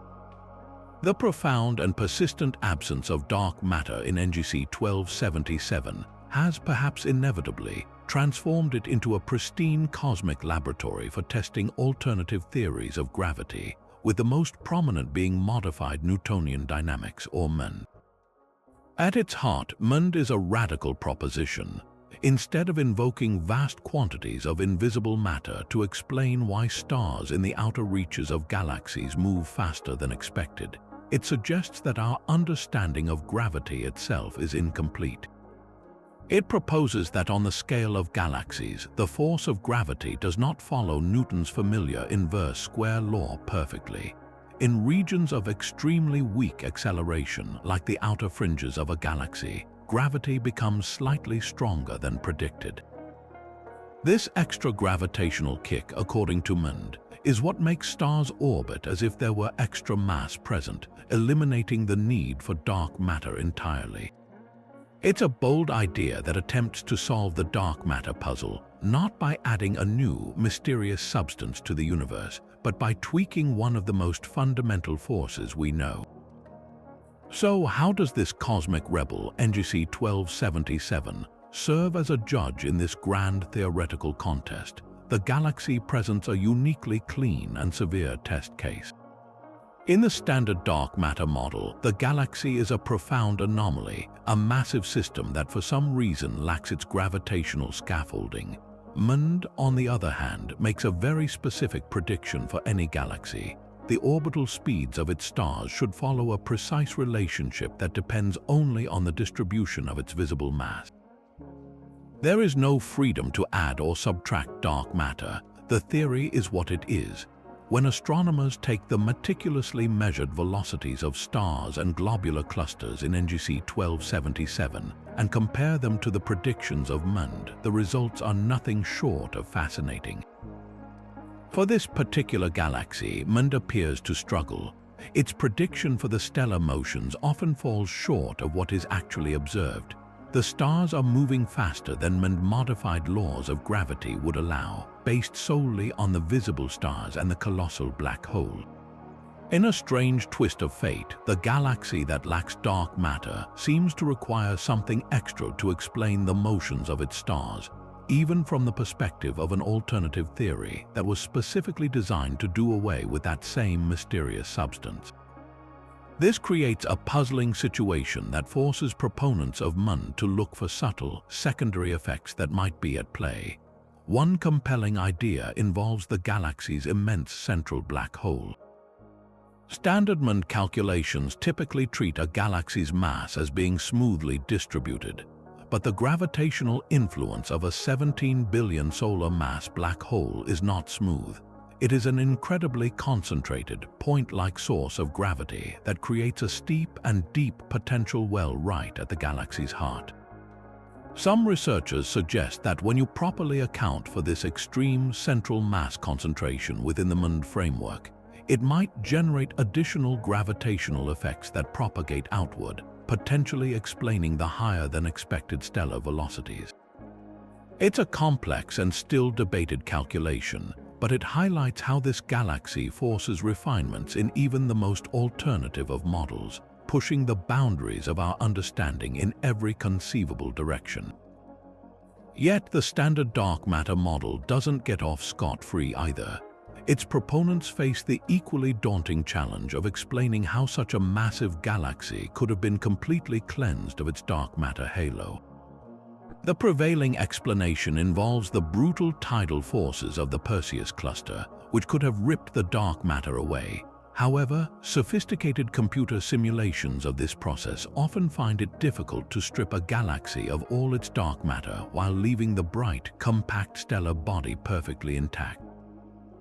The simulations tend to produce galaxies that are more disturbed or that retain at least a small, leftover halo of dark matter. The pristine, yet dark matter-free state of NGC 1277 sits at the very edge of what these simulations can produce, suggesting that if tidal stripping is the answer, it must have been an exceptionally efficient and violent event, or that our understanding of how dark matter halos respond to such encounters is still incomplete. Ultimately, the true value of NGC 1277 in this great debate may not be in proving one theory right and the other wrong, but in highlighting the limitations of both. It acts as a sharp, observational thorn in the side of every theoretical model. For the dark matter paradigm, it presents an extreme example of a missing halo that challenges the efficiency of environmental stripping. For MND, it presents a system where the simple application of the theory without additional complexities seems to fail. This is not a failure of science, but its very engine. This galaxy provides a clear, stark, and uncompromising set of data that any successful theory of gravity must now be able to explain.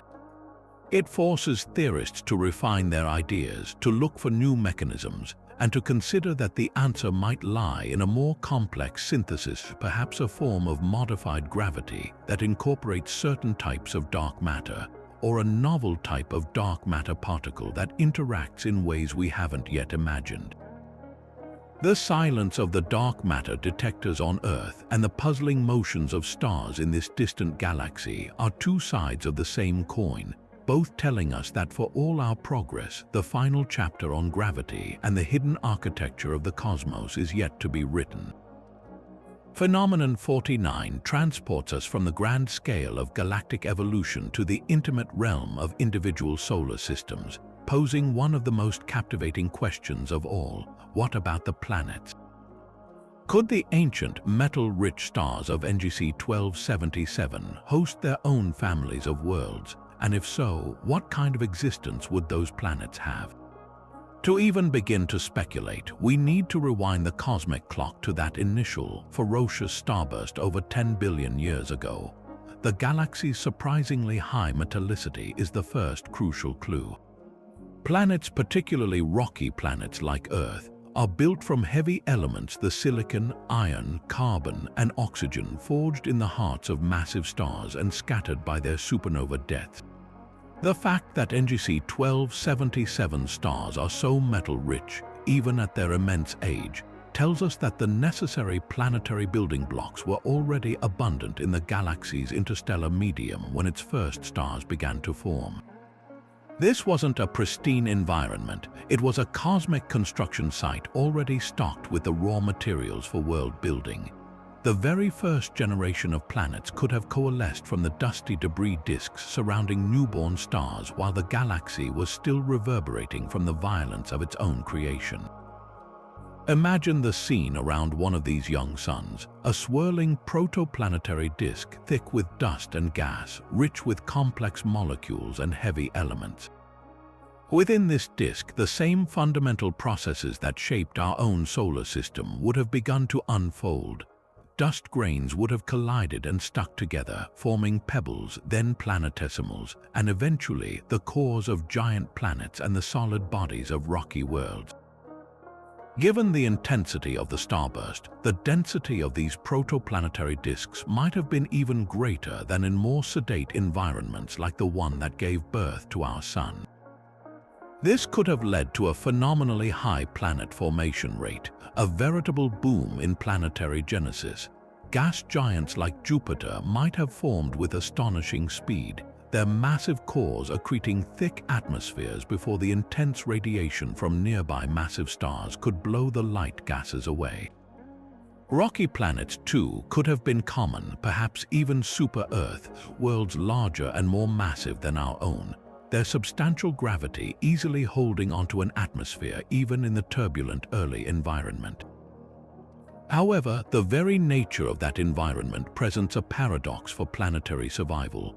The galaxy's youth was a time of unparalleled violence. Massive stars, which live fast and die young, were exploding as supernova at a staggering rate. A planet forming in a star cluster within NGC 1277 would have been subjected to a relentless barrage of radiation and lethal cosmic rays. A nearby supernova could have sterilized the surface of a young world, stripping away its atmosphere or boiling off its oceans before life ever had a chance to take hold. Furthermore, the dense stellar environment of the young galaxy would have meant that stellar close encounters were common. The gravitational pull of a passing star could have easily destabilized a nascent planetary system, flinging fledgling worlds into the cold of interstellar space or sending them careening into their parent star. For a planetary system to survive in NGC 1277, it would have needed to form around a star that was fortunate enough to be in a relatively quiet neighborhood, and then that star would have had to migrate to a stable, isolated orbit as the galaxy itself began to calm down after its initial frenzy. Let's assume, against these odds, that a significant number of robust planetary systems did endure. This leads to a staggering astrobiological possibility.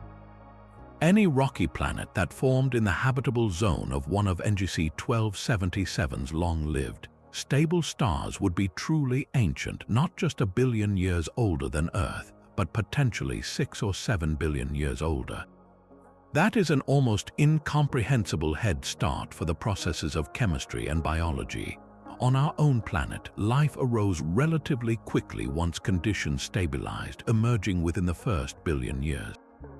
If similar processes were at work on a world in this distant galaxy, life could have taken root when our solar system was not even a glimmer in the eye of the cosmos. This raises the profound question of what life, given such an immense timescale, could become. On Earth, it took about 4 billion years for single-celled organisms to evolve into the complex technological species we are today. A civilization on a world in NGC 1277 would have had more than twice that amount of time to evolve, develop, and perhaps even transcend its biological origins. The silence we observe from this galaxy, therefore, is not just a silence of stellar creation, but potentially a deep and enigmatic silence regarding the fate of ancient intelligence. Have such civilizations risen and fallen, their traces lost to the eons, or have they achieved a state of existence so advanced that it is utterly undetectable to our primitive instruments, a harmony with the universe that leaves no signature we can recognize? Yet there is another, more somber possibility. The very event that made these ancient, metal-rich planets possible, the galaxy's rapid quenching, may have also sealed their ultimate fate. When a galaxy is stripped of its gas and ceases to form new stars, it also ceases to produce the key ingredients for long-term planetary sustainability. Supernova, for all their destructive power, are also galactic recyclers. They seed the interstellar medium with new, heavy elements, including radioactive isotopes like uranium and thorium that help heat the interiors of planets. A world in a red and dead galaxy like NGC 1277 would have formed from a single, initial batch of elements. Over billions of years, its geological engine would have slowly wound down. Plate tectonics driven by internal radioactive decay would have ground to a halt. Volcanism would have ceased. The planet's magnetic field, a crucial shield against stellar radiation, may have faded away as its molten core solidified. Without this protective magnetosphere, the atmosphere of even a once Earth-like world could have been slowly eroded away by the relentless, if gentle, stellar wind of its aging sun, leaving behind a barren, airless rock, a fossil world orbiting a fossil star in a fossil galaxy. Ultimately, the question of planets in NGC 1277 pushes our imagination to its limits. We are contemplating the potential for life in a stellar system that is more than twice the age of our own, a system that witnessed the universe in its fiery youth. The answers remain locked within the faint light of its ancient stars, a secret that, for now, we can only ponder. The next generation of telescopes, like the James Webb Space Telescope, may one day be able to analyze the atmospheres of planets around other stars in distant galaxies. If they ever turn their gaze toward the ancient suns of this cosmic rebel, what they find or fail to find will tell us not only about the fate of worlds, but about the resilience and rarity of life itself in a cosmos that is both ancient and vast. And this brings us to our 50th and final phenomenon, a concept so vast it encompasses the entire story we've just told, the sheer, staggering cosmic coincidence that is NGC 1277. We have journeyed through its missing dark matter, its ancient stars, its monstrous black hole, and its profound isolation. But step back for a moment and consider the galaxy not just as a collection of bizarre traits, but as a single, unified entity that has persisted through time. Its existence is a statistical fluke of almost unbelievable proportions. Think of the universe as a relentless, churning machine of gravity and violence. Galaxies collide, merge, and are torn apart in a continuous cycle of construction and demolition.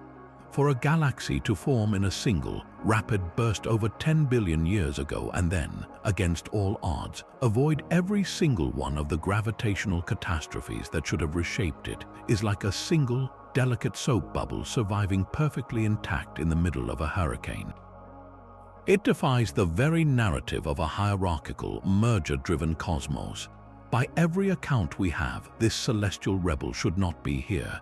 It should have been consumed by a larger neighbor, its distinct identity erased in a fiery merger billions of years ago. Or it should have been puffed up and stirred, its pristine stellar population mixed with younger stars from devoured satellites. The fact that it wasn't, the fact that it has drifted through the most crowded regions of space for eons without engaging in the usual cosmic drama, is the ultimate anomaly that underpins all the others. This survival transforms the galaxy from a mere object of study into something far more profound, a priceless cosmic artifact. It is a living portal, a direct line of sight back to the universe's formative years. When we look at NGC 1277, we are not looking at a galaxy as it is today. We are witnessing a preserved specimen from an era when the cosmos was a far more extreme and efficient place. This relic allows us to test our most fundamental theories of galaxy formation against a real-world example from that distant epoch. It confirms that the early universe was capable of forging these incredibly dense, massive systems in one fell swoop, a mode of creation that was likely common back then but has been almost entirely overwritten by later events in most other galaxies. It's as if we had only ever studied modern cities that grew slowly over centuries and then suddenly discovered a perfectly preserved monolithic castle from the Dark Ages, revealing that an entire alternative method of large-scale construction once existed. This galaxy is that castle. Its value is incalculable because it provides a clean, uncontaminated data set. In a universe where most massive galaxies are complicated palimpsests, their histories written over again and again by mergers, NGC 1277 is a document with only one pristine entry.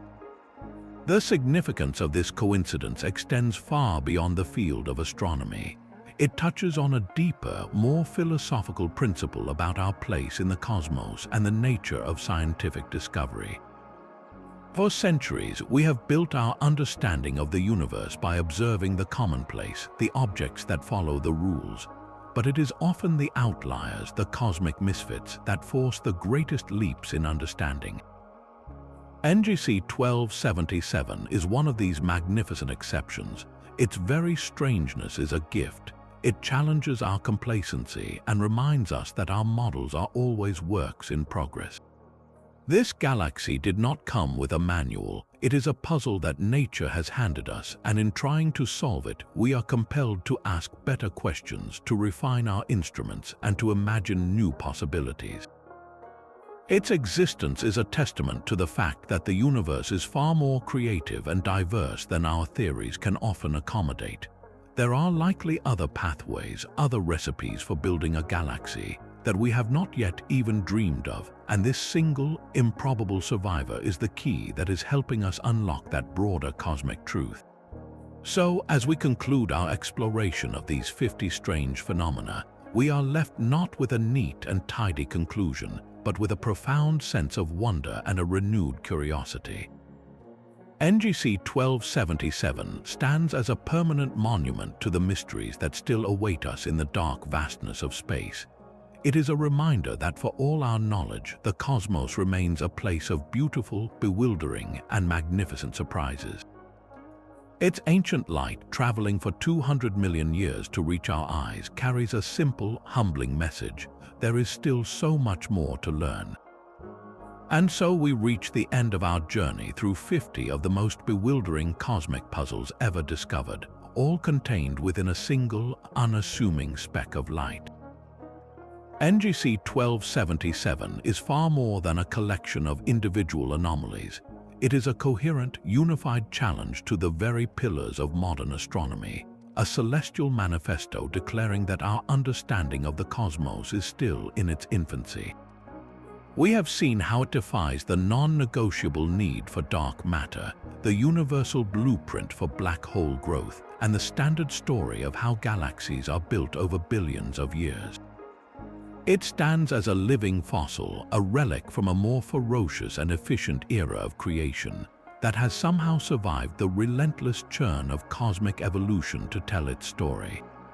Each phenomenon we've explored, from its silent heart to its missing family of satellite galaxies, is not an isolated curiosity, but a different facet of the same profound mystery, a single narrative woven from gravitational defiance and ancient light. This galaxy forces us to rewrite our textbooks, not with minor footnotes, but with entirely new chapters on the diverse and often violent pathways that can lead to a massive galaxy. The true legacy of this cosmic rebel lies not in the answers it provides, but in the profound questions it forces upon us. It dares us to reconsider the nature of gravity itself, to imagine exotic beginnings for supermassive black holes, and to accept that the early universe operated by a different, more intense set of rules. It is a pristine laboratory, a control sample against which the messy, merger-driven histories of all other galaxies must be compared. By its very existence, NGC 1277 expands our conception of what is possible, reminding us that the universe's creativity far exceeds the limits of our current models. It is a humbling and exhilarating testament to the fact that discovery does not always mean finding what we expect. Sometimes, the most important breakthroughs come from finding the one object that stubbornly refuses to follow any of the rules. So, the next time you find yourself gazing up at the night sky, remember that hidden in the depths far beyond the familiar stars of our own galaxy are enigmas like NGC 1277. They are silent, ancient, and profoundly weird, reminding us that the universe is far stranger and more wonderful than we can possibly conceive. It is a cosmos that continues to surprise, challenge, and inspire, holding secrets that await the next curious mind to unravel them. We would love to hear which of these 50 bizarre phenomena captivated your imagination the most. Was it the missing dark matter, the grotesquely large black hole, or the possibility of ancient planets? Share your favorite in the comments below, and if you enjoyed this deep dive into the cosmic unknown, be sure to subscribe and hit the notification bell. Our journey to the edge of understanding has only just begun, and there are countless more mysteries waiting